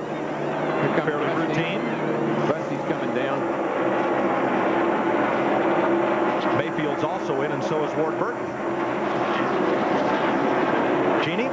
Well, guys, how do you go from 37th to 4th? That's what Jeremy Mayfield is proving here today. No excuses, no regrets, just get it done is what they've written on the board here in their pit stop. Just 4 tires is what he's going to take, and some gas. They're very pleased with the car, and they've been pleased with the pit stops all day as well. Steve. Rusty Wallace is in. They're going to raise the track bar. Billy Wilburn on the front tires. Robbie Fuller on the rear. Ron Jones is the jack man. Doug Ingold is the gas man. Left side tires coming off. Again, they did make a chassis adjustment. They raised the track bar. Left side tires are on for Rusty Wallace. Jeff Burton is in, and Robbie Gordon almost missed the entrance to pit road. He did get in safely. So did Matt Kenseth. Burton down and away. Green flag stops at lap 196, just about 100 laps to run, and here comes Dale Jarrett onto pit road, and Jeff Gordon coming back into the pits right behind him.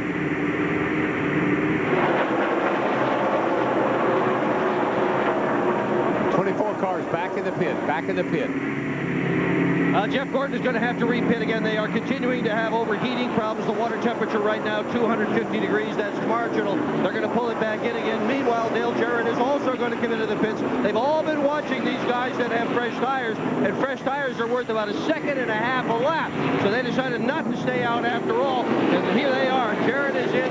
Gordon is in right in front of him as well.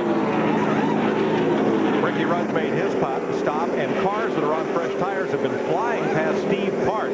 The front 4 have not pitted. Park, Marlin, Spencer, and Craven have not stopped. The only thing that's going to help these guys if they get a caution, Dick Bergman, they got the hood up on the 24 car right now. Yeah, they've got the hood up on this car. They're trying to force additional water into the radiator. We can't see the radiator at all from where we are. The whole thing is closed off, just shrouding, but they are putting a ton of water back into this car. He obviously has boiled a lot of water out.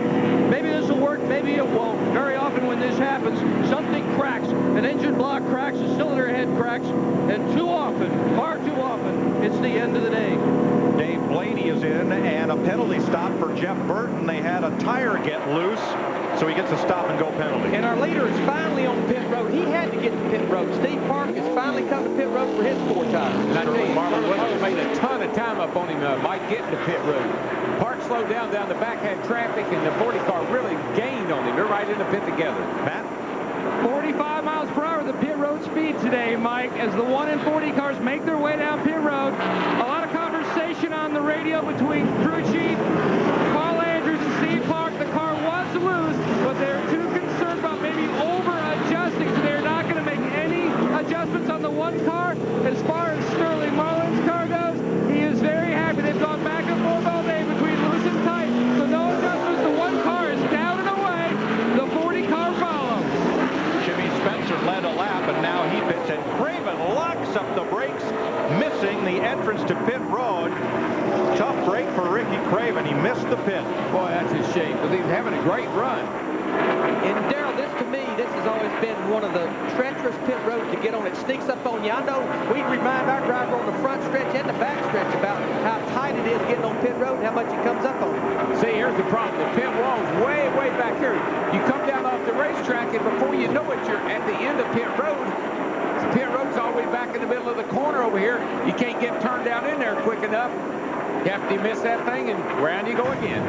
So Craven will be the last driver to come in. Here he's trying to get in. And it's all dirty down in here, too. Sand, dirt, rubber. He just can't get it turned down. All that's sand and dirt down in there. Locks up the brakes, but he's slid too far. Has to go all the way around. Here is why Jeff Burton was penalized. Watch that tire that was bounced to the wall come bouncing back out across pit lane. Boy, Larry, somebody didn't grab that thing like they were supposed to. Jeff Gordon is back in for a 3rd time. Yeah, I believe he's cooked. Dick? Well, this is a pressure tank. This tank contains water, and they're putting more air pressure in it. What they're going to try to do is drive the water through this radiator. They didn't get enough water in it last time, or at least so they think. So this is going to be the strategy, try to just force more water into that radiator to try and cool this overheating engine off. They're also carrying away virtually all the tape that remained in the front of the grill. Gordon with a continuing overheating problem today. He had been the car to beat early on, but not anymore. Day is not going to result in victory lane for Jeff Gordon. Who comes out on top of the pit sequence? Johnny Benson, ASA champ, NASCAR Busch Series champ, Rookie of the Year in both those divisions. And here he is out front. Now Steve Park is 5 seconds behind Benson. Then Sterling Marlin, Jeremy Mayfield, and Jimmy Spencer. I tell you, looking at the lap time, Steve Park is he's running an incredible pace, about a 32nd lap, whereas the leader Benson's running 30.7. So that's 7/10 a lap. Benson the leader. Park and Marlin trying to run him down. 204 laps go up on the board at Darlington. So, what do you say? I'm not driving a truck. Of course you're not going to drive a truck. I mean, you'd look like a fool out there racing a truck. We want you to race the package car. It's a truck. Dale, you know, we could sit here all day and play word games, but that's not going to win us any championships.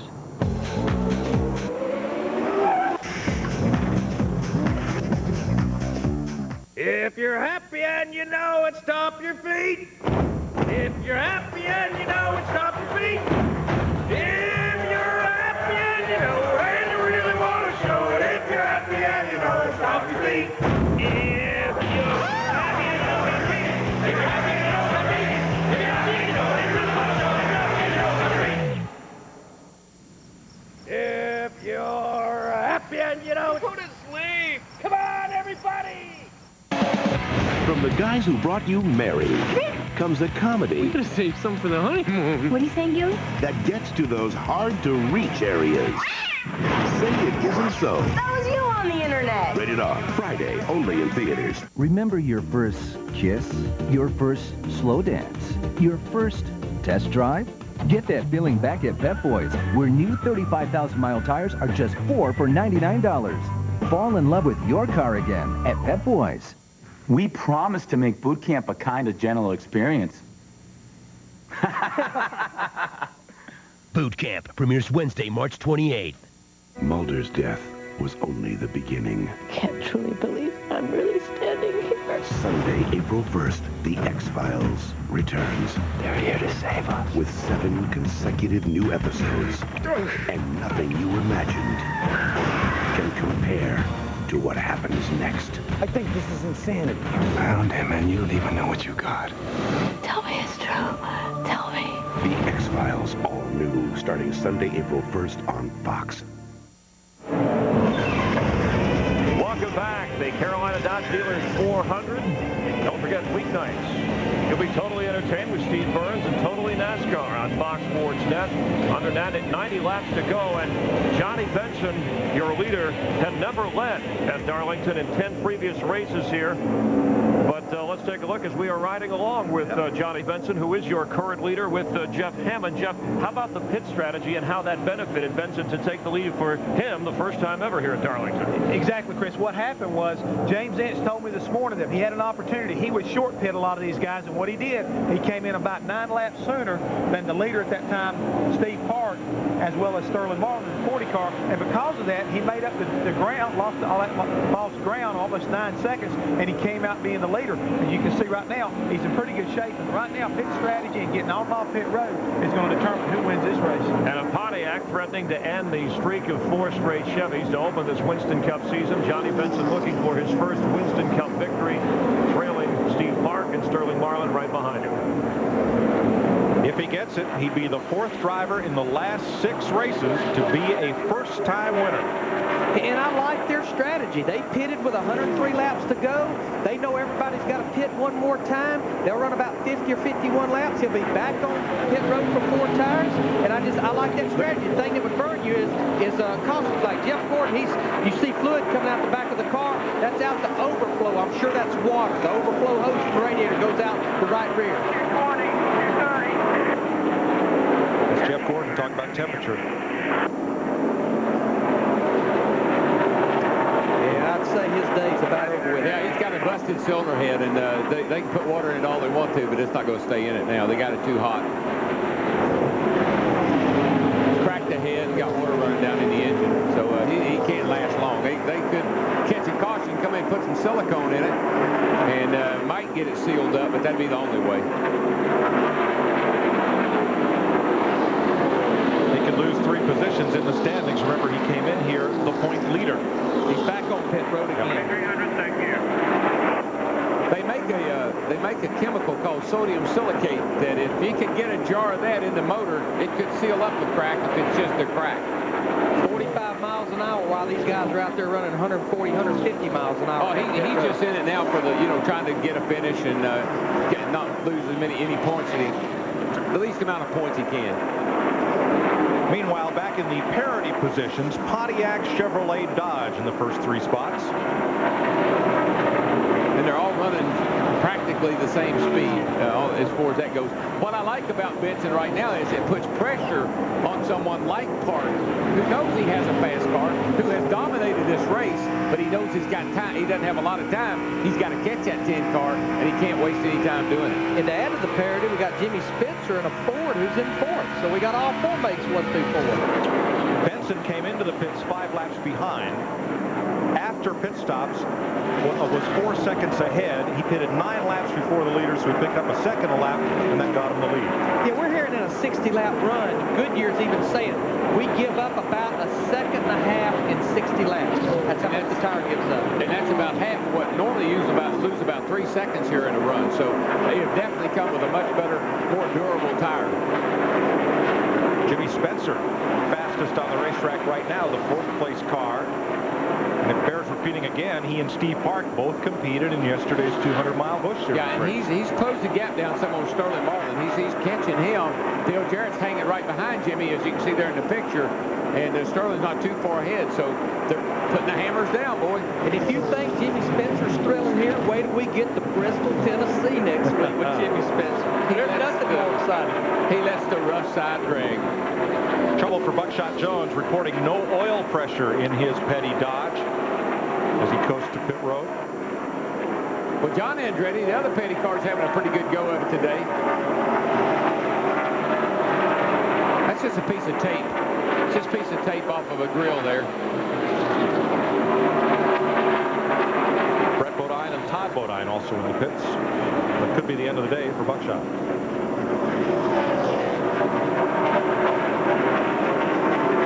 Johnny Benson in the MBV Racing Pontiac. Out front here by 3.3 seconds over Steve Park as you ride with his Valvoline onboard cam past Kyle Petty. Gives him a thank you wave. Tries to hold on to and pad that advantage. We'll be back to Darlington on Fox after this.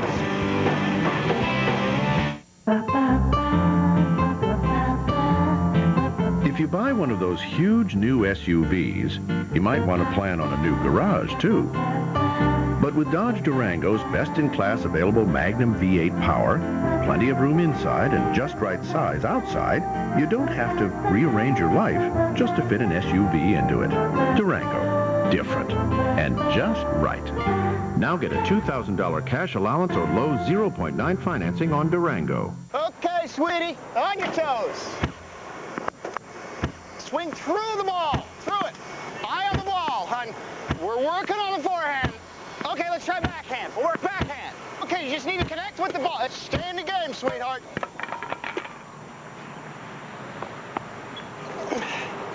Now, don't be afraid to charge the net. How do you plan on financing your retirement? Conseco's annuities have tax advantages that can help. Conseco, step up. Nervous about foot odor and wetness? Get Odor Eater's foot powder and kick the problem. Odor Eater's powder gives protection on demand. Even kicks out heavy-duty odor and sweat. Now put Odor Eaters in it. Foot odor and wetness out.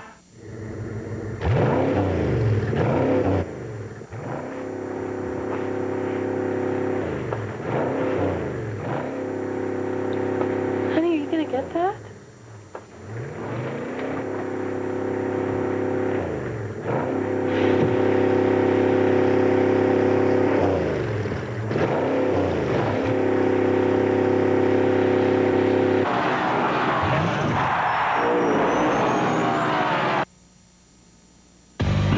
Carolina Dodge Dealers 400 on Fox is brought to you by Dodge and nearly 3,000 dealers who invite you to come see what's different. By Sears, the good life at a great price, guaranteed. By Valvoline Max Life, the first motor oil formulated for higher mileage engines. And by Conseco. Welcome back to Darlington. 222 laps complete. It's been 11 races since a repeat winner in the Winston Cup Series. It's been a week. One race since they've done it in NASCAR's Craftsman Truck Series. Ted Musgrave, 2 in a row. What's that song? Oh, the streets of Bakersfield, yes. Well, that's where they ran yesterday. Jack Sprague, Brendan Gaughan. And here's the point stand in the NASCAR Craftsman Truck Series, brought to you by Sears. Scott Riggs, the new point leader over Joe Ruttman, Ted Musgrave, rookie Ricky Hendrick, and former champ Jack Sprague. Now, I would say that was Matt Yoakum, but it wasn't. It was Dwight Yoakum. Caution is on the speedway. 24 blew up going into 3. I believe that's what happened. Leaders coming back to the line, and it looks like Tony Stewart may get his lap back as Benson eases off the throttle. It happens. He did get it back. The caution is actually for Buckshot Jones, I think, in the 44 car blew up. His oil pump belt had come off. That's the reason he had no oil pressure, external oil pump. They replaced the oil pump belt, sent him back out there. Problem is, they'd already done the damage to the motor. It didn't even make a lap around the racetrack. Big stream of oil coming out from underneath his car. 5th caution of the day as repairs continue to Jeff Gordon's car. Dick? Well, Jeff Gordon is back in again, and what they're going to try to do is pour still some more water in this thing, but this water has been doctored with ceramic seal. They've got more chemicals in that hose right now than I saw in my 10th grade chemistry class, trying to seal this engine up. If they can seal it up, he actually may finish the day. I have seen these ceramic seals work in the past, and that's what Gordon needs to do. His finish today, pouring more water in that thing, and this is, I don't know, the 5th time I guess he's been in here pouring water in. Maybe he'll make it. They're trying. They sure are trying. They're not going to give up. Keep throwing things at it until it seals up or blows up. They make stuff that'll weld that bad boy right up. Of course, it might lock the motor up in the process, but sometimes you got to shut it off and let it set a minute for it to set. Pit stops. Leaders are in, led by Johnny Benson. Steve? And Johnny Benson likes the way this car is handling. They're not going to make any adjustments to this number 10 car. Slides in, Jack Van gets it up on the right side. Again, 4 tires, no adjustments. Dave Morgan is the Jack Van. Let's go to Matt Yoakum. No adjustments for the 1 car of Steve Park. He said the car was still a tick loose, but he said that it was starting to come back to him. He did not want to chance it. The 40 car, no adjustments for Sterling Marlin as the 1 beats the 40 off. He's going to win them off. Today, Dale Jarrett just had a good pit stop, a little bit over 16 seconds. He was in the 6th position, and he has picked up a couple of spots every time he pits, except the first time. Jarrett seems to pick up positions on the racetrack. The crew is really making up for that muff in the first pit stop. Mike? They came out 4th that time, but there'll be high fives in Steve Park's pit. As well as Jimmy Spencer. Spencer came out right behind Park, and track position-wise, he's right there. Spencer's crew had to do around a 15 flat for him to be where he is. Last 10 races, 10 different winners. Will we see number 11 today? We'll be right back. Hi, I'm Michael Waltrip. What are the 5 keys to building a great Winston Cup team? Number 1, find a great sponsor. Number 2, get together a top-notch crew. Number 3, build a really fast car. Number 4, sign up a really fast driver. Number 5, don't let the sponsor make suggestions.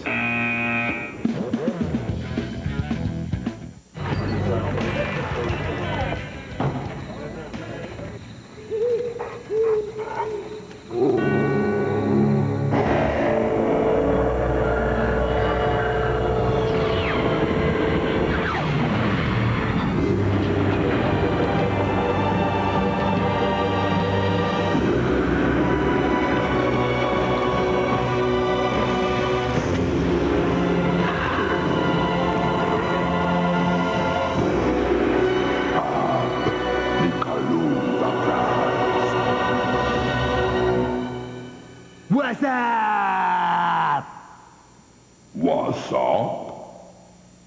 What's that? What's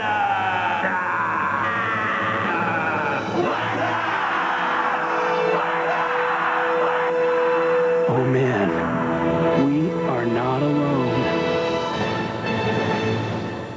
Fox tonight. Catch a special presentation of The Lone Gunman to solve a global conspiracy. I cracked into every data cache I could think of. DOD, Department of Energy. Did you try the internet? These guys will go to any length. Could we get on with his rectal palpation? The Lone Gunman. Lord, take me now. All new at 9, 8 Central tonight on Fox.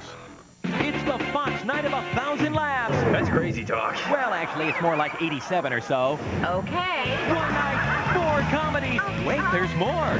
913 supersized bonus laughs, making our total 1,000 laughs. Make that 1,001. It all starts at 8, 7 Central, Fox Tuesday. Pick a fine time to leave me loose wheel. Every time I'm walking all down the street. Stop bringing down. Baby, stop bringing down.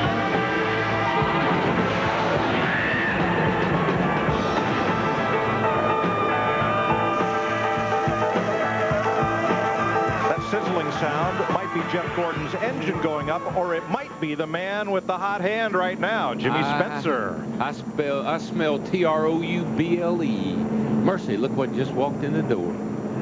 The 26 car. Yes, sir. Knocking. Second place behind Steve Park after pit stops. Johnny Benson was the leader coming in, but had a 23-second stop. What happened, Steve? Mike, we were looking right at it. The rear tire changer, Ryan Pepe, did not get one of the lug nuts tight on the right rear tire. The NASCAR official in this pit was looking right at it. They made him come back around and tighten it up. He lost 7 positions.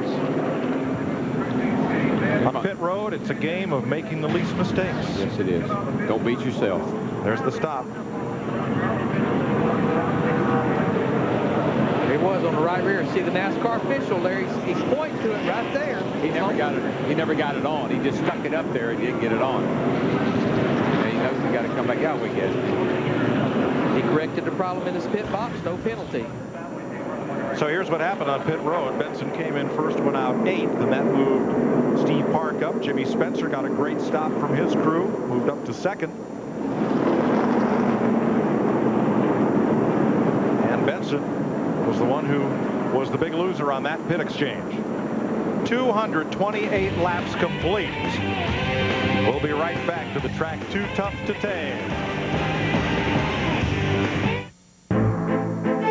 Carry a crowd in the average compact SUV? That's a laugh. But Dodge Durango is different. It gives you best-in-class seating for 8 with the available 3rd seat. So getting all your friends in is an exercise in comfort, not comedy. Durango, different, and just right. Now get a $2,000 cash allowance or low 0.9 financing on Durango.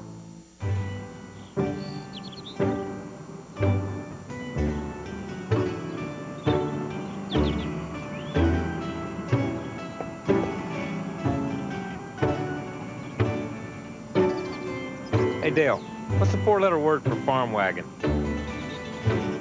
Need a ride? Pick up specially marked Coke and you can win a ride with one of the Coke Racing family drivers. Plus, race tickets and passes to the Coca-Cola Racing family reunion. Trucks. Fundamentally tougher than any panty-waist car. Hey, no one ever wrote a song about his first hatchback. At Craftsman, we figured the only thing better than trucks is racing trucks. So we're the official tools of the NASCAR Craftsman Truck Series. Tough trucks, tougher drivers, and the toughest tools. Craftsman.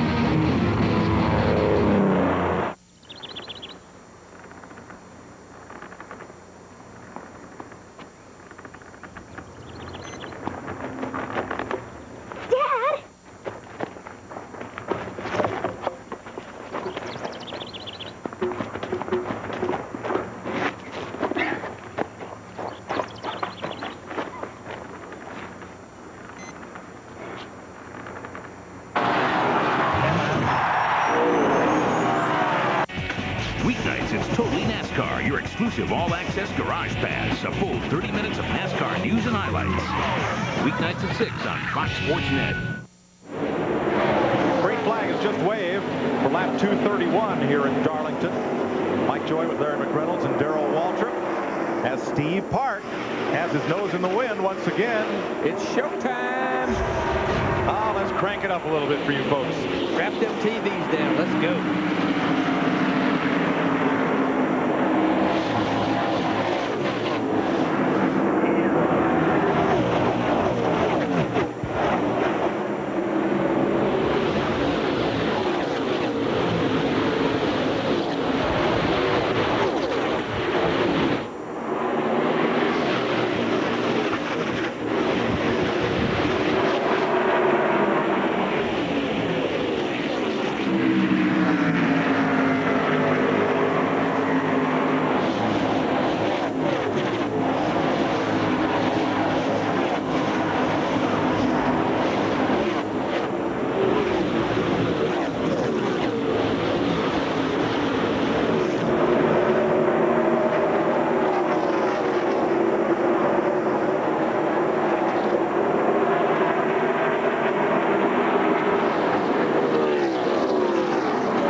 Trying to fight back as you see somebody brush the wall just in front of Mike Skinner.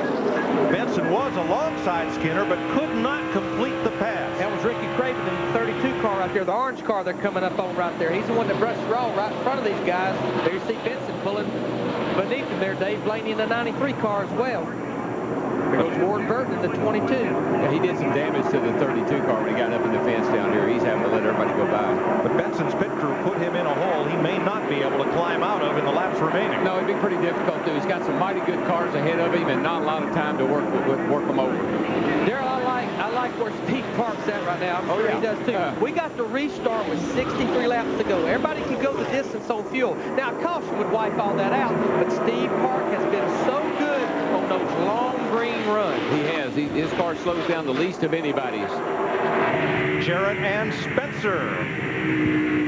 Well, I've thought all along that DJ could just be kind of riding along there. He's been the top 5 or 6. He hadn't really shown his hand. Didn't get that good bite off the bottom of the corner like Steve Park. That cost him a race last week when he couldn't get by Nadu and get in clean air. That cost him a race last week. Got to make the pass. One more shot on Spencer there underneath him. He completes the pass. Matt. The concern now is not about that great race car, Mike. It's about fuel. They needed about 1 to maybe 2 more laps of caution to go the distance. I asked Kevin Mannion right after this time, I said, you look a little concerned. What's the matter? He goes, have you ever run out of gas going down the interstate? We're very, very close to Steve. Matt, Jimmy Spencer's problem is the cars in front of him are making him push. He needs to have some clean air in front of him. When those cars are right in front of him, he cannot make that car turn. Let's go to Dick Berggren.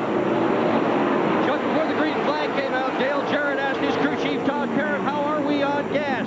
Parrott said, you're good to go. They think they can make it all the way. We'll see. Johnny Benson got past Mike Skinner, moves Benson up to 7. Tell you one thing, Dale Jarrett is fast.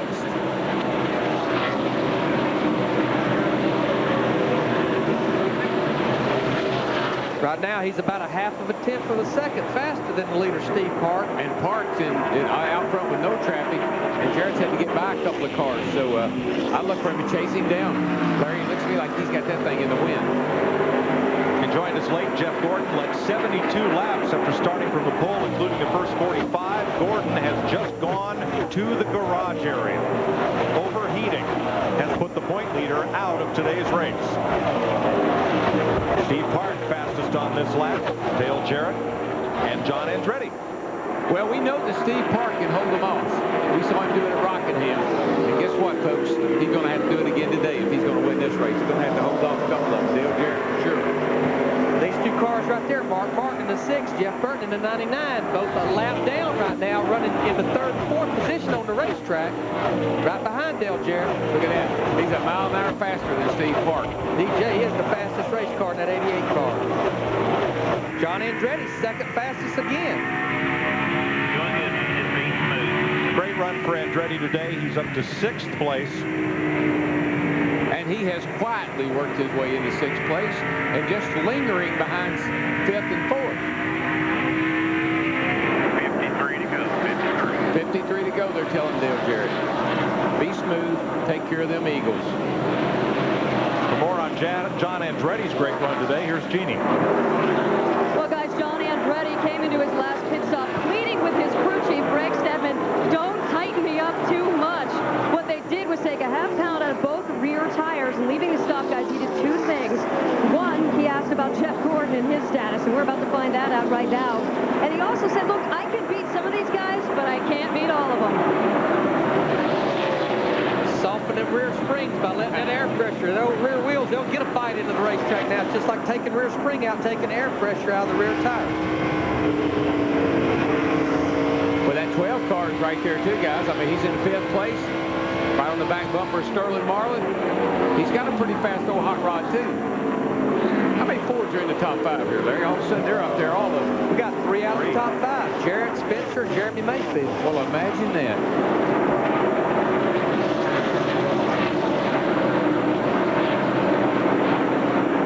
Next weekend, we go to the steeply banked 5/8 mile oval at Bristol, Tennessee. What great fun that's going to be with the Busch Series and the Cup Series. And make of automobile don't mean nothing there. No, sir. No. Got to get them chassis going around that 5/8 mile high bank track. They just jump sideways, they hit the wall, they slam into each other, they knock fenders off, bumpers off, and you can still win the race with a car like that. 50 to go here. Jeff Gordon in the garage. Jeannie's with him. 72 laps out here have Jeff Gordon's name all over them, and now we're standing in the garage area. Take us through what happened. Well, you know, just unfortunate. I don't know. I just looked up. The water temp was, you know, about 250, and you know, we probably blew a head gas here. So I don't know what caused that right now. We got to find out. But could be a hole in the radiator. I'm not really sure. But could keep water in it. And couldn't keep the temperature down, and finally, you know, the engine gave up on us. But DuPont Chevrolet team was running good. We didn't have anything for Park. He's real strong out there, but would have been nice to come home with the top 5. You've had success here. You will be back. Oh, yeah. You know, we've had these types of problems here before, too. You know, this is one of those places that can do that to you. And it's been a crazy year for everybody, you know, up and down. And so we've had some real good luck the last 3 weeks, and we'll go get them next week. Thank you. All right, thank you. Bobby Labonte surrendered 10th place to Rusty Wallace about 4 laps to go. Now he's trying to hold off this man, Ricky Rudd. I never will forget we were running here. Jeff kept asking me about what's your gauges look like? What's your gauge? I said, will you leave me alone? My gauges look fine. Kept asking because I said, why do you keep asking me? He said, because you got water running out of the back of the car. I said, oh my gosh, my gauge is 250 degrees. I knew you drivers never looked at those gauges. I never even had looked at it, you know. What bothered me? Ricky Rudd there in his 700th career start. And Steve Park trying to be the first repeat winner in the last 11 Winston Cup races. He has a second on Dale Jarrett and 2 seconds on Jimmy Spencer. Sterling Marlin 3.6 seconds off the lead. Then Mayfield, Andretti, and Benson. Jeff? Mike, one of the things I've been tracking today is Steve Park's pit crew. We keep talking about track position, and today I've kind of kept up with the top 5 guys coming off pit road. And Steve Park's guys, except for the first stop, have got him off either first or second all day long and kept that number 1 car up there in front. Well, just take it from somebody that knows that makes your job a whole lot easier when you're out front and you don't have to pass anybody. There's always that RTI crew. Got a great bunch of guys. I worked with them myself on the Pennzoil team a couple of years ago. This is Walt Smith. He's the captain. He's the guy that works these guys out. These guys practice pit stops 3 and 4 times a week during the winter. They're in the workout rooms. They're athletes. I've been telling people that for years. These guys are going across the wall, cars running on their heels, diving across in front of them, changing tires in 14 seconds. 4 tires are dumping 22 gallons of gas. If you don't think they're athletes, you need to watch them on pit road. Try it sometime. I guarantee you there's a lot of people would like to be able to do what those guys do. And one other thing I'd like to add, when a pit crew does their job, it eliminates one of those excuses that can be used on Monday why you didn't win. Yeah, let me tell you something else. Y'all can take all the credit you want to, but I had to go up there every 2 days and practice. I had to drive the car. driver that was going to, whoever they're working with, they want him driving the pit crew car when they do their practice, so they get used to how he comes in, how he comes out, what kind of habits he may have. So everybody has to get involved to make it happen. Darrell, best battle on the racetrack right now, Kenny Schrader and Robert Presley. This is for 15. We've got some pretty good little races going on all over the place. They're just strung out everywhere. These guys been trying to hang on that lead lap all day long. Back there battling right in this area most of the day. But just to give you an idea, the fastest car just ran a 30 seconds, 0.7 around the racetrack. And the guy that's running in 36th position, Dale Jr. just ran a 31.6. Just not even a second difference in the lap time. 42 laps to go. Kenny Wallace moving past Dale Earnhardt Jr. Here's Ward Burton pulling up on Mike Skinner. And Rusty Wallace is in this. This is the race for 8th place. And Mike Skinner in the 31 car. We worked on this racetrack. We worked on this racetrack. We just couldn't figure out what we needed to get Mike Skinner around this racetrack. In the Southern 500 back in August, we finally figured out it was a little bit just him adapting and us adapting that race car. And we was running third when the engine let go. And it looks like that he's remembered the things that we learned. Royce McGee, his crew chief, and they've applied it here this race. They short pitted a while ago. That's one thing that got him in the top 10 before that last caution. He's sitting here running in 8th position. From here back to the lead where Steve Park has stabilized at 1.1 seconds over Dale Jarrett. Matt? The only real problem today for the one team, Mike, is that Paul Andrews has laryngitis, so Kevin Mannion, the car chief, is the spokesperson. Kevin, can you guys go the distance? Yeah, I think so. It's going to be real close. Hopefully be like Rockingham right out on a victory lap and beat the man. Let's go to Dick Berger. Well, Todd Curtis just told his driver, Dale Jarrett, to take care of his tires. Can you guys pass, or do you need a caution to win this race? It just depends on what the guys are saving right now. The one car's been strong all day long, and we've had a good car. We had a little problem early in the race, but we stayed out of trouble. Good pit stops and a good car got us back up front. We'll just have to see what happens. Are you saving anything?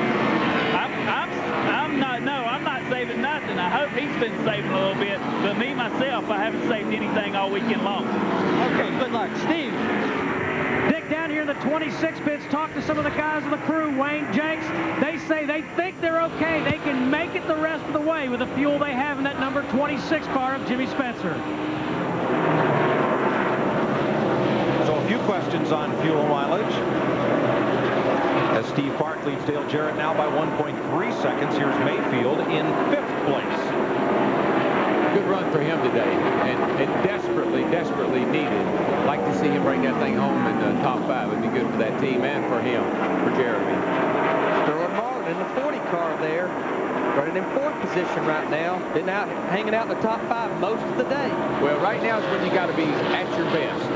Right now is when conditioning, concentration, all those things that you work so hard on. And every driver that's running up front right now is the drivers that talked about racing the racetrack. Jeff Burton has gone a lap down. He was running on the lead lap and was a top 10 contender, but they had a loose tire on pit road. A tire get away from the pit box, roll across pit road, and he's gone a lap down. Jimmy Spencer, the 3rd place car, 1994 Talladega, his last win, and his best Darlington result, 11th in 22 starts. So this could be the best Darlington day for Spencer. Ricky Rudd gets past Bobby Labonte, and that's an exchange of the 11th place. How Bobby got in front of Ricky earlier was Bobby ran up on some traffic. Ricky got by him. Ricky's 700th start. Only 4 drivers have more. Richard Petty, Dave Marcus, Darrell Waltrip, and Bobby Allison. Bobby Hamilton in the 55 car had run strong in the beginning of the race, really faded about the middle part of the race, and they don't work their way back up to behind Bobby Labonte in 13th position.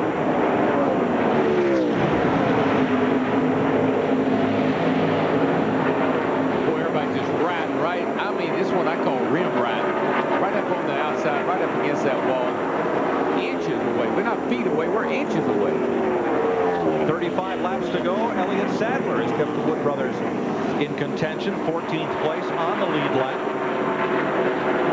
Another quiet run into the top 15. Good job.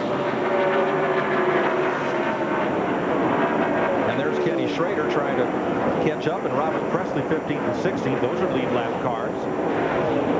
And Kevin Harvick has fallen back to 18th place. He was so strong in the beginning of the race. It's like he's been fading just a little bit as the race has went on. Now, he's still on the lead lap, but he's back here in 18th position. This is the car that Dale Earnhardt was leading going into the last corner of the Pocono race last July. Jeremy Mayfield got into it. Jeremy went on to win the race, but this is the car that Dale running both the Pocono races. Last car on the lead lap was a 20 car. He's talking about running Saturday and Sunday, and he thinks he's going to be able to do that most of the year.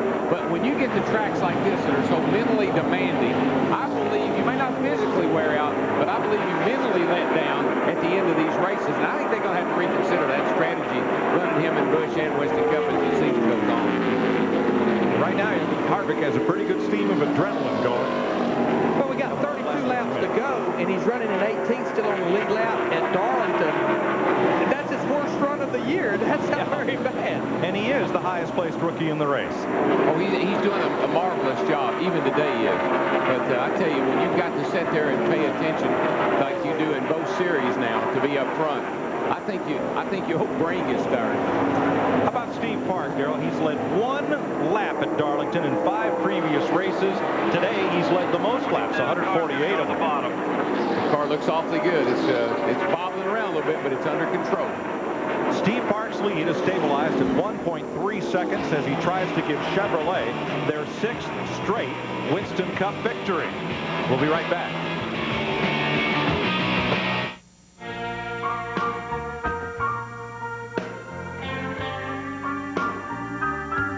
It's not for sale. No. Some things are just too good to let go of. That's why there's Valvoline Max Life, the first motor oil formulated for higher mileage engines. Max Life conditions use seals to help prevent leaks and helps you hold on to your car for a long, long time. Don't even think about it. Valvoline Max Life.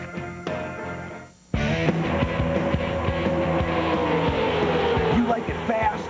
Get to your Goodyear retailer, where right now you'll get a $50 fast credit when you buy 4 selected tires on your Goodyear card account. That's $50 you'll save right on the spot.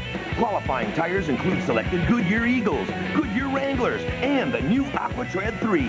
The $50 fast credit offer, only from Goodyear. For complete details from the retailer nearest you, call 1-800-GOODYEAR.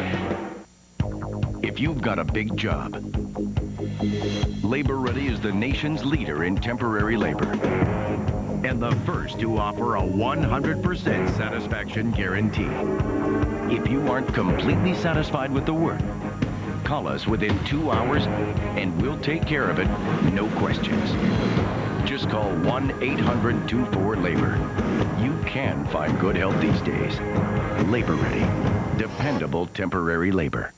This March, 16 ordinary men and women will come face-to-face with 4 real-life drill instructors in the ultimate competition, boot camp, Fox style. A balloon stop there? Yes, sir. Get out of my face! They said they'd do anything to win a huge cash prize. Are you quick on me?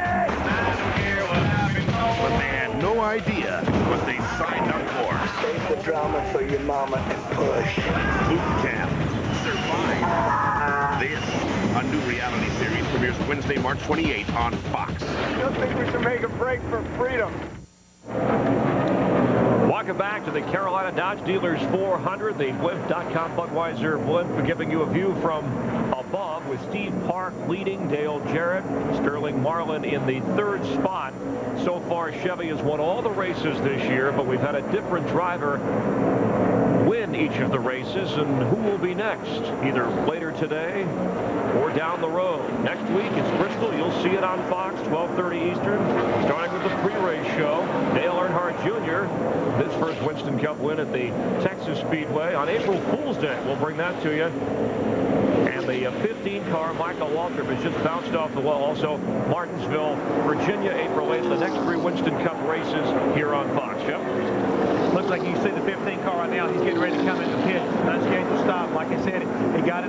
again. This time he looks like he really pancaked the side of that car here as he heads down pit road, Mike. Yeah, he hit it in turn 4 a lap ago, Jeff. He smite the wall, a mighty blow. Drove off into turn 1, and the car shot straight up the racetrack. So he got out of the throttle and now brings it to pit road. Brett Bodine is also making an unscheduled stop. But tough day for Mikey. Yeah, he hadn't been in it all day. The car didn't look good in practice yesterday. I watched him, and he never got into it today at all. And he just, man, he has pancaked that baby. I was going to say, that's a little more than a Darlington stripe right there. Yeah, it's he used the side of that thing up. And he was still on the lead lap in 17th. Here comes Ward Burton, last year's winner in that 22 car, trying to get underneath Mike Skinner in the 31. This is a battle for 8th position off turn 4. Boy, it's hard to get down there. Oh, Skinner gets loose. I was just going to say, it's hard to get under a guy like that off a corner, under power, and not get into him. We've said it. You just can't run side by side on the exit of these corners. It's one lane wide. Just puts too much pressure on those front tires, and the track doesn't have the grip to hold it. Going down the back stretch, he's going to take a look inside, following into turn 3 right here. Well, it's frustrating because Ward knows he's faster, but he just can't get the position. Watch this. You get down under a guy. Now, the guy on the bottom's got to really crank around to the left. Got to crank. No bite. Back in, hops out just a little bit on both cars. Just halfway controlled slide. Yeah, it's almost as if they knew what they were doing, but I know they don't. Ward's going back after him. Going to try it again. Got the same thing. Once again. At the other end, off turn 2. But now what Mike Skinner will do, of course, is getting into the race. He's not going to let him go now, but Mike Skinner got to be careful. Now Johnny Benson has caught John Andretti. This is the fight for 6th place. Here they are, side by side. Skinner in the 31, Burton in the 22. 22's got the position. He ought to let him go. There you go. Let him in there. Now try to dive on him. No, he can't do it. There you go. There's the cut under. Benson likewise makes the move and goes up to 6th. Meanwhile, Steve Park has pulled away from Dale Jarrett. It was 2.62 seconds last lap. Now it's 2.75. Well, just like Larry said, his car just gets better and better and better on these long runs, and that's playing right into his hands. And, boy, we got a lot of racing going on here, guys. Ricky Rudd, the 28 car. Somebody finally told these guys, hey, there's 20 laps to go. We got to go here now. New tires. Tire going down? Sound like it. I get back in your rhythm now. I believe that 66 came in, got fresh tires, and just put him up the hills. Exactly what the spotter told the 28 car. Said he's got fresh tires. Get back to your rhythm. This is a rhythm racetrack. Hit your marks. Here he comes. Now he's going to work on Skinner. You see how far Ward Burton got away from Skinner once he got around him? Bobby Hamilton there in the 55 car. He's moving into this group right here as well. Well, this is when everybody says, okay, I'm running out of time now. Whatever I got left, it's time to use it. If I get in the fence now, it's just tough luck. 9th, 10th, and 11th place right there. Mike Skinner just getting back to that throttle. That thing just won't hold come off the corner. Back in, won't come around the exit of both turn 2 and turn 4. Bad enough to have a car that's not handling real good, and to get people hounding you like that really puts you in a bind.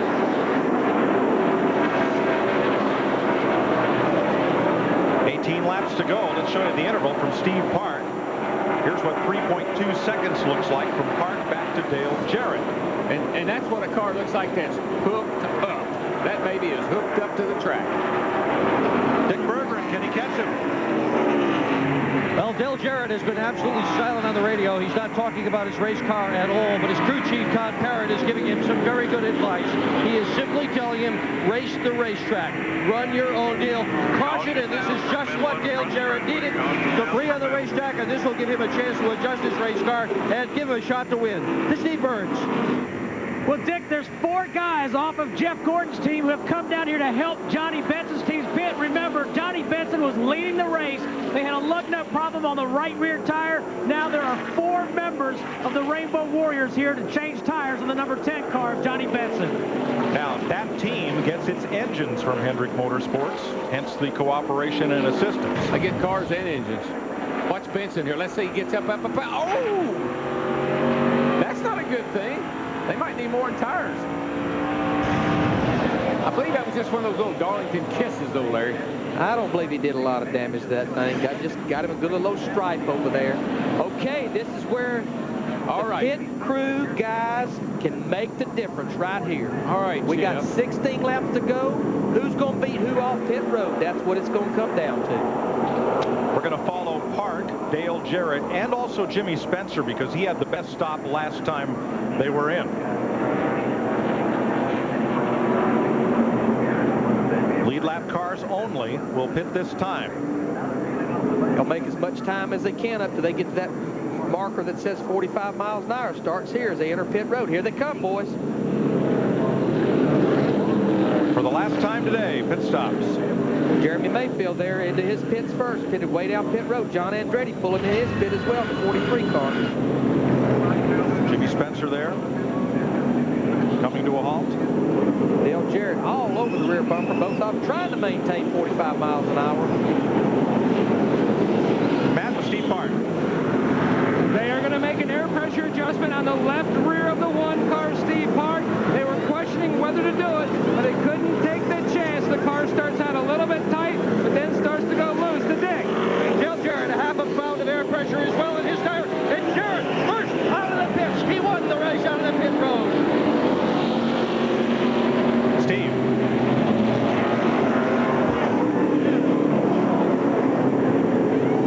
And Johnny Benson was just out of the way, Mike. Again, 4 members. Shane Church from Jeff Gordon's team changing rear tires on the 10 team, trying to get Johnny Benson back in the position that he lost on the previous stop. They also raised the track bar half a turn. Dale Jarrett won the race off pit road. Steve Park, then Sterling Marlin, then Jeremy Mayfield, who had a great stop. Then Jimmy Spencer, John Andretti, Johnny Benson, and Ricky Rudd. Jarrett had a big advantage that time because Gordon's not in his spot anymore. So now he just shoots straight out of the pit, and that's how he beat him out. And when I look at those guys that pit Dale Jarrett's 88 car, they are the ex-Rainbow Warriors. Todd Parrott, Robert Yates hired these guys from the 24 car at the beginning of the 2000 season. Basically, all these guys was the pit crew for Jeff Gordon for so many years. Let's go down to John Andretti's pit and Jeannie. Guys, it seemed like a routine pit stop. He was getting 1 can of gas and 4 tires. That's about it. But on his way out, the 12 car almost hit him. So the 43 crew, John Andretti, was screaming. He was speeding. He's speeding. And they're griping to officials as we speak. Dick? Well, the one guy who is sort of new on this team, who was not with Gordon, is Steve Allen. He's the gas man on Dale Jarrett's car, and they pulled an interesting stunt here. Rather than fill the tank up, they just put part of 1 can in. So he doesn't have a full load of fuel, but hey, who needs it? This race is almost over. No, that's very smart. I mean, that's what you want to do. You don't want to sit there and pack it full of fuel. You only got about 15 laps to go here, 10. No, because that fuel and that fuel cell, Jeff Hammond, that gets that old spoiler down, puts that weight back there. And right here at Darlington downforce, you want that spoiler up in there as much as you can. You need all the forward bites you can get, especially this time of the day. Racetrack slick, very greasy. You're looking for some grip, and the best way to get it is get that rear spoiler up, and that's a good, smart move on Todd Parrott's part. And also, Jeff, the gas man, he's kind of in the way of the tire changer. Let him get out of the way. Let that tire changer have a free run to that left rear tire. Everybody practices letting the gas man step back out of his way, so if you don't have to step back in there, he's clear. It does help those pit stops. At least one more lap of caution. Let's listen in to the aftermath of Dale Jarrett's pit stop. Go,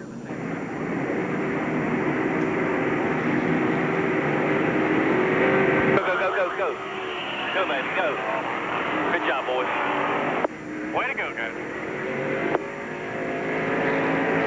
There you see he beat Steve Park out by a car length. In 4, man, you too. And in one lap, we'll try to finish this off with 12 laps left to race. Matt?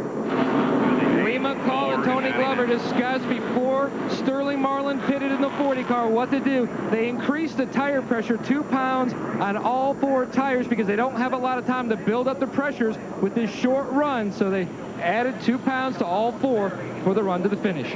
Will a make other than Chevrolet finally win a race this season? We're about to find out. Well, I think Dale Jarrett's got a great shot now. That pit crew gave him that. Sterling Marlin made a great, man, he moved up a bunch of spots here to be in 3rd place on this restart. Ward Burton, the big loser, came in 8th, came out 13. And unfortunately, since we're not within 10 laps to go, it is going to be a double file restart. So Steve Park, not only he got to get by Dale Jarrett, he's got to fight Jeff Burton, Matt Kenseth, the 99 and the 17 as well. And we are going to have a 12-lap shootout. Yeah, and guess what? That 99 car, that's a Ford car. You think he won't make it a little hard for that Chevrolet car to get in there? You think? I would. Let's find out. Green flag. 12 to go.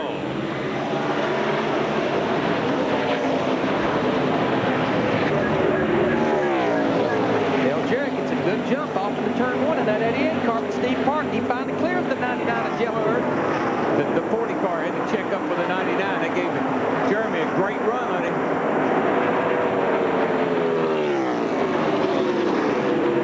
Jeff Burton. Oh, trouble down the back. Trouble big. Hard in the wall is Mike Skinner. And Terry Labonte collects him. Caution.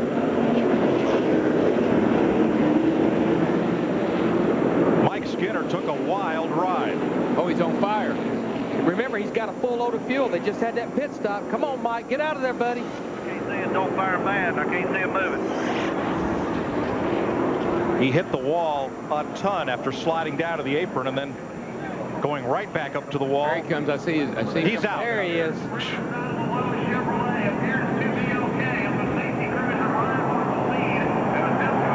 There may have been contact between Rusty Wallace and Skinner going into the corner.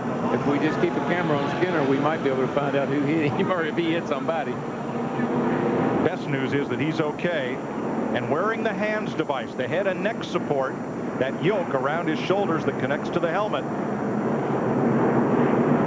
That was one of the big fears. Could you get out with your car on fire? And he did get out of that race car.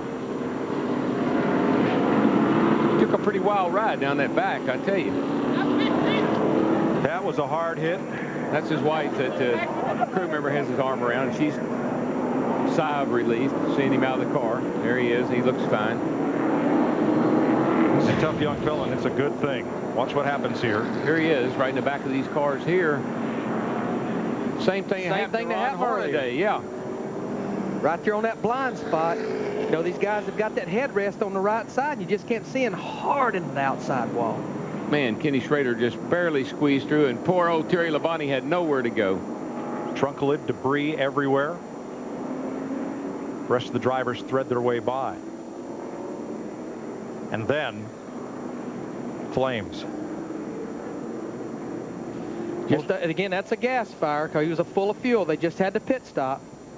Is that most drivers' biggest nightmare, Darrell, fire? I never had a car catch on fire like that. I think I'd have died in the car whether anything happened or not if I had because that's the most frightening thing you can see is a car on fire. You don't know if the guys can get out or not.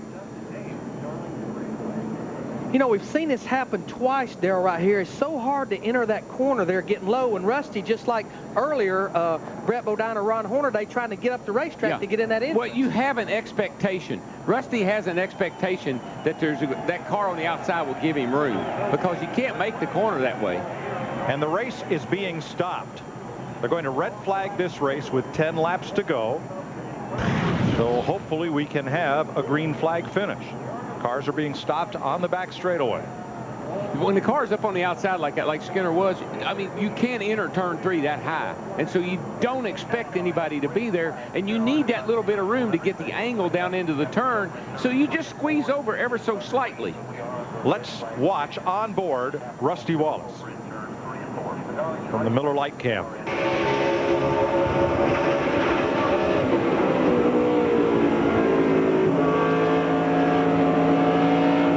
In an instant. From Casey Atwood, either he or Bill Elliott caught Mike Skinner's trunk lid. Let's see. There you see the trunk lid bouncing around right there. Looks like he may have clipped it with the right front. It was Elliott's nose, though, that threw it up in the air. And the best news of all is that Mike Skinner was able to climb from this car, apparently uninjured. These cars are so well prepared inside with padding and fireproof materials that keeps all the fire contained underneath the car. That's why you see it go around the car, under the car, but very seldom. The firewalls are all sealed up real nice. Very seldom do you see fire get inside with the driver. We actually put people inside, put a car cover on the thing, and put people underneath the car and inside the car with a flashlight to find all the cracks and crevices. We seal that up with fireproof materials for situations just like this. So fluid spilled on the racetrack. Here's another look at it. And Skinner's closing fast. I mean, he comes down that outside fast. Continue over in turns 3 and 4. Let's get a quick update over there from Dave Moody. The cars from Mike Skinner and Terry Labonte have both been Just nowhere for Terry Labonte in that 5 car to go. Innocent victim. Fortunately, both drivers okay. We're onto the red flag at Darlington, waiting to finish off the Carolina Dodge Dealers 400 on Fox. We'll be right back. From FX Original Movies. This is the kind of shoot that can make history. It was a military exercise that went wrong. It was a Navy cover-up that only one man had the power to stop. James Caan. This goes way beyond disloyalty. You're the captain of the island. What you say will carry more weight than anything. A Glimpse of Hell, based on a true story, premieres tonight only on FX.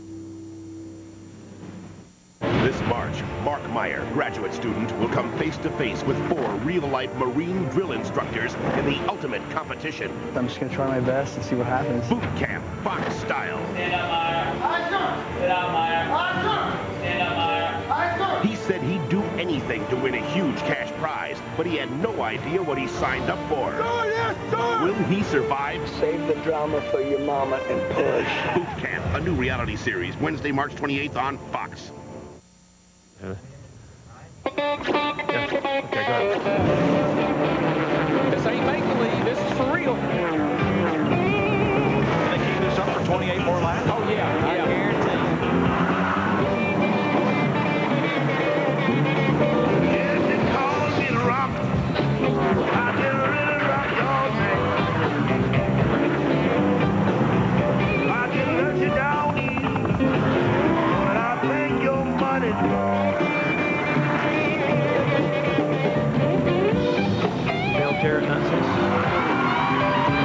Welcome back. We're live at Darlington, South Carolina. The Carolina Dodge Dealers 400. 10 laps to go under a red flag. After the fire, Mike Skinner walked away from his car okay, wearing the Hans device, and you see the cars waiting to go. So they will, when they restart, Jeff Hammond, it'll be a single-file restart. Now, who does that benefit the most? Well, obviously right now it's going to be the man out front, Dale Jarrett, because now he doesn't have to worry about lap-down cars getting on the inside of him and possibly creating an issue. The other thing is, it may give Steve Park a little bit of an advantage if he has anything left for Dale Jarrett, because he doesn't have to contend with those lap cars. He can focus in on the leader. And obviously the red flag stopping action here because there was fuel on the track that needed to be cleaned up. Yeah, they really needed to do that, because having that much fuel dumped on the racetrack, firemen out there trying to clean it up, somebody comes along, could create a spark, and then again, we may have another issue of a fire, and that would be bad news for the safety guys. Each week, Dale Jarrett from Daytona has gotten closer and closer to winning a race. Chevys have won all the races. We saw the earlier pit stop miscue with the lug nut problem, but each time back out, Jeff, they made up the 10 spots, then 5 spots, right. And then the last pit stop, you talk about pit stops and patience, that put them out in front, and that'll keep them there if they keep that up. You saw a perfect example of what a professional team with the right people in the right places and the right driver do here today. You having a situation where they had a miscue early on, they didn't panic. Dale Jarrett did a great job working back through the traffic. I mean, this is a tough place to pass, but he did his job, and as the day went on, Todd Parrott and those guys redeemed themselves, picked up positions on pit road, and when it came time to get the job done, they're out front. Now, Larry McReynolds and Darrell Waltrip made the point that this is probably one of the top pit crews, and they hired a number of Jeff Gordon's former pit crew members away. Is that just a money deal? Do you have contracts maneuvering to get the better guys on your pit crew?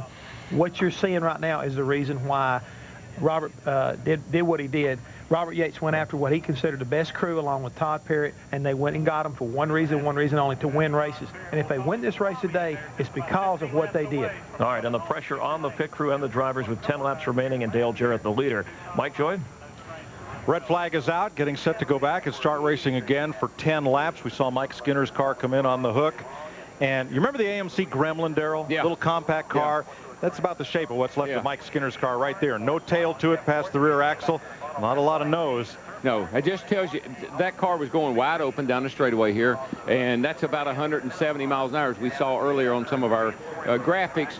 He's full throttle, loses control, the thing backs into the fence.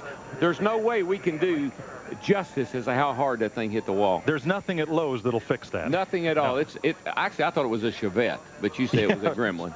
Close enough. Well, you know, the thing, we're going to get back to the race here now, is we talked about this earlier, Darrell. Steve Park's car has been good on the long runs. We don't have a long run. No, We've got 10 laps. laps. Dale Jarrett's out front. This is when he reaches down and he finds everything that 88 car has got. Oh, yeah. 10 laps to go. Yeah, I like his position now. He's out front. He got a single file restart. They've run a couple laps here. They've got the new knocked off the tires. They buff them up here, come and get the green flag. Everybody's ready to race. 10 to go. Matt? Well, let's pose the big money question. Kevin Mannion, can your guy get around that 88 car? I don't know. It's going to be tough. The 88's been tough all day. The 24 falling out, he was tough. We thought he'd be a problem. And on the long run, I think we could, but we did a little something with the air pressures, and Steve's used to these 25 lappers at the park, and we used to race modified, so I think we can do it. He's talking about Riverside Park, a place where he had a lot of success, trying for a win here at another historical racetrack. Steve Burns? Well, thanks, Matt. That 88 car is sitting out there in the front with crew chief Todd Parrott. Todd, you're kind of helpless here to do anything. What do you do? What do you tell your driver? I ain't said a word to him ever since they red flagged the thing. He's sitting over there. I'm sure he knows what he's got to do. And, you know, the guys had an awesome pit stop there. Got us out in the lead. Got the front end in clean air, and I think that's what we need, you know, is to have a little clean air. We needed that last week, but he just didn't have enough to get by Jerry Nadeau at the end of the race. Today, you know, hopefully we got clean air when we get this thing going back green here in a minute, and hopefully we stay out there and win this thing. Come in this week and got tires, Darrell. Well, now Larry has a question for you. Hang on, go ahead, Larry. Steve, ask him. I know he's been letting those air pressures down all day, but he knew he only had 12 laps to go. How much did he pump those tires up with air pressure? Larry said you've been letting air pressures out all day, but with 12 laps to go, did you go back up, and if so, how much? Yeah, we went up a half a pound in the right rear tire only, so we'll see what happens. Are you telling the truth? Yeah, I had no reason to lie. It's too late now. It don't matter. Larry said it's too late now. Let's go to Dick Bergeron. Peter Suspenso's driver, Jeremy Mayfield, started this race in 37th spot. He is now in 4th, and the question is, how much more have you got left in that car? Well, hopefully we got enough to get about 3 more spots, but we'll have to see when we get restarted, get a good restart, and just may the best man win. Okay, let's go to Matt Yoakum. Well, let's pose that question to Sterling Marlin's crew chief Lee McCall. You pressured that car for a sprint to the finish. Will it be enough?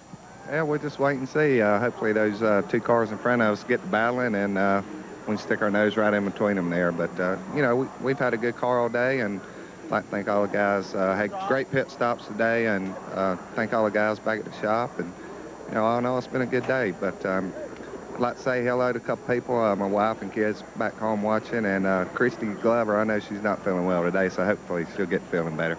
Well, right now they are currently 3rd. There are 17 cars left on the lead lap. Before we go back to green, there's going to have to be a lap or 2 of caution to get the field sorted out and lined up. So, who stops? Who pits? Oh, I don't think anybody pits. You know, maybe some of the cars. Yeah, maybe some of the cars at the tail end of the lead lap. I you. If there's 17 cars on the lead lap and I'm 14 through 17, I won't need 4 more fresh tires. Jeff Hammond, help me out with your I wouldn't be surprised if 10th on back comes in. Jeff? Hey, I got news for you right now. I agree with you right now, Larry. This is one time I definitely agree with you, Darrell. Work your hands, not your mouth, buddy. Let's go. Come on. Stay off what we're going to do. Stole my line. I was going to throw that on him. Stay off the button. Let Jeff and I make the call. That's right. Just let us handle it right here. You're running back there 14th, like Larry said. If you want to get about 4 more positions, come on down here, because that guy in 17th is going to come. I'm not guarantee you. No, he isn't. And you know what, Jeff? Oh, if we told him not to pit, he'd say, no, you got to give me 4 tires. I'm back here in the back end. We've only run 2 laps. You know why? He's the owner, too, and he's having to pay the tire bill. That's why he don't Hey, look, we're going to get ready to go back next week at Bristol. They're going back to racing. They're going back to racing. You want a little cheese with that wine? Oh, man. Call me a wambulance, will you? Next week, more of the same at Bristol, Tennessee. Friday Winston Cup qualifying on Fox Sports Net. Wall-to-wall NASCAR on Saturday. The cheese at 2:50 on FX, followed by Winston Cup practice. And then our usual Sunday lineup. NASCAR Tech and NASCAR this morning on the net. The Winston Cup race coverage begins 12:30 Eastern Time here on Fox, and NASCAR Victory Lane on Fox Sports Net to wrap it all up Sunday night as usual. Today, 1 red flag, 7 caution flags. The 36 laps now. 7 leaders, 12 lead changes, and there are still 17 cars in the lead lap, maybe some of which will pit. I'm going to tell him to keep the pits closed. He's banging on the window here. Hey, don't open the pits up, whatever you do. 3 different makes in the top 3 spots as Jason Leffler goes to the garage. 17 cars on the lead lap, and I can't see that flagman if pit road is open, but pit road is empty. Yes, it is. Jeff hadn't been right all day. I don't know why he'd be right now. You know, they've been hitting the wall all around the track, and Larry, they've been doing a pretty good job of it, the 2 booths today, too. Yeah, we have. Sterling's running 3rd, Jeff. I don't know. I think he can handle that 88. They'll get 1 to go this time, so it'll be, what, a 7-lap shootout. 7-lap shootout. The thing that you got to be careful of, I guess Sterling might not be in a bad place because Park's going to have to put a lot of pressure on Jarrett right away. He's going to have to jump on him like a grasshopper on a June bug. And like Chris Meyer said, since we are within 10 laps, down finger, restart, no lap cars, only lead lap cars to the front of the pack, single file. All right, pit road's open. Let's see if any of these 17 cars elect to come in. Jeff? I still say if I'm running 14th, I come get tires. If I'm leading this thing, no, I'm not going to come get tires. Tony Stewart is. Tony is. All right, so here we go. And Elliott Sadler. 2 cars. Those guys right there. 2 cars. May make a difference, but look where they are, Darrell. They're back there at the back. They've got a good reason, nothing to lose and everything to gain. They'll be able to get their 4 tires, go all the way back to the bumper of the next car on the lead lap, because lead lap car is only to the front. Now, Ricky Craven is also in, but he is not a lead lap car. Well, you were selling this like everybody in the field was going to come in. Now, oh, we have 2 cars. It's 2 cars. Dale Jarrett is trying to give Ford its first victory of the season. Steve Park trying to keep the Chevy streak intact. And Sterling Marlin is trying to be the first Dodge to win a race here since when? Oh, 1971. Buddy Baker was the last Dodge to win Darlington. Yeah. Well, you got to clean those tires up now. You've got a couple of laps on. Rode around here slow. Don't want to come down here and spin the rear tires. Don't want to come down here and not be ready to go. I'd be at crew chief. I'd tell you, get them things cleaned up. Man, this restart is critical. This be like John Force getting ready to launch off a line right here. Dale Jarrett trying to take over the Winston Cup point lead. More importantly, pace car's in. Get the win. Here comes the pace car, and here comes the field. Jarrett, Park, Marlin, Mayfield, Spencer, Andretti, Benson, Rudd, Hamilton, Wallace, the top 10. Waiting, green flag. Good start for everybody. They're all off. Clean start. Through the gears, up to speed. Here we go. Whoa, Jeremy's under Sterling in the middle of 1 and 2. Battle gets started right there. He's got the position off. Here comes Spencer. Spencer coming for 4th. When Jeremy forced Sterling up, he gave Spencer the run off the corner, and he got by. And there's John Ed and Andretti right there knocking on the door. And the 2 lead cars are driving off and leaving everybody.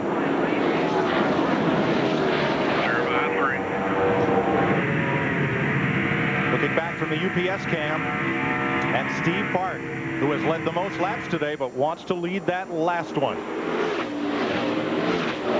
Jarrett's car is accelerating off the corner now, like Parks was earlier. There, he's got the big rocket motor coming off the corner this time. The car just got better and better as the day went on.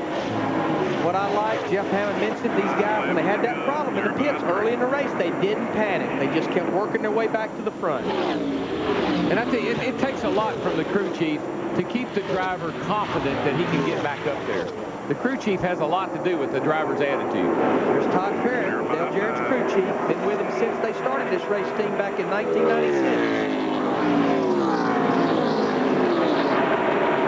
Right now, he's extending his lead. He's just driving off and leaving Park, and Park is really up on the wheel trying hard, but it's just not going to happen for him. 5 to go, 4 to go. Meanwhile, Bobby Hamilton took 9th place from Rusty Wallace. But Dale Jarrett has the right car at the right time. Nice and smooth now. Johnny Benson battling Ricky Rudd. This is for 7th place. Pretty good day for Ricky Rudd in his 700th Winston Cup start. And Bobby Hamilton sticking his nose right in there, too. There's some hard racing going on back there for 4th, 5th, 6th, 7th, 8th, 9th, and 10th.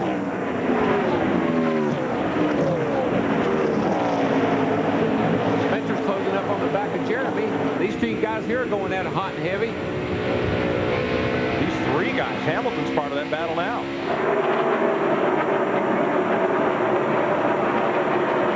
We talked about 55 earlier with Bobby Hamilton, and he had a good happy hour yesterday, and it is showing up now, Larry. He has had a good day. These guys just keep getting strong with the Sandy Petrie car. Okay, we're getting down to happy minutes. It's going to be happy minute for Dale Jarrett if he can hold on to this 1-second lead. Yeah, he's just pulling away a little bit every lap now, and unless something bad happens. 30, 25, 20 behind you. Park is leaving nothing on the table. He let it all hang out on turn 2 that time. Well, I know he's got to be somewhat frustrated to have a car that's led as much of this race as he has, and going to end up in 2nd place. Here comes the white flag. 1 to go. Keep her between the walls, and you got it made. Jarrett's car looks good, nice and smooth. Here comes Park. Jarrett gets he's a little soft off the 2, but he can afford to be. He's got a nice lead. 20, 15 behind you. Mayfield going to hold off Spencer for 3rd. Marlin in 5th, Andretti 6th, Benson 7th, Rudd 8th, Hamilton 9th. Off turn 4, looking for his 3rd Darlington win. Dale Jarrett breaks the Chevy stranglehold on victory lane. Good job there, driver. That's what he delivered that package. Yes. Here comes everybody else taking that checkered flag. And to update, the 2 cars that stopped for tires, Stewart and Sadler, finished right where they restarted, 16th and 17th. You could have went to whole broadcast. Thank you, Mike. Well, thank you, buddy. When he's right, Larry. Exactly. Hey, great day for Sterling Marlin. He finished another top 5, and here's another tribute to Dale Jarrett. Dale Earnhardt's got a 3 hanging out the window there. That's great. Great team effort, guys. That's what we're going to show them all year long. Great team effort in the garage and on pit road. You hear Todd Parrott encouraging everybody, telling what a great job he did. Let's go down there with Steve. Todd, congratulations on your first victory. How'd you guys do it? Well, awesome pit crew and an awesome race car. Last set of tires and the adjustment that we made there on the last stop, he said that's just what he needed for a short run. And, I'm just tickled to death. The guys have been great all year long, and we built good race cars. I'd like to thank all the guys back home that have worked so hard to build these race cars, and just tickled to death. This is great. First win for Ford, and hopefully things are turning around a little bit for us. Congratulations. Thank you. It is Jarrett's 25th Winston Cup victory. It comes in his 428th start, and it's his 8th top 5 finish at Darlington in the last 9 races here. He's been very, very consistent here, and it paid off today. Big picture racer right there. As Jarrett works around to victory lane, Steve Park is 2nd. Mayfield, Spencer, and Marlin. The top 5, John Andretti, great run. Johnny Benson, Ricky Rudd, solid. Bobby Hamilton came on at the end. Rusty Wallace. Ward Burton, last year's winner, finishes up in 12th. Kevin Harvick top gets rookie back up there again, to 14. Good 17 cars on the lead lap. Sadler, the last of those. Then Jeff Burton, who had a penalty stop. As you look back through the field at the unofficial finish. Only 5 cars failed to finish this race. Leffler, Gordon, Jones, Hornaday, and Compton. Dale Earnhardt Jr. finished up in 34th after hitting the wall early in the day. Mike Skinner 37th after that bad crash. Let's meet the runner-up. Here's Matt. A dominating day for Steve Park. He led the most laps, but not the one that's most important. What happened to the car, Steve? Nothing, man. The car was great. We just weren't set up for short runs, and DJ was. You know, he was pretty fast on new tires, and we were real fast from about halfway through a tire run on. So, you know, you give him away that way. You know, when a caution comes out late with 18 laps to go, we knew we were going to be in trouble, and then we pitted the leader and came out second, and that hurt us. We probably could have held them off when we were out front, but all in all, good day. I mean, the Pennzoil team, they've just done an incredible job. They've given me great race cars, great engines. Paul Andrews, Richie Gilmore, and Dave Charpentier, they're just doing a fantastic job. We just hate to give them away like this. But what a difference a year makes, guys. Last year in the first 5 races, 2 engine failures. This year, 2 top 2 finishes, including a victory. Let's add to that DNF list Mike Skinner and Terry Labonte, who were both okay after that hard crash in turn 3 that put us under the red flag. He had on the Hans. Dale Jarrett did. 5th different winner of 2001. Former Winston Cup champion Dale Jarrett delivers today.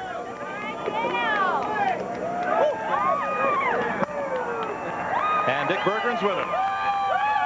Well, it's a happy Dale Jarrett. I got a feeling we're about to get sprayed with some soft drink. Oh, thank you for not doing that. No, I'm going to drink this, Coach. All right, now the book on this place is you're supposed to race the racetrack, but after that first pit stop, you were all the way in the back and you had to pass everybody. How do you race the racetrack when you have to pass every car? Long way to go, and I knew we had a good car. I knew our pit crew is just incredible, and you know what I couldn't make up on the racetrack, they were going to do in the pits, and I just had to tell myself to be patient and work on the car. Todd did a great job of adjusting. You know, the best car didn't win the race today, but that doesn't always happen. We've had the best car and not won. Steve Park had an incredible race car.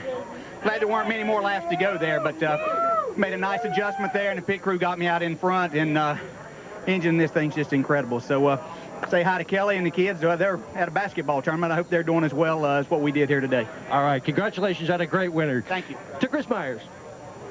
All right, thank you very much. Let's take a look at the Winston Cup point standings. And for the 5th different week, we have a different leader in points. Dale Jarrett moves out in front. Jeff Gordon, who led 72 laps, was the pole sitter with that overheated engine, was out and to the garage. You see Jerry Nadeau, Kevin Harvick, who won last week, a tough race for rookies. Jeff Hammond, Bobby Labonte, 20th. Last year's, of course, the winner in Winston Cup points. And how about Dale Jarrett? We heard Ford complaining all season long. We're at a disadvantage. We're at a disadvantage. They weren't at a disadvantage today. Not today, it looks like, Chris. Today, they finally broke out and they got into victory lane. But I still don't think you've heard the last of this Ford dilemma, because I think they had to race way too hard, and they still have to work on their cars more than the Chevrolet does. So therefore, I think you have to see maybe NASCAR take another look at what he did make changes on. All right, first win for Dale Jarrett and his new sponsor, UPS. They used to run the tightest ship in the shipping business. Now they run a pretty good car, too. Friday, we will get you ready for Bristol, 3:30 Eastern, 12:30 Pacific. Winston Cup qualifying Saturday. We will have the Cheez-It 250, Sterling Marlin, the defending champ, the Busch race on FX, followed by the final Winston Cup practice, and then Sunday, NASCAR this morning, get you going on Fox Sports Net. You'll see Bristol, 12:30 Eastern, 9:30 Pacific on Fox. Rusty Wallace, your defending champ. As the drivers lined up today at historic Darlington Raceway, they didn't know what to expect. A track that was rough on rookies. Who would tame the untamable? Ron Hornaday, one of those rookies, having problems, along with Michael Waltrip. But Dale Jarrett, in the end, with his pit crew on their game, led Ford to victory, ending Chevy's winning streak this season. For all the people here on Fox, thanks for watching, and we'll see you next week from Darlington.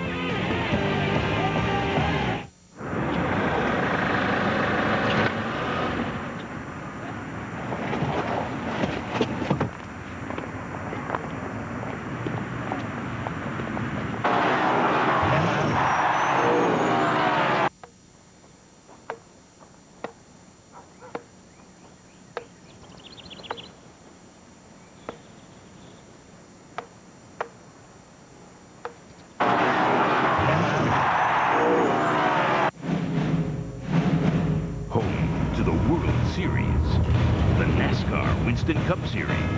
And next January, Super Bowl 36. You're watching Fox Sports.